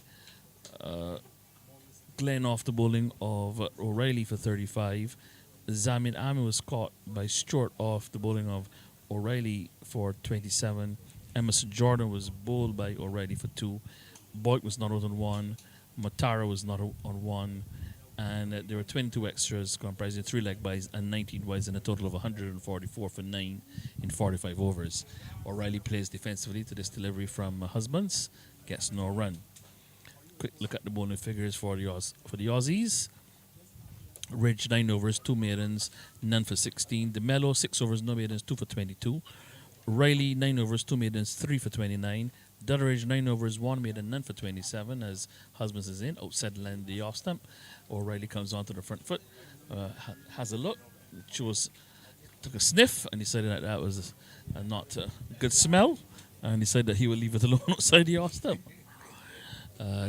Now O'Reilly, who was at the crease now, he bowled 6 overs, no maidens, 3 for 19 as Husbands forces him onto the back foot, and he forces the ball away into the offside, but straight to Bruce in an extra cover. No run, the end of the over, 37 for 2. And the final bowler for Australia, Dale Thornton, 6 overs, no maidens, none for 28. That bowling, that refreshment break had Husbands a bit offset because he started back, and for his first 2 balls he wasn't on the spot like he was, but then he has gathered himself and he has ended the over pretty comfortably. So it is clear that the fight is on, Woody. The fight is on, and who holds the nerve longer here will be victorious. Very much so. Jordan, it will be to continue from the roadside end. He'll be bowling to Officer, who is there not on 1. Total 37 for 2. So Jordan operating with a slip, the third man, backward point, cover, mid off, mid on, straightish mid wicket, forward square, and a backward square. The delivery was shortish outside the off stump. Officers on the back foot and cracking it away, but straight to the fielder. Gibbons in that backward point, and there is no run. Score kept on 37 for 2. Win over number 17, being bowled by Emerson Jordan, the former Barbados speedster. Here he is, bowling out to Officer outside the line, the off stump, no shot offered. Ball that pitched and seamed away from the right hand and into the gloves of the keeper. It remains at 37 for 2. It'll be interesting to see how Jordan goes in his 9 overs. His first over costing just 4 runs. As he's in again now, bowling on the line of the leg stump, and Officer just defending into the mid-wicket region where it's fielded by Bruce. And the score remains at 37 for 2. Jordan, in his heyday, was as much as he's not a very tall man, he was quick, pretty sharp. Very, very sharp. You're being very Get kind the to ball him. to rear from off a goodish length. Here he is, bowling to Officer, who's defending into the mid-wicket region again for Bruce to do the fielding, no run. A number of batters were very apprehensive in facing Emerson Jordan. He's there. Had very strong wrists. Had very strong wrists and used them to get, flick the ball and get it to rear from goodish length. And Officer's forward and beaten by a good delivery just around the line of the off stump. Bit of late movement, taking it past the outside edge and into the gloves of the keeper.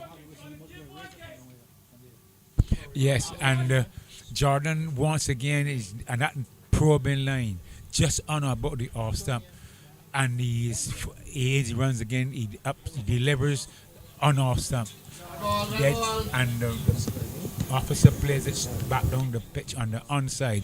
The end of another fine over by Jordan, and at the end of the over, the score is 37 for the loss of 2 wickets. So the West Indies team keeping themselves in this game by some excellent bowling. All of the bowlers so far, each one has raised his hand and has delivered. So they are just fighting here. This is Prem coming to bowl. Yeah, looks like Yes. Prem is going to pick it up from the northern end, and northern or the pavilion end. And this will be another interesting move here by the West Indies Masters as they try to defend this manageable total, nothing exorbitant, but the conditions certainly helping them to make a fight of it at this stage. Yes, and this is why I said to Wayne earlier that this game is going to go down to the wire, because Australia determined to win. Remember, these are the 2 unbeaten teams, and with the West Indies only making that 145 or thereabout, now 144. But they are defending them. So we have to see who is going to crack first. So it'll be Prem Singh bowling now, a full toss outside the off stump and dragged away through wideish mid-on by O'Reilly for 2. Harris to field it down on the long on boundary and having a lot of work to do, running around to his right. So he now goes O'Reilly to 16, and the total up to 39 for 2 in the 18th over. A delivery outside the off stump, left alone by O'Reilly, taken by Lawrence behind the stumps. It is difficult to ask your body at over 60 to bowl your first ball good. Here is Singh bowling, shorter delivery and pulled it around behind square. Matara labors after it. They'll get one. They're going to come back for the second. The return comes in on the bounce to the keeper's end. And 2 runs to O'Reilly, who now moves to 18 and takes the total up to 41 for 2 into the 18th over. So Singh hasn't really found the range yet, found his line, his direction and right length. But on this occasion, the batsman coming down the pitch, and when he got there, just could only push it back to the bowler, no run. It remains at 41 for 2. We're in over number 18 as O'Reilly lets to swing this delivery through the leg side. Might have just got an under edge, might have come off the pad and goes away towards the fine leg region. They will get, he got an under edge. So a single there for O'Reilly, who now moves up to 19 and takes the Australia Masters total up to 42 for 2 in over number 18.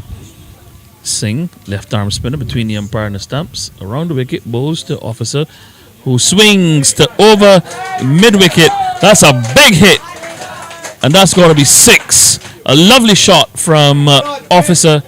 That's what he can do. Saw him in the previous game that the Australians played up against the American Masters, and certainly he played a very fine innings and showed he was a very explosive player. But he got a 6 on that occasion. He's now up to 7 and takes the Australians at the end of over number 18 to 48 for 2. Well, this over somewhat released the shackles. So we will have to see if Singh is going to get another over. But for sure, what he is offering is not, the ball is not spinning, and it is too slow, very much too slow. So he has no. We have to see what the captain does after this over from Jordan. I think they could perhaps stick with the 4 previous bowlers. I think those are the ones who have proven over the course of this tournament so far that they're the more steady, the more reliable, and maybe Captain Roy Singh may want to stick with those 5 bowlers: Amin, Boyk, Matara, Husbands, and Jordan, and work the permutations. We saw the Aussies give the opening bowlers a long opening spell on this, but the Singh has chosen just to give his bowlers just a 4-over spell. But we seem to have a break in play as they've taken a little bit of time to find the ball. It was smacked over the western side of the ground, past the hedges, and may have gone under a building or something on that far side. So they're finding it difficult to find the ball. And we're just going to take a momentary break and until the ball has been retrieved.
This ground, the Barbados National Oil Company Sports Club, this ground is as a result of this area is the oil area in Barbados. Wherever, if there's any oil, crude oil, is this area, and when this is the headquarters of cricket of the oil company, Right. and the management, knowing that it's in Barbados, and men played cricket, they have provided this ground for the cricketers, and I must compliment the Barbados National Management for that gesture, because then it has played a lot of cricket here.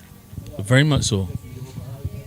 And that tended to happen a lot in the Caribbean. A lot of companies tended to, if they had the space and they could provide the facilities, did We know, for example, Barclays Bank had a sports club. Here is Jordan, the start of a new over, bowling now to O'Reilly, who's playing defensively back along the pitch, no run. Texaco at the time. Texaco as Now well. Rubis. Yeah, that's right. You also had Banks Breweries, who used to brew Yeah, I Banks sup- beer here in I Barbados. suppose that would have been the leading one because that produced That's, critters. that's correct. So, very many, even to Cable and Wireless, the telecommunications company. As we watch now, Jordan bowling, delivery, taking the batsman on the pad, pitched up. He was looking to play it through the onside, ball coming off the pad, and no run. It's kept on 48 for 2. So, yeah, so quite a few companies, those who had. The corporate bodies recognize their social responsibility. That's correct. Here is Jordan making his way in again. Bowls now to O'Reilly, who's back and steers this one away towards backward point, fielded by Gibbons, and the score remains at 48 for 2 in over number 19. I think those are the main ones. If I remember, if I think about it all, can't think that there's any more that I can think about. As we watch now, the delivery was short and pulled around through square leg by O'Reilly, running very close to the boundary. Giving chase is Suchan. They'll come back for the second run now. So 2 runs to O'Reilly, takes him up to 21, and that's the 50 for 2.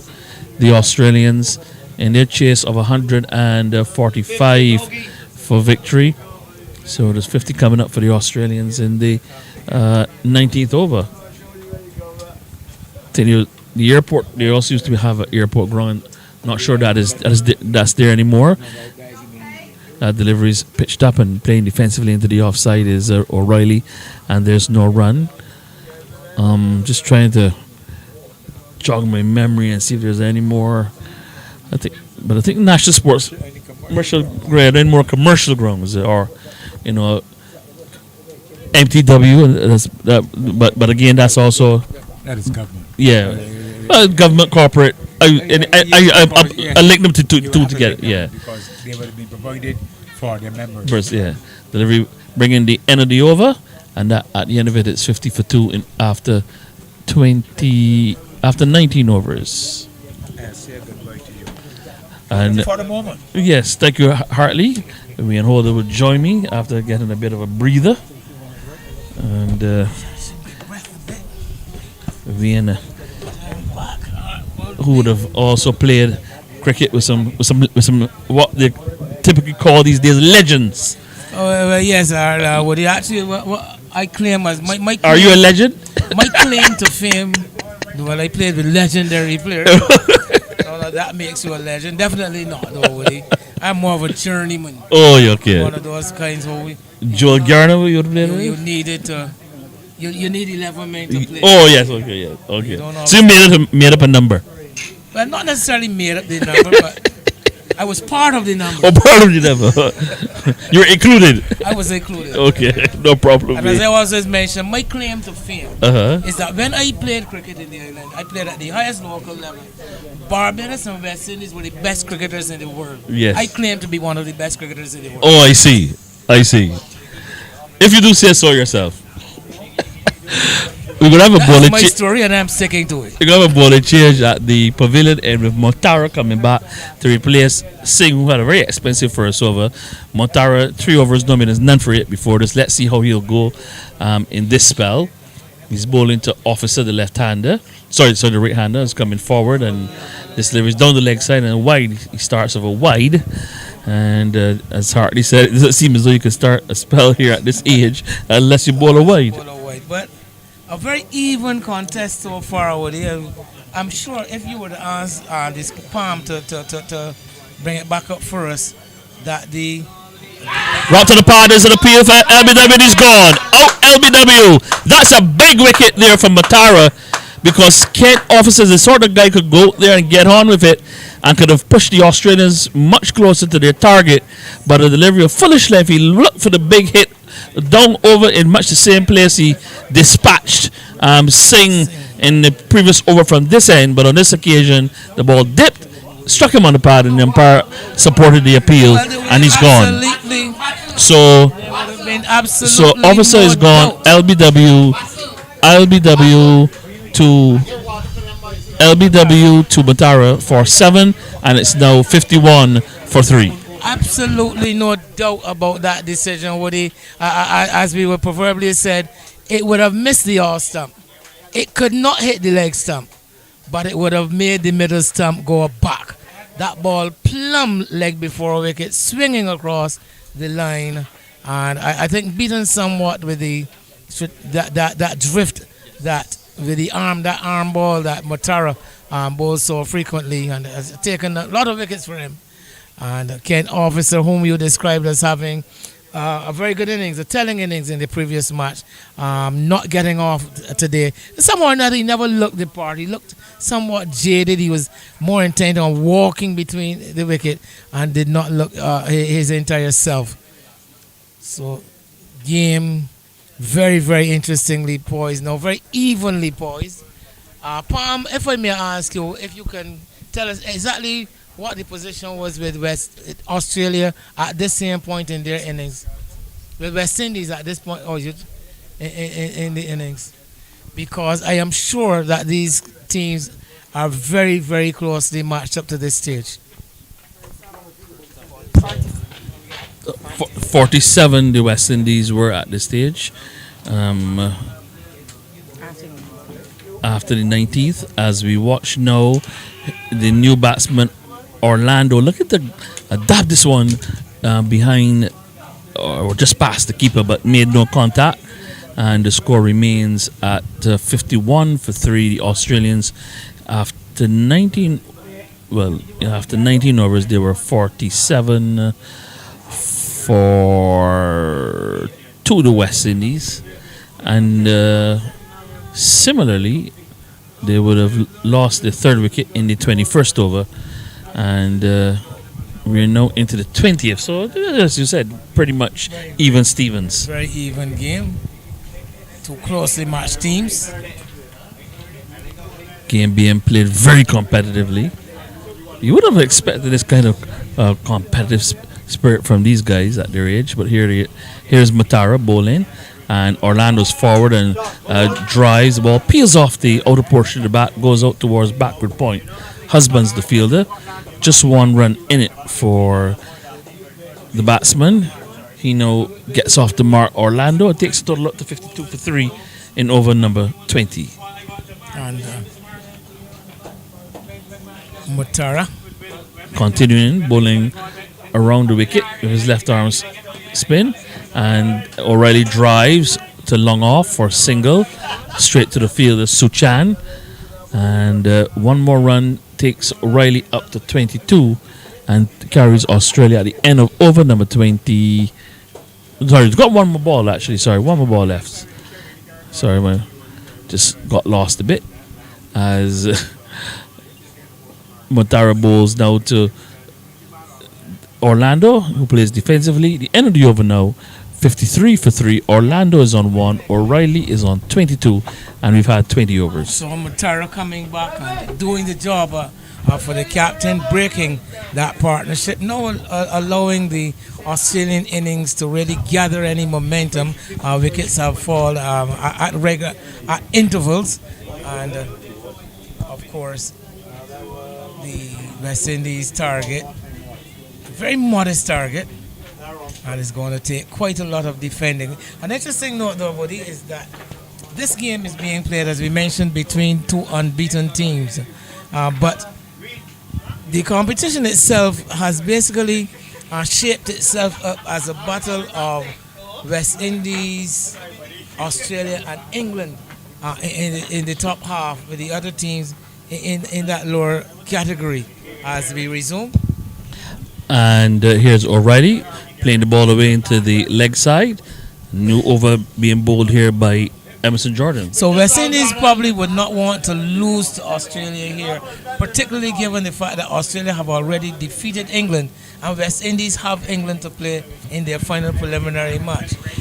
Well, all the permutations are at work here, and very interesting and very intriguing battles. We're going to see Lawrence get back into position as Jordan bowls to O'Reilly, who plays defensively into the offside, can't score, and it remains at 53 for 3 in the 21st over. Last delivery there from Jordan seemed to keep a bit low from my position. Maybe that is a contingency that may have to be borne in mind. The pitch becoming a bit drier. Jordan bowls outside the line of the off stump. Delivery that pitched and moved away from the right-hander. Didn't offer a shot, taken by the keeper. Emerson Jordan is in. Normally, we won't see Jordan conceding any high degree of runs. As he's Short. bowling now, and this one is steered away towards backward point where Gibbons makes a tumbling save and prevents any possibility of a run. Some debate though as to whether Gibbons stopped that ball. If the ball stopped Gibbons, Well, that's maybe so too.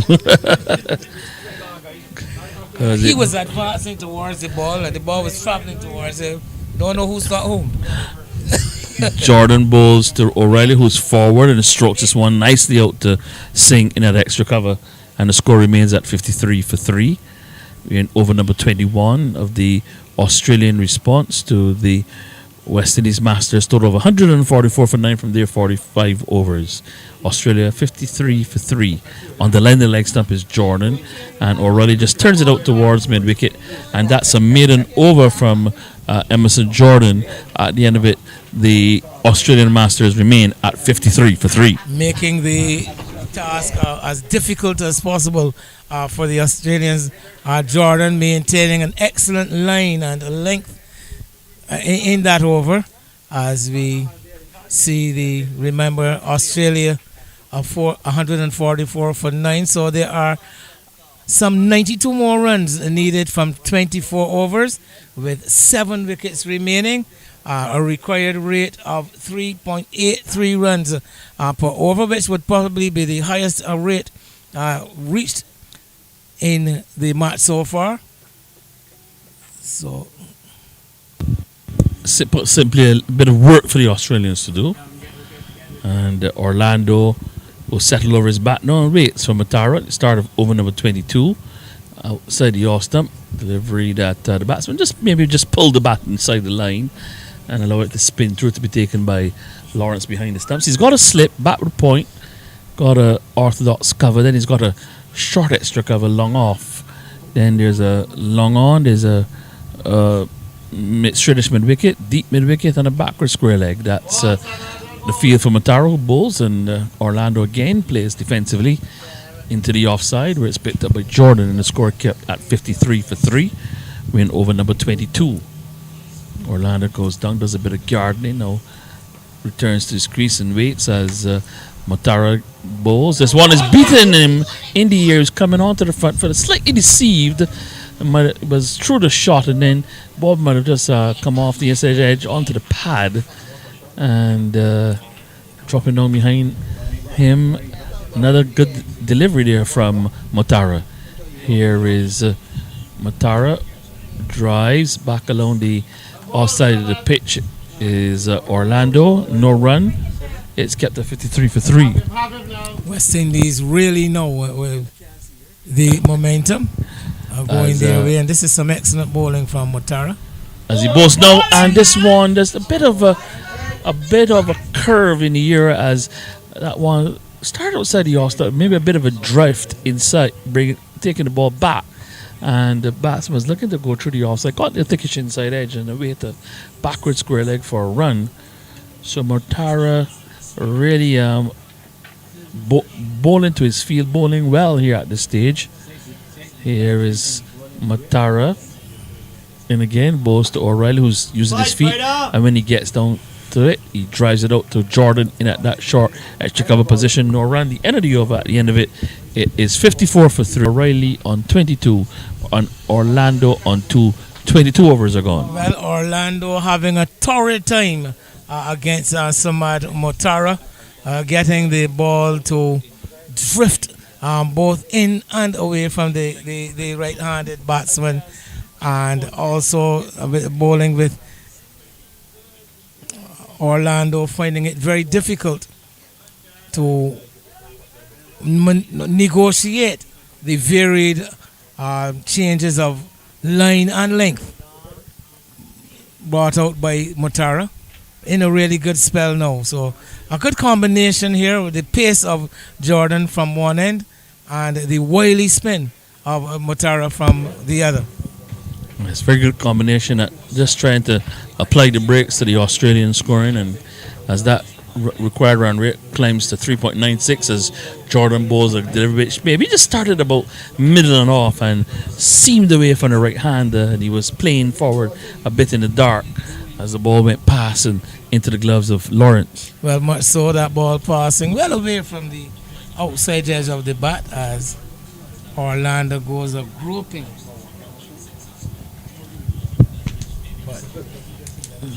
As Jordan in again now, bowls to Orlando, a wrap from the pad is appeal, and he's out leg before.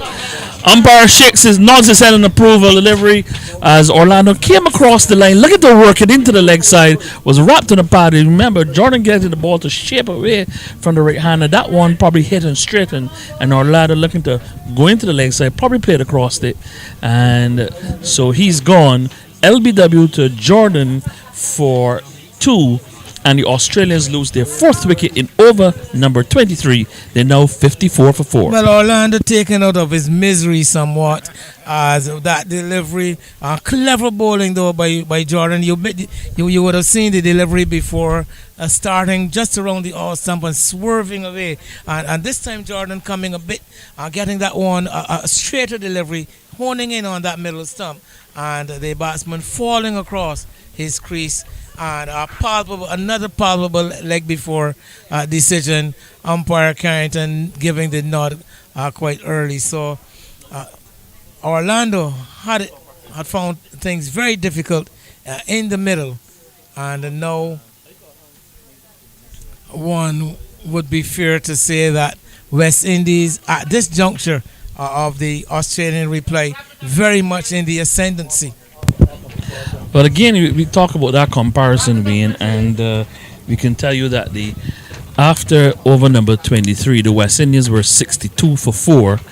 At this stage, the Australians now 54 for 4. So, again, how much is 8 runs between?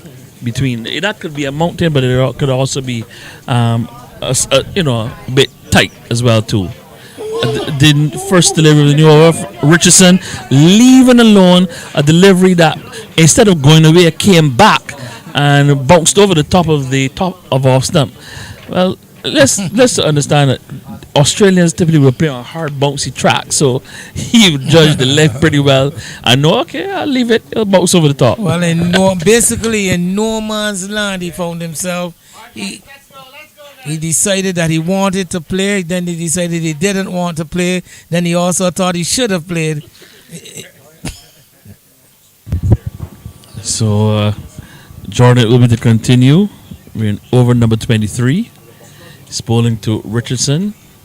And to this delivery, Richardson gets a delivery of a foolish length. And he did well to dig it out. And that one was certainly going home, Wayne. If he hadn't missed, it would either have been LBW or bowled. Well, Emerson Jordan now with his tail up, one would have to say, coming from that southern end with the breeze behind him and really working into his spell. Here he is again now to bowl to Richardson, who is steering this one away towards Gibbons in at backward point, no run. And Jordan is such a fine spell that the captain has given him some more support behind the stumps. Where he was just bowling with 1 slip previously, he's now got 2 slips. Gibbons is, I would say, more so a short third man. There's also a backward point. There's an extra cover. There's a mid-off, mid-on, mid-wicket, and a square leg. Good thinking by the captain.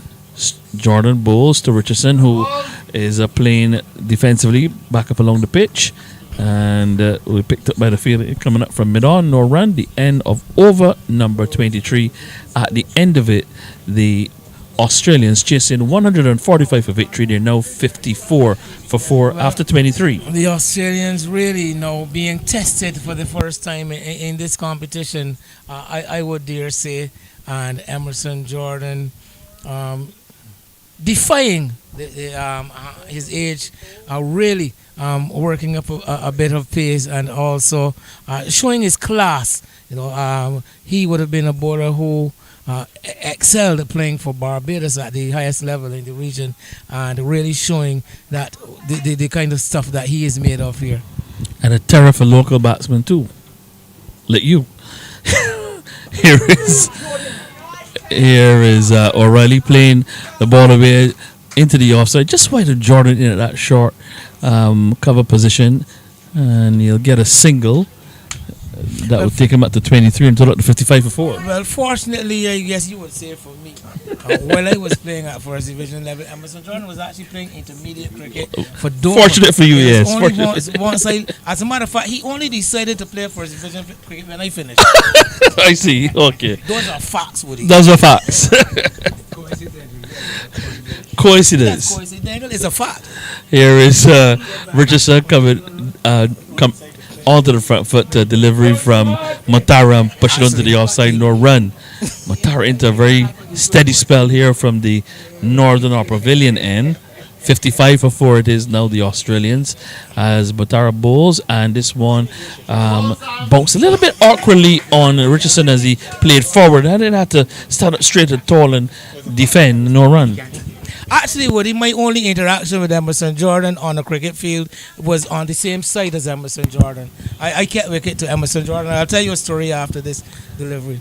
Here is Matara bowling outside the off stump, left alone into the gloves of the keeper. Hold at the end of the over because the spinner is bowling.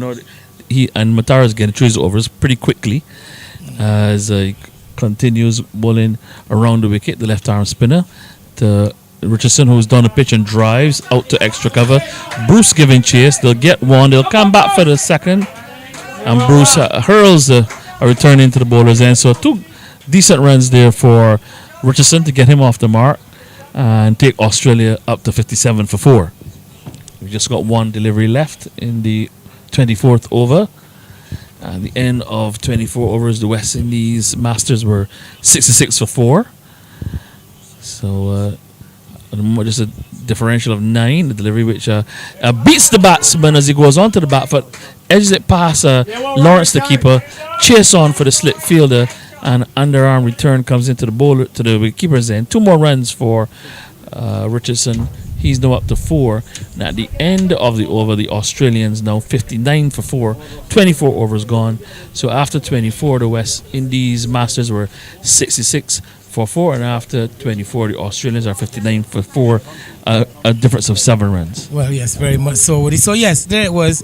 Back in the day, this is in the, I guess the late 70s, early 80s. There was a St. Peter, a knockout competition played in the parish of St. Peter.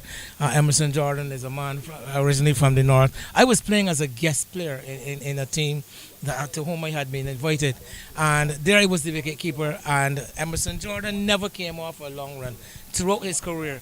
He bowled off for the kind of pace he generated. He bowled off a relatively short run. So there it was. I saw this guy lining up to bowl from exactly where he is now, and I assessed that he must have been a medium pacer, and I took up a position behind the wicket to kick to a medium pacer. The first ball he bowled not only nearly knocked the batsman down, it also knocked my head off. It came with such pace. My next question was, who is this guy? But this is the guy that named Emerson Jordan. I get so many wickets for Dover. I said, but I hear you fast. You put it in, but you see it for yourself. Definitely. But there you go. You saw it for yourself. Never assume anything, man. Always ask a question. Here he is now, Jordan, bowling to O'Reilly, who's onto the back foot and pushing it out into the offside. And I'm not exaggerating when I said he did not come off a run much longer than no. Yeah, you're right. I think I remember him. I think if my memory serves me correctly, when he played for Barbados, I think he'd extended it at one stage to maybe a fairly lengthy run, and then I remember, if my memory serves me correctly, he somewhere in the middle of a spell decided, look, I'm not going to bowl off this very long run. He shortened it and was even more dangerous. And I think that was the same spell when he hit Phil Simmons in on the head. And remember, that's after Simmons had been struck by Sid Lawrence. And delivery over pitch and leg stump, and O'Reilly looking to clip it off the pads, made no contact with the bat. but it came off the pad, squirted out into the leg side for a leg by. That will take the total now up to 60 for 4, being over number 25. And you also remember him playing against Carlton, against Wilbur Bruce and company, and I remember he ran into bowl to Ricardo Harrison, the former Barbados batsman, and he ran in, stopped, but then he seemed to have missed his run. He stopped, then he ran in, bowled the ball, and this one is steered away by Richardson. Gibbons makes a tumbling stop to his right, but can't prevent the run. That takes Richardson now up to 5 and a total up to 61 for 4 in over number 25. He stopped, then ran through the crease, delivered. Harrison thought he had missed his run and then stepped away and just looked to bunt. Harrison stepped away and just put his bat to just bunt the ball back to him. He missed, was bowled as this delivery steered away at the backward point. Gibbons the field again, no run. And your good friend, your very, very good friend, and Hartley's very good friend, Vincent Billing, signaled out. And that caused controversy. Play stopped for about 15 to 20 minutes because of Vincent Billing. Delivery outside the off stump, goes onto the back foot. O'Reilly looking to force it away, but can't beat the field in an extra cover. That Singh, the score kit at 61 for 4, just teasing. But yeah, he stepped away. Harrison, who didn't think he was going to deliver, and he eventually got bowled. Delivery from Jordan is played onto the offside, no run. The end of the over, 25 overs gone at the end of it. Australian Masters chasing 145 for victory. They're now 61 for 4.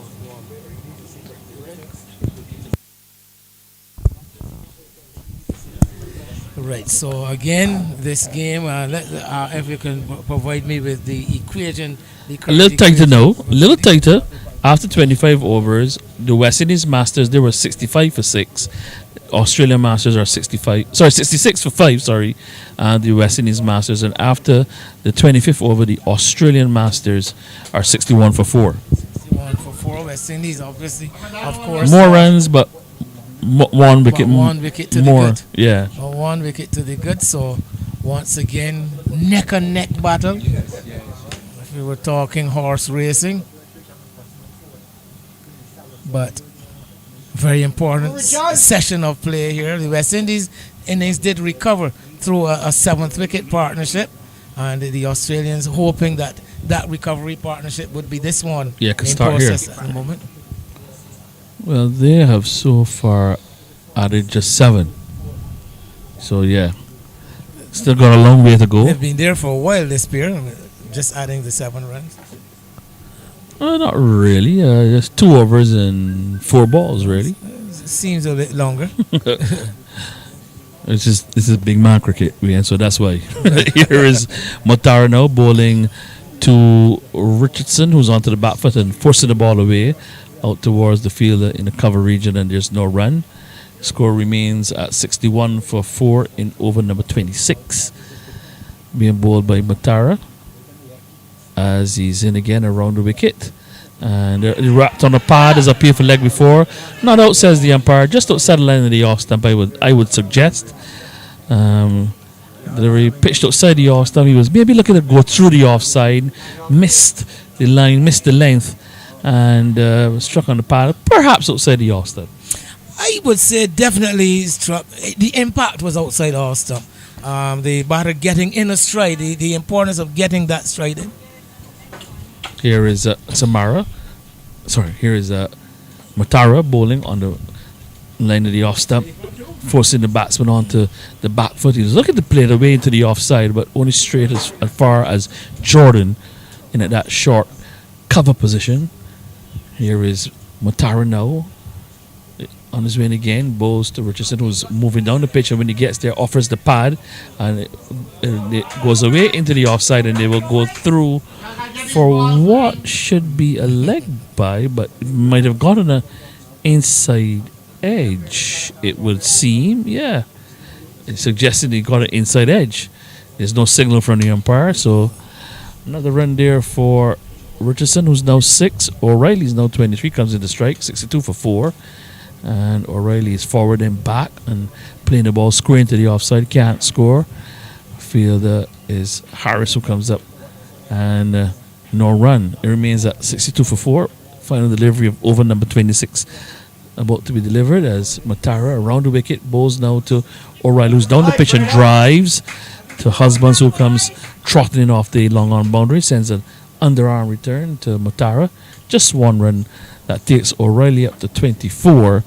Richardson is there on 6, and after 26 overs, Australian Masters chasing 145 there, 63 for 4. So as Samud Matara continue to tease and test this Australian pair, nagging away on that awesome, a bit of drift back into the right-hander, the occasional delivery, pitching and spinning away, and a close call for LBW there. As I said, I thought that the batsman managing to get that stride in and get far enough across his off stump to be struck just outside the off stump. Never mind, the ball may have been going on to strike the wicket. If we had the DRS here and that facility, I'm sure it would have shown ball pitching outside off, impact outside off, wickets hitting. Okay, Mr. DRS. Well, we don't have DRS here. They got me. Well, yeah, you got you. But there's no DRS here, as there's no DRS in Zimbabwe either. Bit unfortunate. But the West Indies nonetheless taking advantage, making 447 for 6 declared, for 7 declared, and the Zimbabweans finishing on 114 for 3 and a day 3.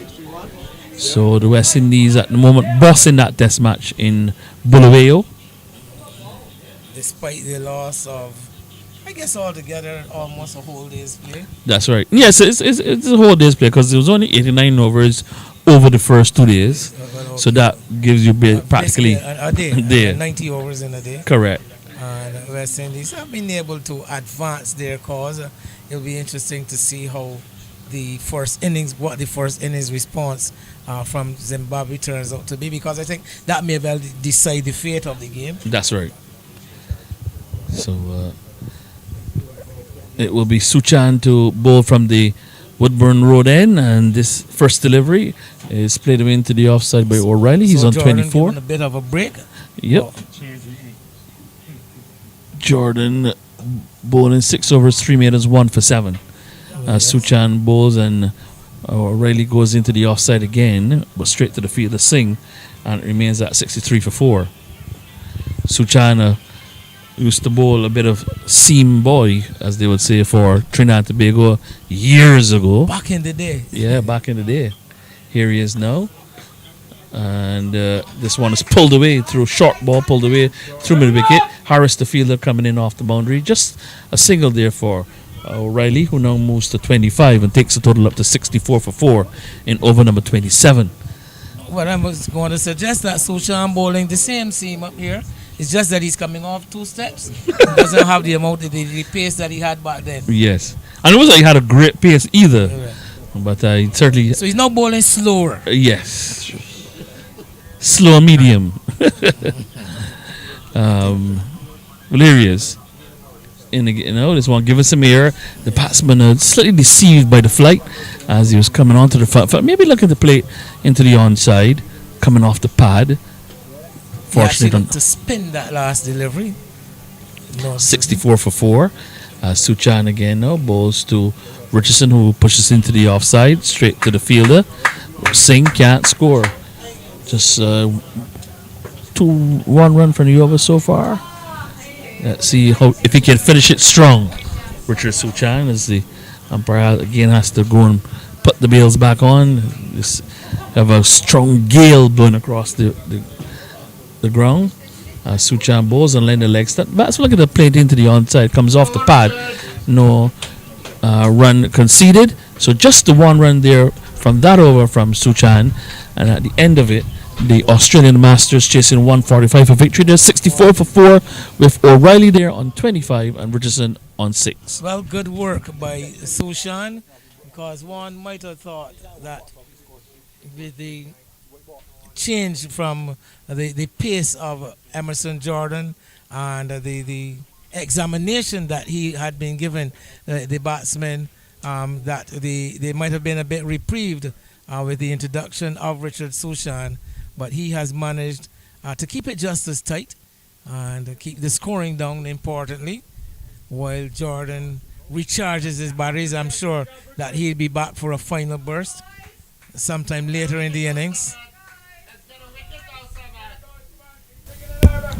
Lots of support from the pavilion for the West Indies Masters and also the Australian Masters. One or two of them have brought their wives over for the trip, and they're also giving some support as well.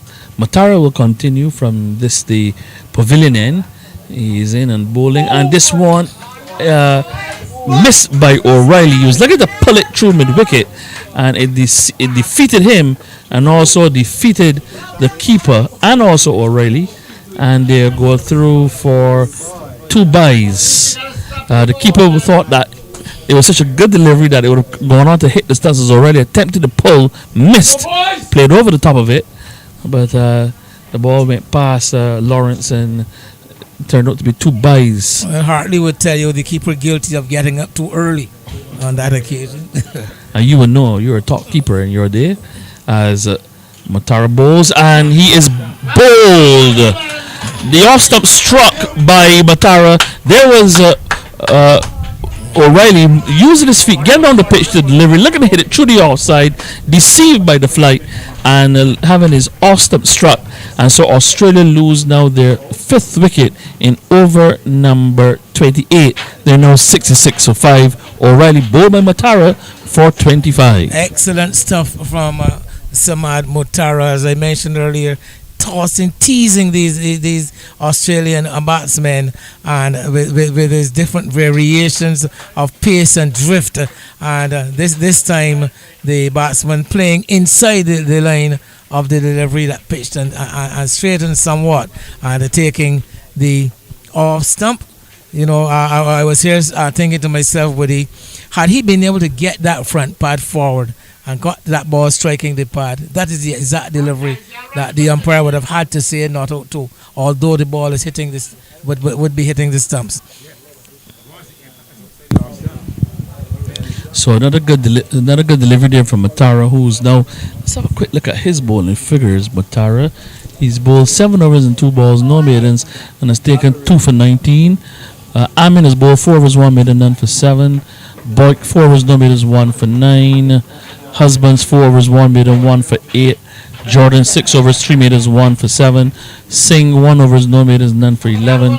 And Suchan 1 over, no maidens, none for 1. Matara will be to continue, and this is 8th and penultimate over. He's bowling to the new batsman, who's Dudridge, and here he is with 3 close-in fielders, and Dudridge edges a delivery that bounces a bit awkwardly, and he manages to bisect the 2 slip fielders, Amin and Harris, and will get off the mark in streaky fashion. A single there for him, and that takes the Australians up to 67 for 5 in over number 28. So he's got 3 close-in fielders, there's 2 slips, and he's also got Jordan in at that very short cover position as Richardson drives just to the left of Bruce, who moves smartly to his left and cuts it off, and no run there for Richardson, who is there on 6 and the total on 67 for 5 in over number 28. So this one has turned out to be a real cracker of a match, contest between the 2 unbeaten sides in the tournament, as Matara bowls, and there's an appeal wrapped on the pad. He was coming forward. You can see that he advanced down the pitch, and he also planted that front foot, and it was well outside off stump. So he was never going to get that one, Matara, but he's excited. Well, yes, again, and looking to beat the batsman on both edges.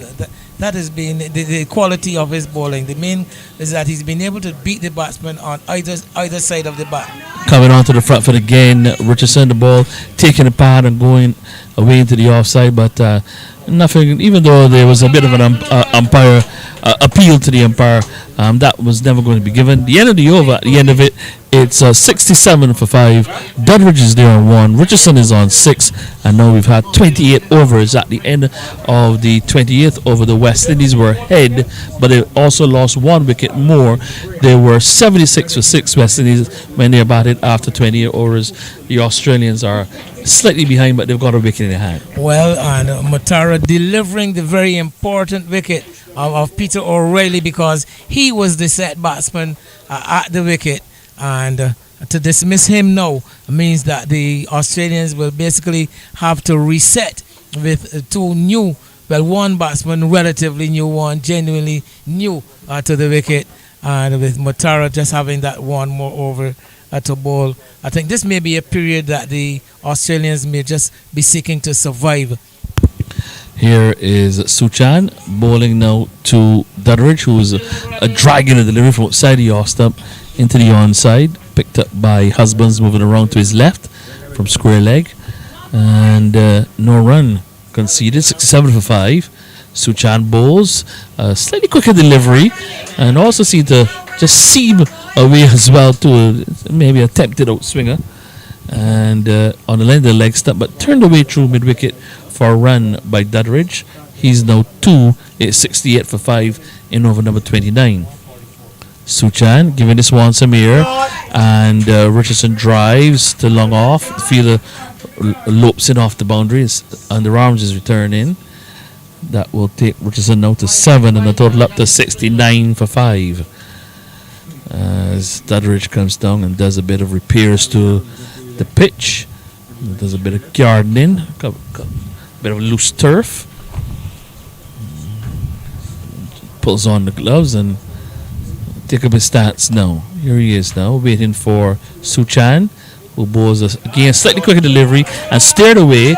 Matara and Gibbons after it. They're thinking about the second run, but the return comes into Lawrence, and they settle for 1. So Dudridge will go now to 3 and take the total up to 70 for 5 in over number 29. Well, things are so tight in this game that every run is an event at this point in time. Very much so, man. You can hear it even from the cheers of the pavilion as Suchan bowls, and this one edges past the keeper away to third man, and that will be a boundary, and a much needed boundary for the Australians. Suchan a slightly quicker delivery outside the all-star, but there was Richardson attempting maybe playing a late cut, or you may even want to say he attempted the cut shot and got the thin edge past the keeper and away to the boundary for 4. He goes into double figures. He's on 11, and that takes the total in over number 29 up to 74 for 5.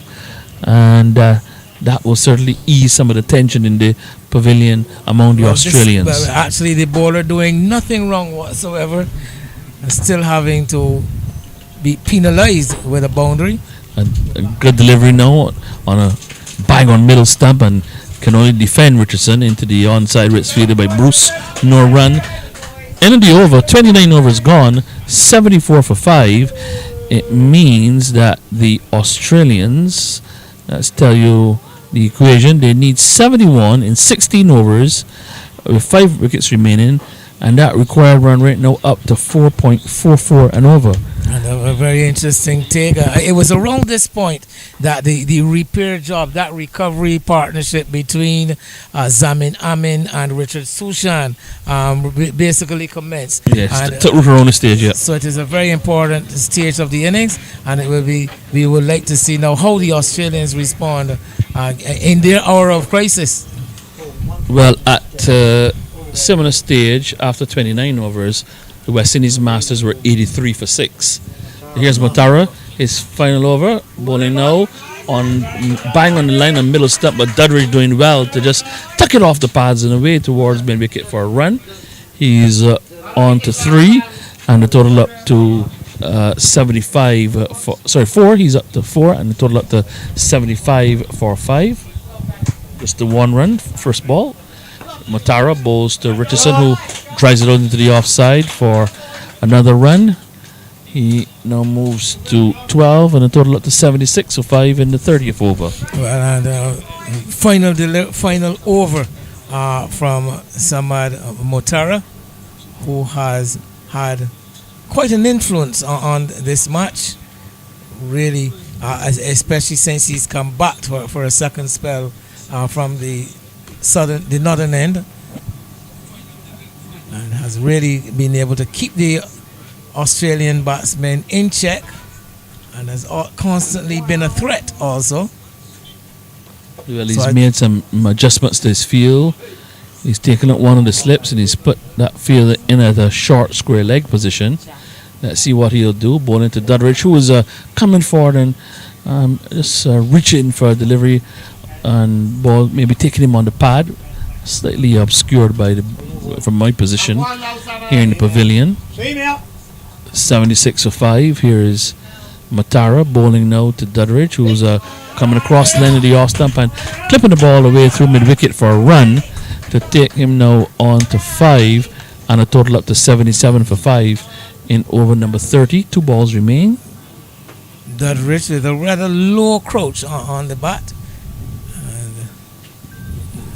As Matara, it will be to continue bowling to Richardson on 12, and he's forward playing defensively, back up along the pitch. Matara will field to his own bowling, and the score will remain on 77 for 5 in the 30th over. 1 ball remains. Let's see how it goes. This is his final delivery. Matara, as he's in, gives his one a bit of air, and Richardson swings it away. Not fielded cleanly by Singh. It'll be tidied up by Gibbons coming in off the mid-wicket boundary. Just the 1 run. And so Richardson will go to 13. Dudridge is on 5. And after 30 overs, the Australian Masters chasing 145 for victory. They're now 78 for 5. We can tell you that they now require 67 from 15 overs. They've got 5 wickets remaining. Their required run rate is 4.47 and over. And just to give you the bowling figures for Matara, who just completed his quota of 9 overs. 9 overs now made us 2 for 24 for Matara. And at the moment, with the Blue Waters refreshments break on, Australia chasing 145 for victory. They are 78 for 5.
As we welcome you back to the Woodburn facility at the Barbados National Oil Company, and this match between West Indies and Australia, very intriguingly poised at Hartley. 78 for 5, a matter of some 67 runs are required. We enter the final phase of the innings. Richard Sushan is going to be continuing the bowling. He will be bowling the 31st over of the innings. And the batsman, Glenn Richardson, who is on 13, he is going to be in strike himself, and Peter Dudridge, the not out pair. Dudridge on 5, and a required rate of 4.47 runs per over. Hartley, are you willing to call it at this stage? No. Being neutral. Down the track comes Richardson and drives the delivery outside the all stump, running away to backward of point for no run. Intriguing. I think there's they're getting a bit nervous now. Well, who is getting nervous? Both teams. Both teams. Down the track again, beats the man in that extra cover. They go for one. Are they going to come back for the second run? Yes, Dudridge is quite keen to come back to the danger end at the non-striker's side. Manages to get home safely as the return is a weak one coming in from long off. And those 2 runs much welcome by the Australians, 80 for 5. And Sushan, right arm. A mixture of a slow seam up and some cutters. This delivery pushed away into the onside. The single applauded by the Australian support group. But as I said, Sushan, a mixture of some slow seam and then the occasional cutter looking to run the fingers across the ball. 81 for 5. 64 runs needed as Dudridge is down the track, checks his shot, pushes it into the outside and goes quickly for this. Well, goes for the single. I said goes quickly. Very true. Well, making the decision early, but making the decision quickly, and that is as far as the quick goes. It will be now. Richardson in strike again. He's down the wicket, working it into the offside, and they go for the single. Husbands that square leg comes around, unable to pick up cleanly, and made the job of getting that single a bit easier than it might have been had he been able to pick it up. But the Australians are testing the West Indian fielders now as they looking to take these sharp singles. 83 for 5. 1 delivery left in over number 31. Sushan to Dudridge. Dudridge is off the back foot, chopping it away to the right of the man at third man. They're going to have to come back for the second run as the fielder is Batara. As a matter of fact, that fielder being Prem Singh, chasing it back towards the third man boundary, and another couple runs picked up, delivery outside the all stump, given some room and chopped away by the right-handed Dudridge. 2 runs off that final delivery, 85 for 5 after 31 Australia. Dudridge is playing some big shots. He's very good at getting the ball back of the crease. And what has to happen, I think they're going to have to bowl a little tighter to him, more off the middle to cut out that deep shot. Well, yeah, very much wanting to bowl a lot straighter. He's something of a glider, we will call him, looking to use the pace of the bowlers whenever possible. Yes, and very effective runs that way. Well, he is on 8, Dudridge. It wouldn't be him on strike though. It will be Richardson and Zamin Amin replacing Matara. Matara with that spell of bowling. If I can get a quick look at his figures, Samud Matara, 9 overs, 24 runs and 2 wickets. But he has completed his day's work.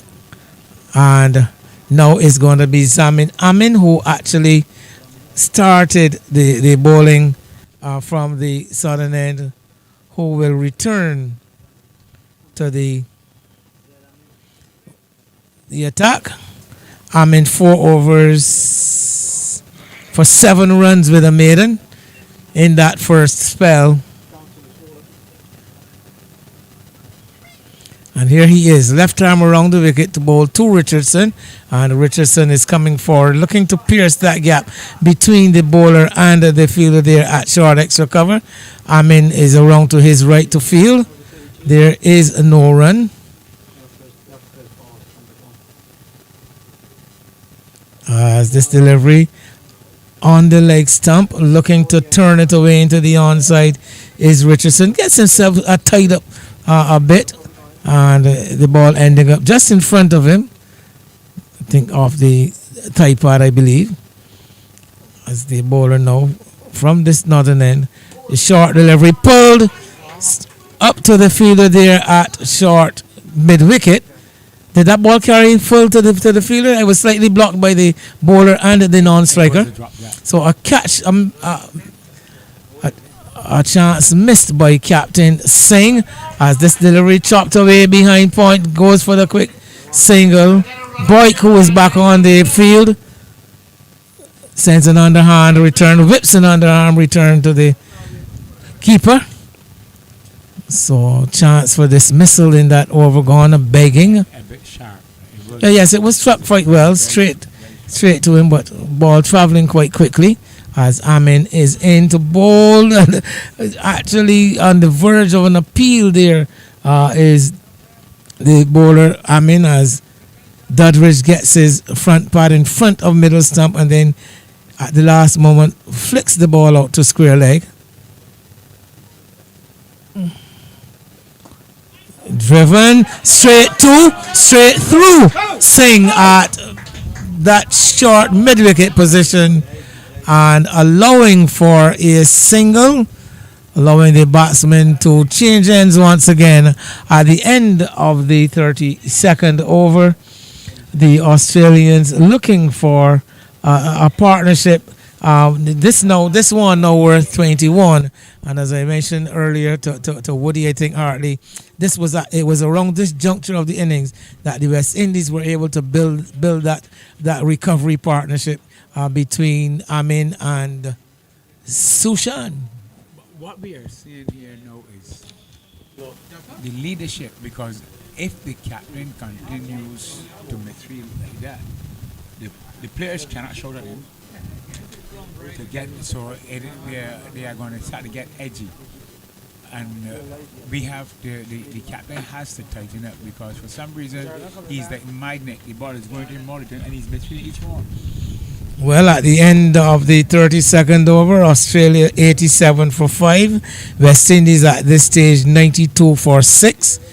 And having another throw of the dice, West Indies captain going back for his main strike bowler, Emerson Jordan. So we know West Indies very much looking for a wicket here, not wanting to see this partnership really blossom.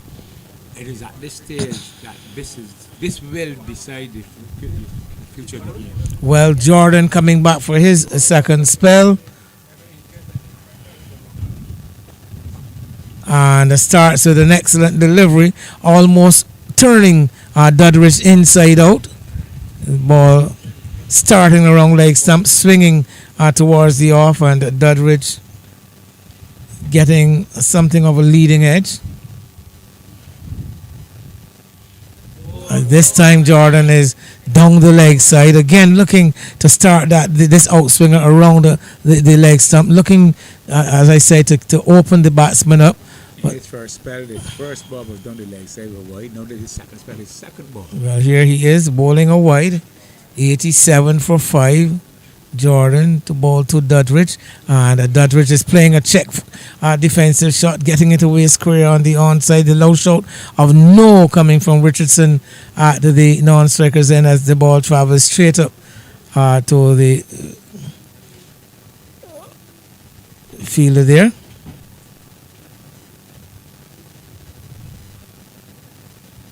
And worked away into the onside.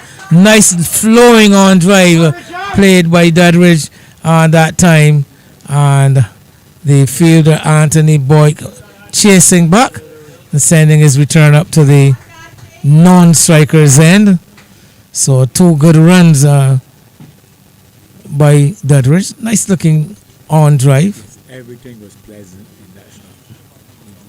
He played it all around the ground with a little degree of power. Yeah, very well timed it was. The outfield not really running away here today. So Pristine condition. lots of running involved. Sun back in all its glory now. After we did have some cloud about that was shading the players from the direct sunlight, but now it's turned into another really lovely afternoon, and the sun back out in all its glory. And Jordan looking for a breakthrough. I rather suggest hardly that West Indies will have to bowl the Australians out, even with a required rate at this stage of just below 4.5 runs per over.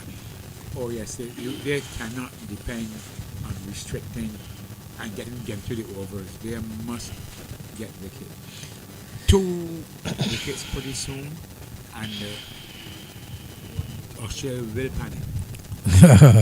Here comes Jordan, and on the legs, whipped away sweetly over the head of the man at backward square. The ball running to it just within inches of the boundary at deep backward square. Boyd hauls it back. The batsman come for 2, but Dudley is beginning to look a lot more comfortable, a lot more confident, and it seems to like the balls angled in on that leg stump. Yes, he is quite comfortable playing on the onside. Jordan now would have to compensate and come a bit straighter. Well, let's see what Jordan's response will be. His response is just outside the off stump, keeping a bit low, but Dudridge seeing the ball well now, watching it all the way and jamming down on it into the offside, sees another over from Emerson Jordan, and now we have come to the end of the 33rd over, 92 for 5 Australia. Yes. Still at a stage where it is evenly poised. Neither of the teams is in the ascendancy, because the fall of a wicket would cause a little panic for Australia. But conversely, if the West Indies were to bowl, let's say a 12 or 15 run over, this will have some issues. So, as it stands now, the holding of the nerve is the deciding factor. It is which team will break first, and at the moment West Indies quite satisfied, I think, at this position, but of course, as you said, they will need wickets, West Indies, and Amin Zamin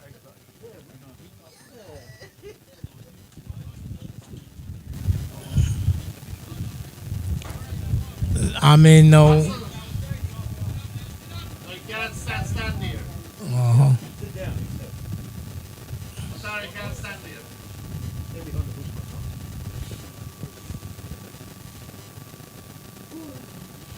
First delivery, flighted up, coming across his wicket is Richardson, turns it into the onside, no run.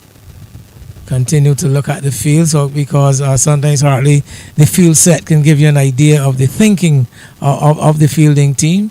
Here he is on the off stump, pushed up to cover. Good moving by Jordan there at short extra cover. You are so right in your observation, because in the last over, the ball before, when Emerson Jordan was pickled through the leg side, he strengthened the slit. He put in the slit, and the very next ball, off stump. Played into the onside for a single. One more to the total. Deep mid wicket. Long on. Long off. I think those are the 3 fielders in the deep. All the other fielders inside the circle as Amin is on the off stump with a flatter, faster delivery. Going on to the back foot, Dudridge missing his attempt at punching this one square. So to the keeper. On the front foot, stroke! He's out. Leg before wicket given by umpire Smithard as this delivery coming on to the front foot is Dudridge, but walking across his wicket more so than actually pushing that front foot forward and making the decision a lot easier for umpire Smithard as he is struck with an arm ball. Amin have struck West Indies a timely wicket for them at 93 for 6, cutting that partnership short between Dudridge and Richardson that was beginning to look a bit dangerous. Your observation was perfect when you said it, making it easy for the umpire to make a decision because his hand went up so quickly. From the time he was struck, he was going up with his hand was going up with the appeal. Yeah, that ball really coming back and drifting in with the arm. And as I said, Dudridge not getting that front foot forward, but playing from the crease and walking across his wicket. Yes, Amin has bowled, he has come back, and he's continued from his first start. Oh, yes, he's bowled excellently and really backing up the effort, that sterling effort by Samud Motara. So 93 for 6 with the dismissal of Peter Dudridge, leg before wicket to Amin for 13. Brings Peter Miller to the middle, and he will be facing up to Amin. Gets a delivery, flighted up on the middle and leg stump, turned away into the onside, flipped away into the onside, in fact, and the fielder from deep mid wicket having to come all the way in, almost halfway from the boundary, allows the batsman to come back for a second run. Amin's over comes to an end, 95 for 6 at the end of the 34th. Wayne, and I shall draw your attention again.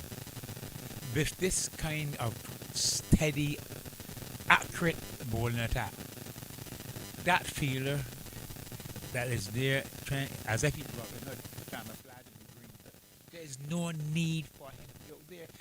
So just so he had to sprint a good 20 meters. By then, the batters had already decided they had to run. The captain can be proactive and bring him well in a good 30 meters because the bowler is not going to bowl it short. No, I mean.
Well, yes, it drew the third man square. He had to make a good 10, 13 meters to his right, which would have caused the batters to recognize that they had the distance to get 2 runs. And secondly, his arm wasn't the strongest.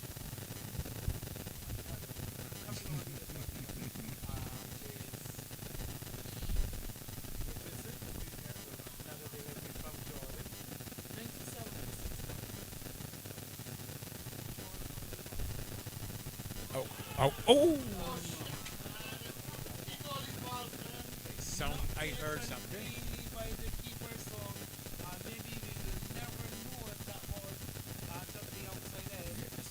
There was a sound, but Jordan didn't look very perturbed. He just turned and back his going.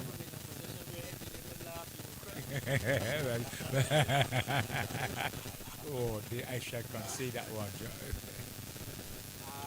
Coming on to the front foot this time. Richardson sees out and Emerson Jordan over. Jordan over. Quick is input. Going to be crucial. A good turn out to be crucial in the remainder of this match. 97 for 6. Then I'm going to keep my eye on the keeper to see if he's going to apologize to Jordan. That will show you. That would indicate that he in fact, Jordan hasn't even turned his back on it. Hasn't even turned it, even facing.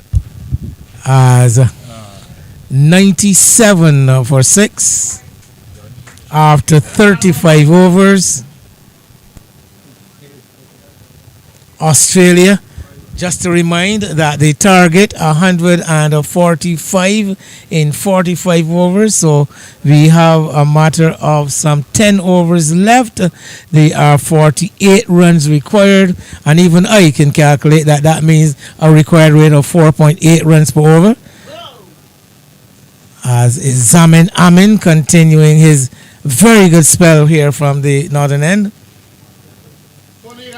So that required rate beginning to continues to creep upwards on that barometer. Outside the leg stump, swept away. This is going to be some runs here for the Australians. They have already completed 2 and they're going to turn for the third run now. Man, that has been productive stroke, but very dangerous. Swept right across the leg. Well, on that occasion, I would concede that delivery probably a bit outside the line of the leg stump, making the shot fairly safe. To you? It was also like that? Well, I am going to suggest, I wouldn't insist. Not to me. That was smack on the middle stump. I'm in again. And standing up in his crease. And pushing it into the onside is Richardson. Richardson on 21. He's been there for some 44 deliveries, batting now some 55 minutes. And gets a delivery outside the all stump. A bit too wide to induce him into having a go. And the ball bouncing into the gloves of the keeper.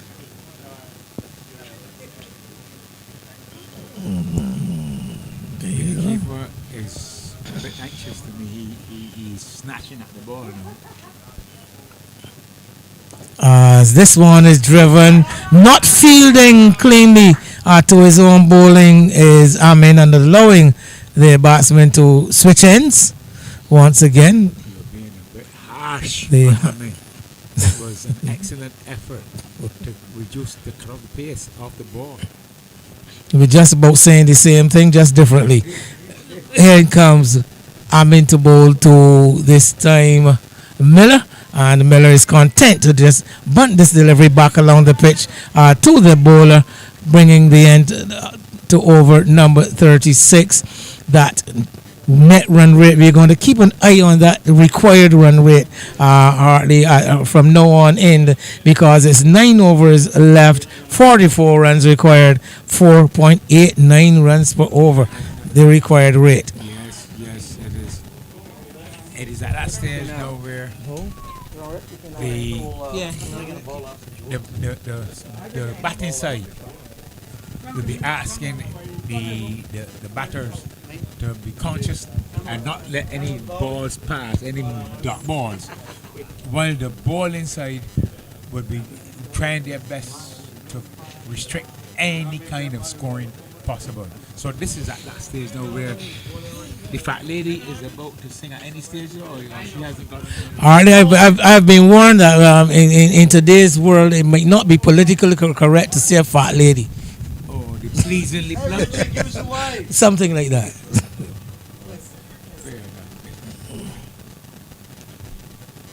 We're living in a time of changing standards and expectations. Standards, but everybody does offended with everything that's being said. So what we are going to have here after some discussion among the high command of the West Indies team, will be a change of bowling. Jordan is going to be withdrawn with an over left in his allotment, and Prem Singh is going to be reintroduced. Prem before this 1 over for 11 runs, so one of the more expensive overs of the entire innings. So something of a gamble here by Captain Roy Singh with the left arm orthodox Prem Singh. He's be bowling to Glenn Richardson, who has been there. He's on 22 not out and starts with a delivery that sees Richardson moving down the wicket. They are going to come back for the second run. The return comes in, not taken cleanly. Return on the first bounce, bouncing over the head of the bowler, but I think the batsmen are daringly coming back for that second run, Hartley. Off the front foot, pushed into the outside, no run. And I would hazard a guess that the captain is a very good friend of Prem. For him to bring him on now. Well, Either looking. that or he knows him very well. Well, he's looking for a wicket, I believe. And down the track, hit in the air, not taken by the bowler. Chance goes a begging, coming down the wicket, not quite to the pitch, looking for the on drive. The ball taking the leading edge, traveling in the air to the left of the bowler, who's unable to get a hand on it. And Richardson given a chance at a crucial juncture. 104 for 6, a single the result. Yes, it is clear that the advance in age stops Prem from getting over. Coming forward is Miller. So he's going to, seems prepared to play the sheet anchor role here. Peter Miller just looking to keep his wicket intact at the moment. And, well, not on this occasion. He goes for a sweep. The ball is going to race out to the boundary. Loud applause from the Australian contingent as this one swept away over the top of square leg and out to the boundary. I find it difficult that a bowler bowl 1 over for 11 runs and you're going to bring him in at a crucial time. It's a serious thing. Well, at least one thing we can say for you, you were not saying it after the fact, to your credit, because sometimes we do this, as outside the all stump this time, much too wide to interest the batsman Miller in a shot. He is content to allow it through to the keeper. 37 runs, 37 overs gone. Singh has bowled 2 overs for 18, 7 runs from that over, 108 for 6 the total. 37 runs required, 8 overs left. The required rate coming down now to 4.63 runs per over. We had said earlier in the innings that if the Australians were to get an over of 12 to 13 runs, but this one was only 7. I hope for the West Indies sake that the captain would have recognized that he just dodged the bullet. Bring him back in Prem Singh, and he doesn't get him anywhere near the ball. Well, he's got Amin with ball in hand from the northern end. Amin bowling what will be his 8th over. And looking for that on drive. Again getting a leading edge. The second time.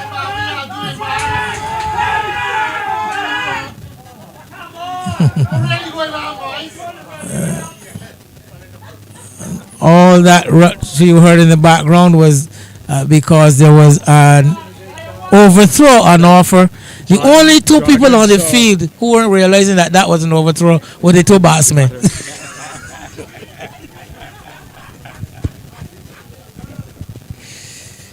In comes Amin and gets to it on the full toss, does Miller, but not does Richardson.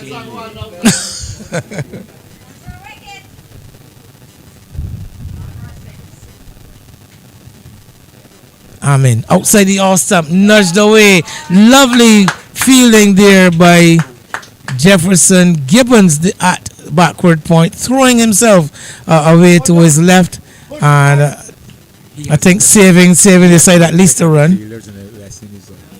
Well, yeah. Looks in a different class though in his movement, also his ability to throw the ball from the deep. This is Gibbons, and on the front foot, I suspect that he's one of those guys who has barely made it up to that 60 mark. I suppose he should have been asked to produce his LD cards.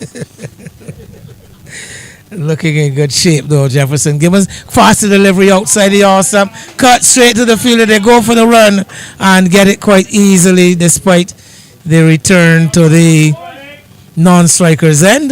That was a good looking side of cricket. But yeah, good cricket, good cut shot. The cover moved around and fielded the ball. Got a generous bounce too. Yes. Sent his return up to the keeper. Early to go for They go for the run. In comes Amin, and a good delivery, and recognized to be so by the batsman, who shows the respect necessary, leaving it alone and let it into the gloves of the keeper. And then now we have come to the end of the 38th. 7 overs left, 35 runs still to be had. It's now 5 runs per over, and this game, as Hartley Reid predicted quite a long time ago, continues to be intriguing and heading for a cliffhanger, or as I've heard some commentators say, this one could be a humdinger. But Wayne, I think we should discuss what happened there with the cause all that noise there just not over. When Jordan, he didn't come in to affect a catch. But then he recognized that the batter was sauntering back into the crease. So he threw the ball to the wicketkeeper, who could not stop it. It passed him into the open area. The fielder then went to retrieve. And the two, as you said, the only persons did not recognize that the run was there. It was a run, easy overthrow for the taking. Well, now some this could have even contemplated. It's looking as if it's going to be Sushan. I think captain in discussion with, yes, a captain in discussion with Richard Sushan. So Sushan, who earlier bowled 3 overs for 15 runs, will be returning to the attack from the southern end. Is he going to bowl in his cap? So far, he hasn't handed it to the umpire. Man, can you explain to me why Husbands would have bowled 3 overs, isn't it? Rodney Husbands bowled 4 overs for 8 runs with a wicket and a maiden. How is it then that he has been sent to Siberia? Well, maybe he's still to bowl in these closing stages. Maybe he'll be coming back for the death. Oh. So Sushan, short outside the awesome, chopped away straight to the fielder though. Can't find the gap. Getting away somewhat with that one, Sushan. There's a short third man, backward point, a point, cover, and the long off, all on the onside. Sushan pitching up, driven, getting a hand to it is Captain Singh, and the batsman having to scramble back into the ground. So very good work there in the covers by Captain Singh. That ball would have been at least a couple of runs had it eluded his grasp. Quite well stroked by Miller, who on this occasion is coming onto the front foot. So far, good stuff. A very good over up to this point from Sushan. As he's bowling a full delivery. Swept away behind square for 4. Not giving him any reprieve on that occasion. A full toss asked to be hit, and Miller didn't refuse. When the reason why I asked about Husbands, Singles are good too. if Husbands bowled 4 up or 7 runs in 1 wicket, you're going to bring Sucha, who bowled 15 runs? Well, it is difficult to understand. To comprehend. Well, now what we're saying, but that was a full toss. That was a nice, juicy full toss. And what it has done is has influenced the captain into pushing a man He is right actually back setting on up the people boundary by bowling. at the square leg as this delivery outside the leg up to the keeper. The batsmen go for one. They're going to come back for a second. Are they? Yes, they are. As Husbands retrieves. I'm sure the umpire is going to signal a wide. Yes, he does. And of course, the batters run two. So 3 runs added to the total. And that ball has to be bowled over. 117 for 6. It's getting tighter and tighter here. 117 for 6 as this delivery cut away straight to Amin there at point. No run off the final delivery. That over costing some 7 runs, and the Australians now up to 117 for 6. 28 runs required of 6 overs, in fact, to be bowled. So 28 of 6 overs. So a required rate of 4.67 runs per over.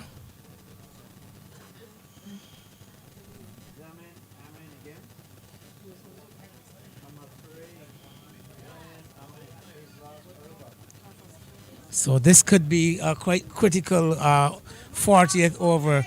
Hartley with Zamin Amin bowling his final over.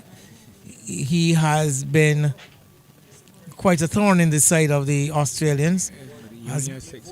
He's bowled quite well. Has constantly looked as if he could take a wicket, and the West Indies very much in need now of a wicket, as we see Miller Richardson coming down the track, playing it into the onside, and scooting back for a second run is Miller coming to the danger end. So 2 runs off the first delivery of the over by Amin, prompting a change by Captain Singh now. He has elected to push himself back. He's elected to put himself on the boundary at long on. He's brought Rodney Husbands into the short mid-wicket position.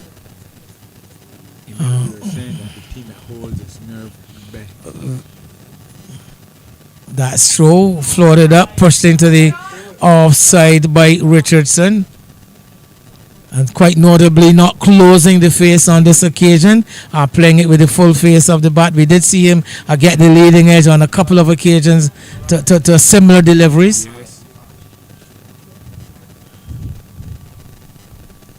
And struck on the pad, muffled appeal. And then Amin apologized to the umpire. What was the reason for that, Hartley? Could you tell? He couldn't be out. He said, please, forgive me, it's exuberant. It's exuberant. So ball pitching outside the leg some, or playing bat onto pad? Going down leg side. Going down leg side. Again, like I said, my vision impeded by the bowler and the umpire at some stages. As a good delivery, handled well by Richardson. So game now on a nice edge, you can call it. This game has been rather interesting from the outset. Slapped away in the offside. They turn for the second run and complete it quite comfortably. The return comes in from Boyd from the deep extra cover position. 2 more picked up by Richardson. He's up to 30 now. Glenn Richardson, 121 for 6 the total, with 1 delivery left in the 40th over.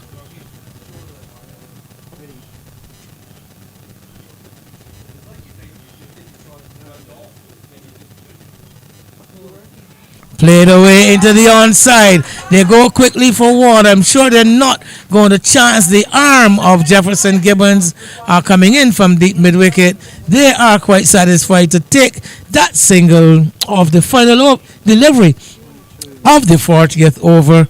Zamin Amin has come to the end of his allotment. 9 overs, 1 maiden, 23 runs, 1 wicket. 40 overs gone. 5 overs remain. 23 runs to win. Required rate 4.6. It is still tight. With the pendulum going towards Australia. But the West Indies, they are not out of the game yet. Because 30 balls, 23 runs. It only calls for one type of, and Jordan is coming back. Yeah, there are those who will hold the view that you always, anytime you're looking at a position as a team total, add 2 wickets and see where 2 wickets would put the team, and the 2 wickets here would put the West Indies back in front. So the game, as you mentioning, tilting slightly again. This game, toing and froing, the momentum shifting back and forth, and right now, as we said, the momentum slightly in the favor of the Australians. You know, when there is this saying, I have never subscribed to it, that cricket is a glorious game a game of glorious uncertainties. I have never seen a glorious uncertainty. I would always say that it is a glorious game of uncertainty. Well, you see me? I would rather not get in that argument. On the pads, a single taken, leg by. So Jordan comes back for the final throw of the dice, I would like to say, by Captain Singh. Have you ever seen a glorious uncertainty? Uncertain. Just give it a thought. You just give it a thought. Yeah, I think that may be a bit above my level of intelligence. I think I'm going to give up immediately. And struck away into the ground, bouncing up to Amin there at point.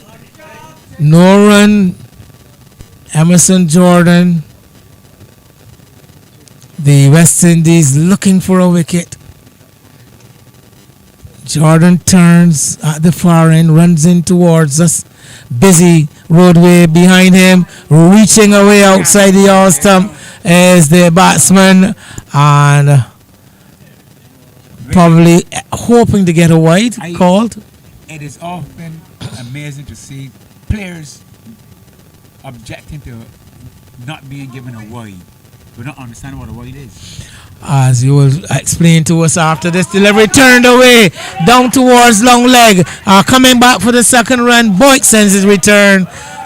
Batsman home safely. 125 for 6 in the 41st over. Hartley, please expand. The wide is the ball passing out of the reach of the batter from where he takes his guard. Not where the ball, when the ball gets to the wicketkeeper. And this is so it's really batting crease, very back, sorry. That's where you judge the wide. Okay, that explains it. 125 for 6. Jordan is producing a good delivery, keeping the batsman quiet, and back along the pitch to the bowler. So Emerson Jordan, with one delivery left in his final over, has given his all to his captain, and an appeal for a run out. Jordan has run the batsman out for backing up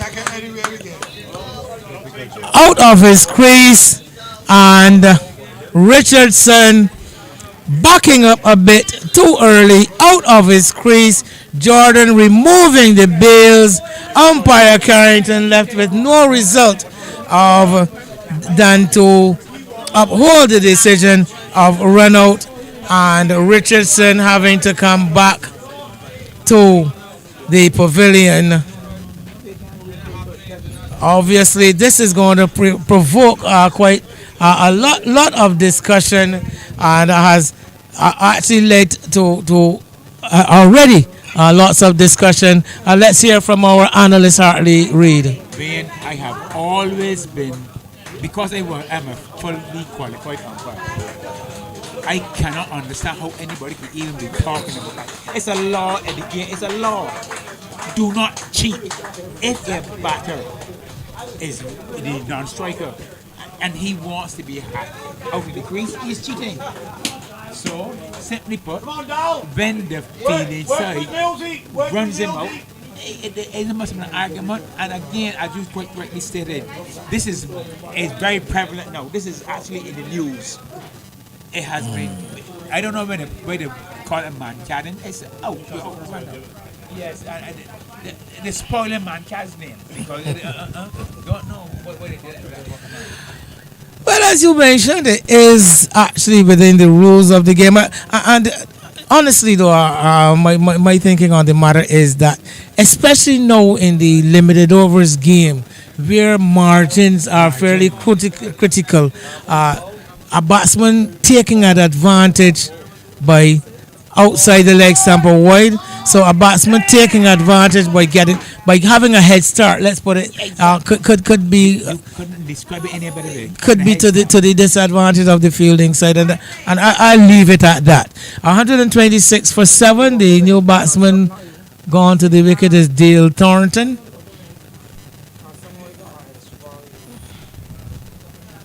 Again, Jordan is outside the leg stump, and again it's so wide. So that last wicket showing Glenn Richardson run out for 31. 60 balls, he struck 1-4, shared in a crucial partnership for the 7th wicket with Peter Miller. Miller there on 16, facing up to Jordan, pushes this one into the onside. Jordan's has come to the end of his 9th and final over. 128 for 7. The Australia total from 41 overs. 4 overs to go. 17 runs required. The required rate 4.25 runs per over. The competitive nature of Emerson Jordan, that doesn't surprise me. Emerson Jordan would have recognized that here you have the batter who is well over 30, who for all intents and purposes will carry the game to victory. And he grasped the opportunity when he's out of his crease within the laws of the game. So West Indies bringing the game back to still a fairly even position at the moment, as we say, as the field turns for home. And there are no more turns. We're now in that final turn, and 3 wickets left. Is going to be Boyk, who started with a new ball from this end, returning to bowl in the death. Some 4 overs he would have sent down in his first spell. Very meticulous in his field placing. And when he finishes, he's come up with a short third man, a backward point, a cover. I believe there is a man right back at long off. Yes, there is. There's a long on, a deep mid wicket, deep backward square. There's also a short square leg and a man in at straightish mid wicket, saving one as Boyk right arm over the wicket to Norton and to Thornton, and that one is pulled away out towards deep mid wicket and getting a single. Anthony Boyk, the bowler, single off that first ball. 128 the total, 17 runs required, and this one pitching and darting in towards the batsman, beating him on the inside edge, and as a matter of fact not even touching the batsman, not taken cleanly by the keeper, and the ball bubbling down to short fine leg now, and a bye is the signal. The umpire is very animated. I thought he was about to sing a dead goal. Actually, I was about to do this, to think the same thing, as we have Boyk again into bowl to Thornton, and Thornton having a swing and a miss to a delivery outside the off stump. My scorer to my left tells me a swipe, more of a wipe at that delivery, as Boyk into ball gets another delivery that kicks off a good length, and the batsman fending it attempting to fend it away, doesn't make contact. The keeper also in some problems. Rain for the entire day. That ain't. Spinners Anthony, and let's now go Tony now. bowling. The ball been jumping, jump up. Some disconcerting bounce coming into play here as we are now into the fourth delivery. Well, gone in this the 42nd over. Still some 16 runs required. Boyd into bowl, looking to get onto the front foot, not being able to make contact is Thornton. Ball into the pads of the keeper. So this has been the kind of over that West Indies would have been hoping for. Runs have been very minimum. I think just 2 runs out of the over so far. With the final delivery, the batsman getting it away into the onside. They are going to come back for a second run as Prem Singh from Square Leg has to run back. So 2 more runs of the final delivery of that over number 42. 131 for 7. Listen to this, Hartley Reid. 14 runs, 131 in fact, for 7. 14 runs required. There are some 3 overs or 18 balls left. The required rate 4.67 runs per over. But importantly, more runs than balls. So that, in my assessment, gives the batting team a slight advantage. They are still in the lead. We have to check and see who's going to bowl now. I see, let's Suchan has the ball in his hand. He would have bowled. Well, he would have been replaced by Jordan for Jordan's last over. Jordan's figures 9 overs, 3 maidens, 18 runs and 1 wicket. Accurate. 14 off 18. We need 14 to win. 14 to win. Off 18. We are waiting to see. It's going to be Sushan who is going to pick the attack back up from that far end. Miller on 16 is the batter on strike. And the first delivery is outside the all stump, looking to dab it down behind square is Miller doesn't make contact. It's so to the keeper. Sushan. And Miller on the front foot pushes it gently back along the pitch to the bowler. So 2 dot balls gone so far in this over. 16 balls remaining. Sushan pitching up, hit down the ground, in the air. Ball goes back over the head of the bowler and across the rope for 4. It is clear that the batter was just measuring what Suchan was bowling. Suchan himself got overconfident because those 2 balls that were dot balls. And he changed the line and floated up outside the all-star. Safest place on the field, back over the head of the bowler. Made very good contact and ball gone for slower delivery on this occasion. Not tempted into doing anything rash is Miller. And just drop it back along for the bowler to come through on his follow through to pick up. Sushan to Miller. Chopped away behind point. Into the fielder there at Jeff Gibbons. Can't stop the single. Actually not fielding cleanly, but no damage. They're still remaining under control. So we have the total now 136. 9 runs to win. Some 13 balls left, 13 legal balls still left.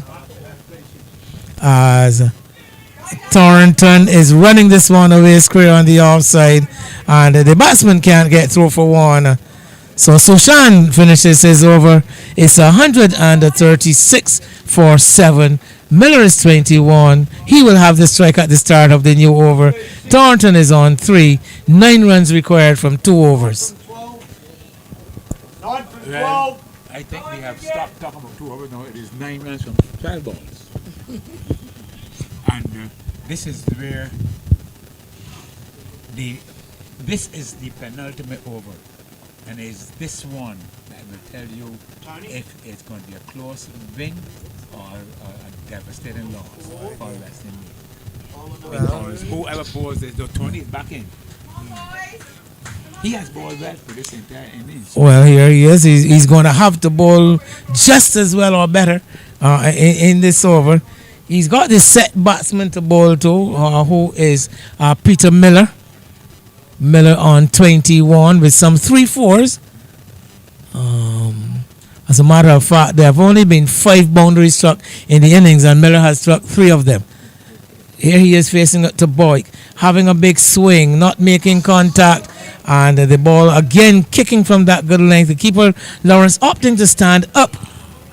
And I'm going to give him his marks for this one. actually fending that one out of his face.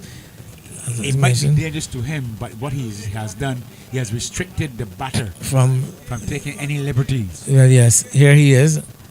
Boyk into Miller. And Miller gets into his wicket, pulls this one around, out towards deep square leg.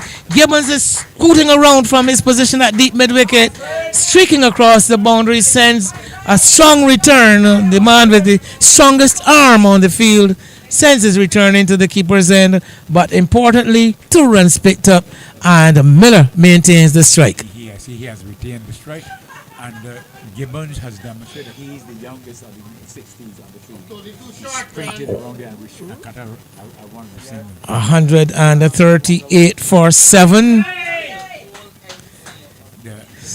So we have now a man placed back at square leg, halfway to the boundary. Emerson Jordan, just backward of square. In fact, there's also a man forward of square short. There's the short mid wicket, deep mid wicket, long on, long off, extra cover, man at point, and short third man. As Boyk is in, and driving is Miller. He will pick up another couple. Ball into the deep on the offside, and anything piercing the infield is a run, maybe 2. When the problem here is now the bowler is trying to dismiss the batter instead of bowling economically and let the batter try to get the runs. He is actually trying to dismiss the batter. Well, here he is again at 140 for 7. Is on the stumps, clipped in the air. A diving effort from Rodney Husbands in at that short forward square position, to no avail though. It wasn't even close. Well, in fact, by shadowing the ball, he kept the batsmen in their respective creases though, so they didn't take a run. Short, looking to pull this one away, struck on the pad, appeal from the bowler. Ball striking the batsman quite high. So hopeful appeal from Boyk. Desperate. But fortunately again, 2 dot balls, the last 2. 5 runs required. 1 delivery left in this the penultimate over.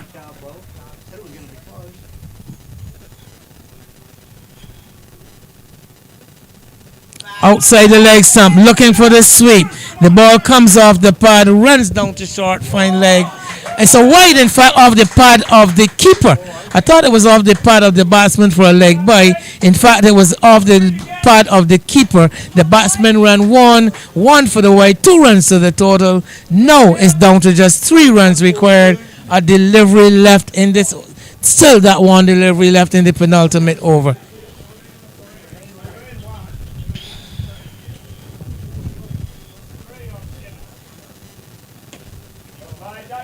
Single! One of the most applauded singles you will ever hear or see. Thornton is going to have the strike. We are down to the final over. And again, as we say here in Barbados, in horse racing turn, no more turns in this big match between Australia and West Indies. And the Australians having pushed themselves ahead by a couple of lengths and heading for home. Yes, right now the jockey has now started to pose his hands and heels and coming in. So try not to fall off the horse. I hope that the horse doesn't stumble. Yes. So still bowling.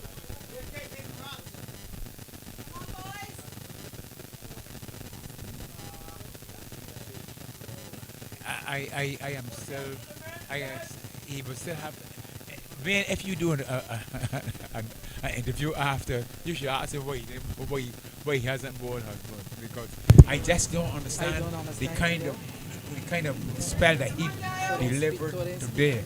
How husbands could only be bowling. Well, Sushan given the final over, and here it is, pulled into the deep out towards mid-wicket. A loud cheer goes up from the Australian contingent. The batsmen have already completed the 2 runs required for victory. Anything they do after this doesn't really count.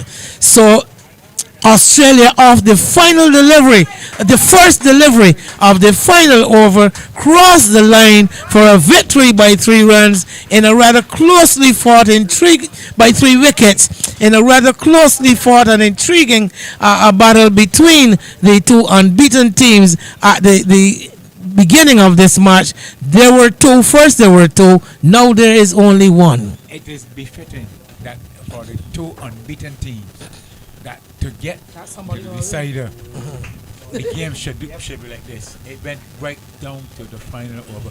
No one can. All we can argue now is are they going to meet each other in the final?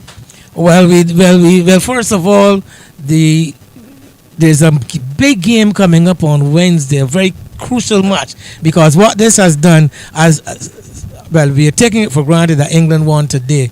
I think England were taking on the rest of the world today. It was, I think England. Yeah, England. I don't know if anyone could probably try to get us a result from that match or a position. But should England beat the rest of the world, this has set up a virtual semi-final between West Indies and England on Wednesday at the Foursquare Oval, because Australia has beaten both these teams. England has not lost a match since then, and now West Indies losing 1. So it is actually a semi-final between these 2 teams as to who will meet Australia in the final. Australia has gone straight to the final. Well, they still have a match to play, and they're going to be playing against one of the lesser teams. I can't remember which team, but on England won today, so now we got the report that England won. So as I mentioned, a virtual semi-final between England and West Indies. I think one of those winner-take-all situations. But let's get back to closing up matters here at the BNOC, where Australia crept up to 146 for 7 after restricting West Indies to 144 for 9 to win by some 3 wickets with 5 balls remaining. In the end, Peter Miller not out on 25.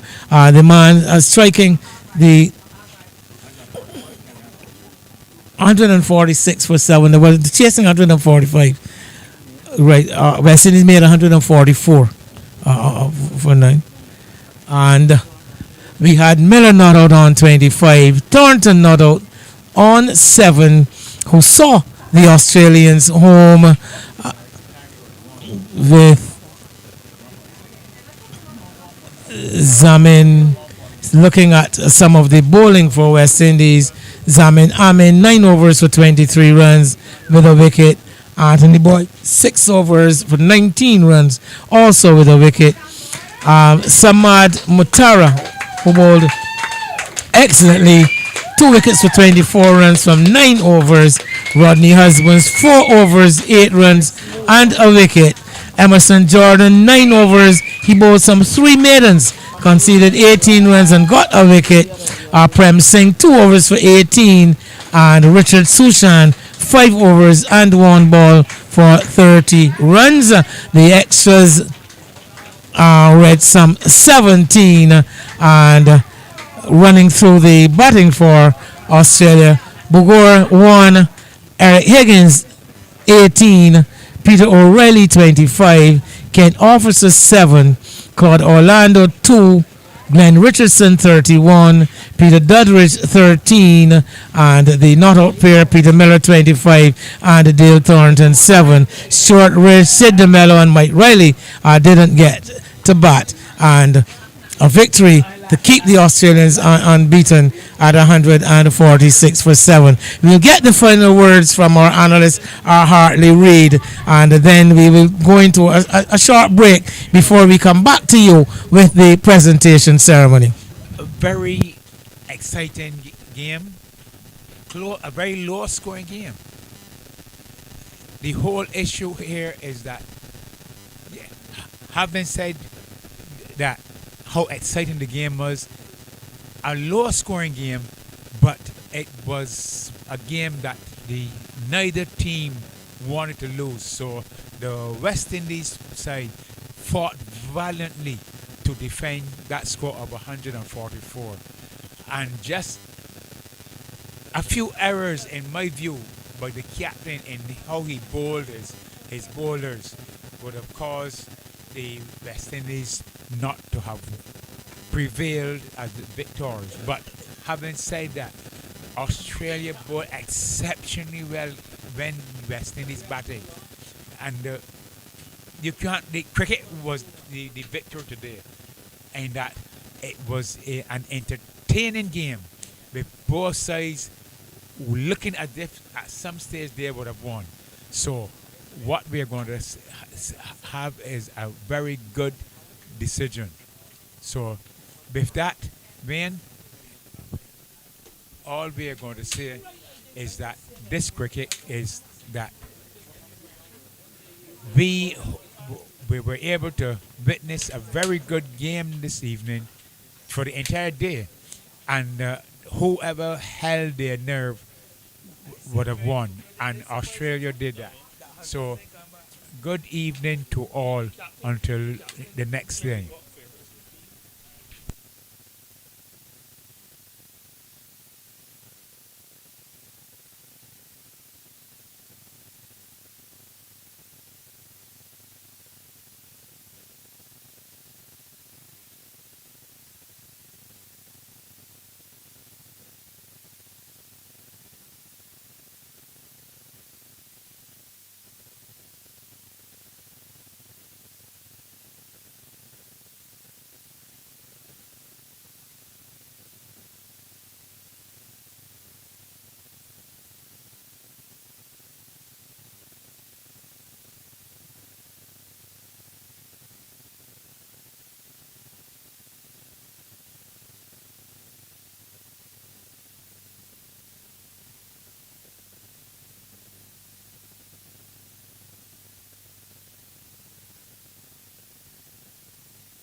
All right, guys.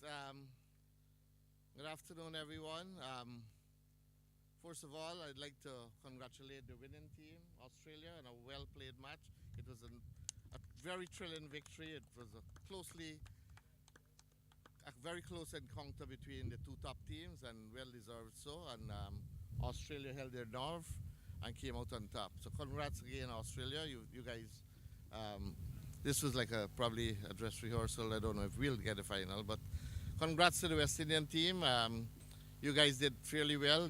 Posted 144 for 9 in 45 overs. We all knew that we would have had a 90 over match here today, and the weather held up pretty good for us, and we had a full match. And it's a pity that one team has to lose. So that's how it is. The roll of the dice. I'd like to congratulate also the ground staff for ensuring that there was a lot of rain last night, and we were able to start a little bit late, but we got a full match in.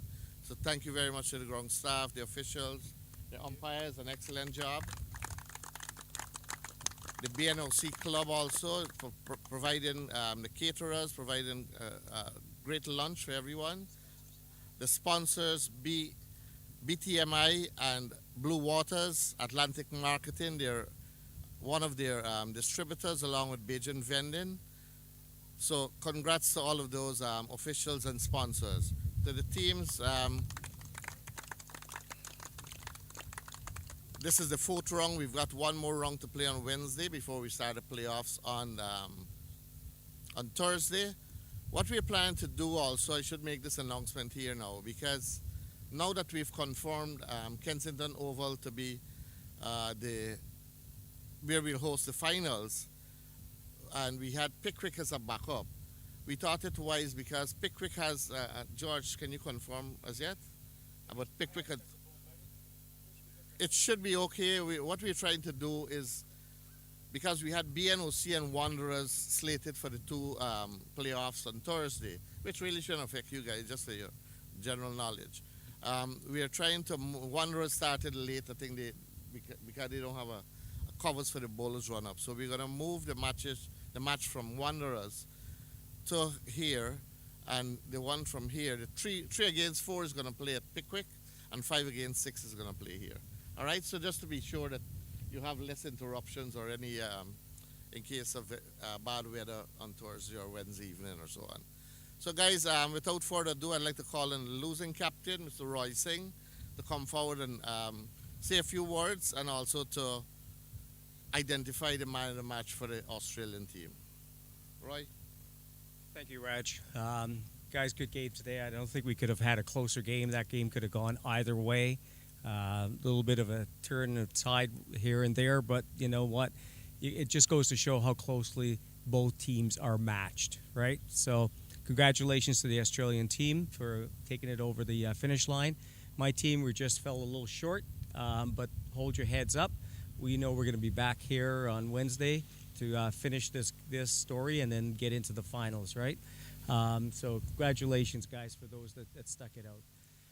In terms of the man of the match, we've believed that Peter O'Reilly.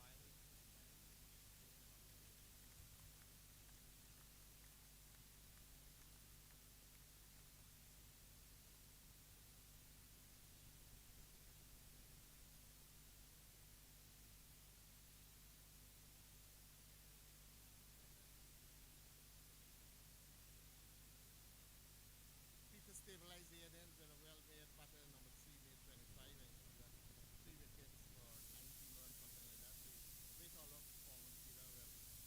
Well, good game.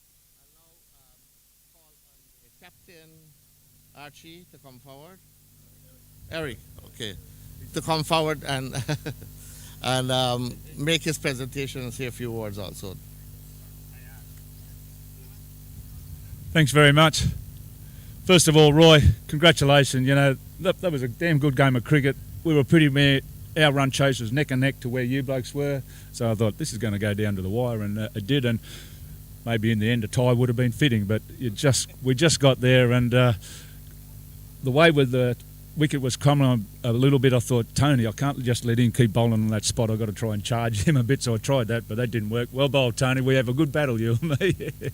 But To the groundsman, yeah, great effort for doing everything. The hospitality's been terrific. You know, the way we sorted out the lunches, that was great. And good luck for your next game tomorrow. And it would be great if we could play you blokes in the final. So hope you get there. Well, mind you, we got to win another game yet as well. So, but and the man of the match for you blokes, I thought, you know, we were happy with keeping you blokes to 143. I thought, okay, we won the toss and sent you fellas in, and you blokes stuck it out pretty well. I thought we bowled well. We dropped maybe a couple of catches, but that's going to happen in tournaments like these for us old blokes, you know. So, but your man of the match for his 35 runs was Richard Seichen.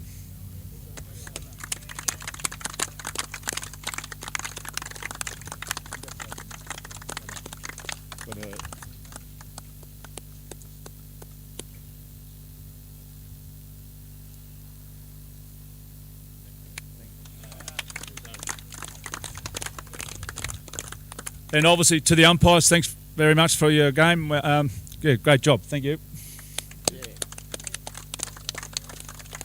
So guys, we have one more round on Wednesday, as I said. So let's hope the two best teams reach to the finals, and we shall actually we got to do some. Zaman, you got to balance up with your team. I think you guys pay. Anyway, we'll deal with it after the presentation. So guys, thank you very much for a wonderful game, a very thrilling game, and we'll meet again hopefully in the finals. Thank you very much all.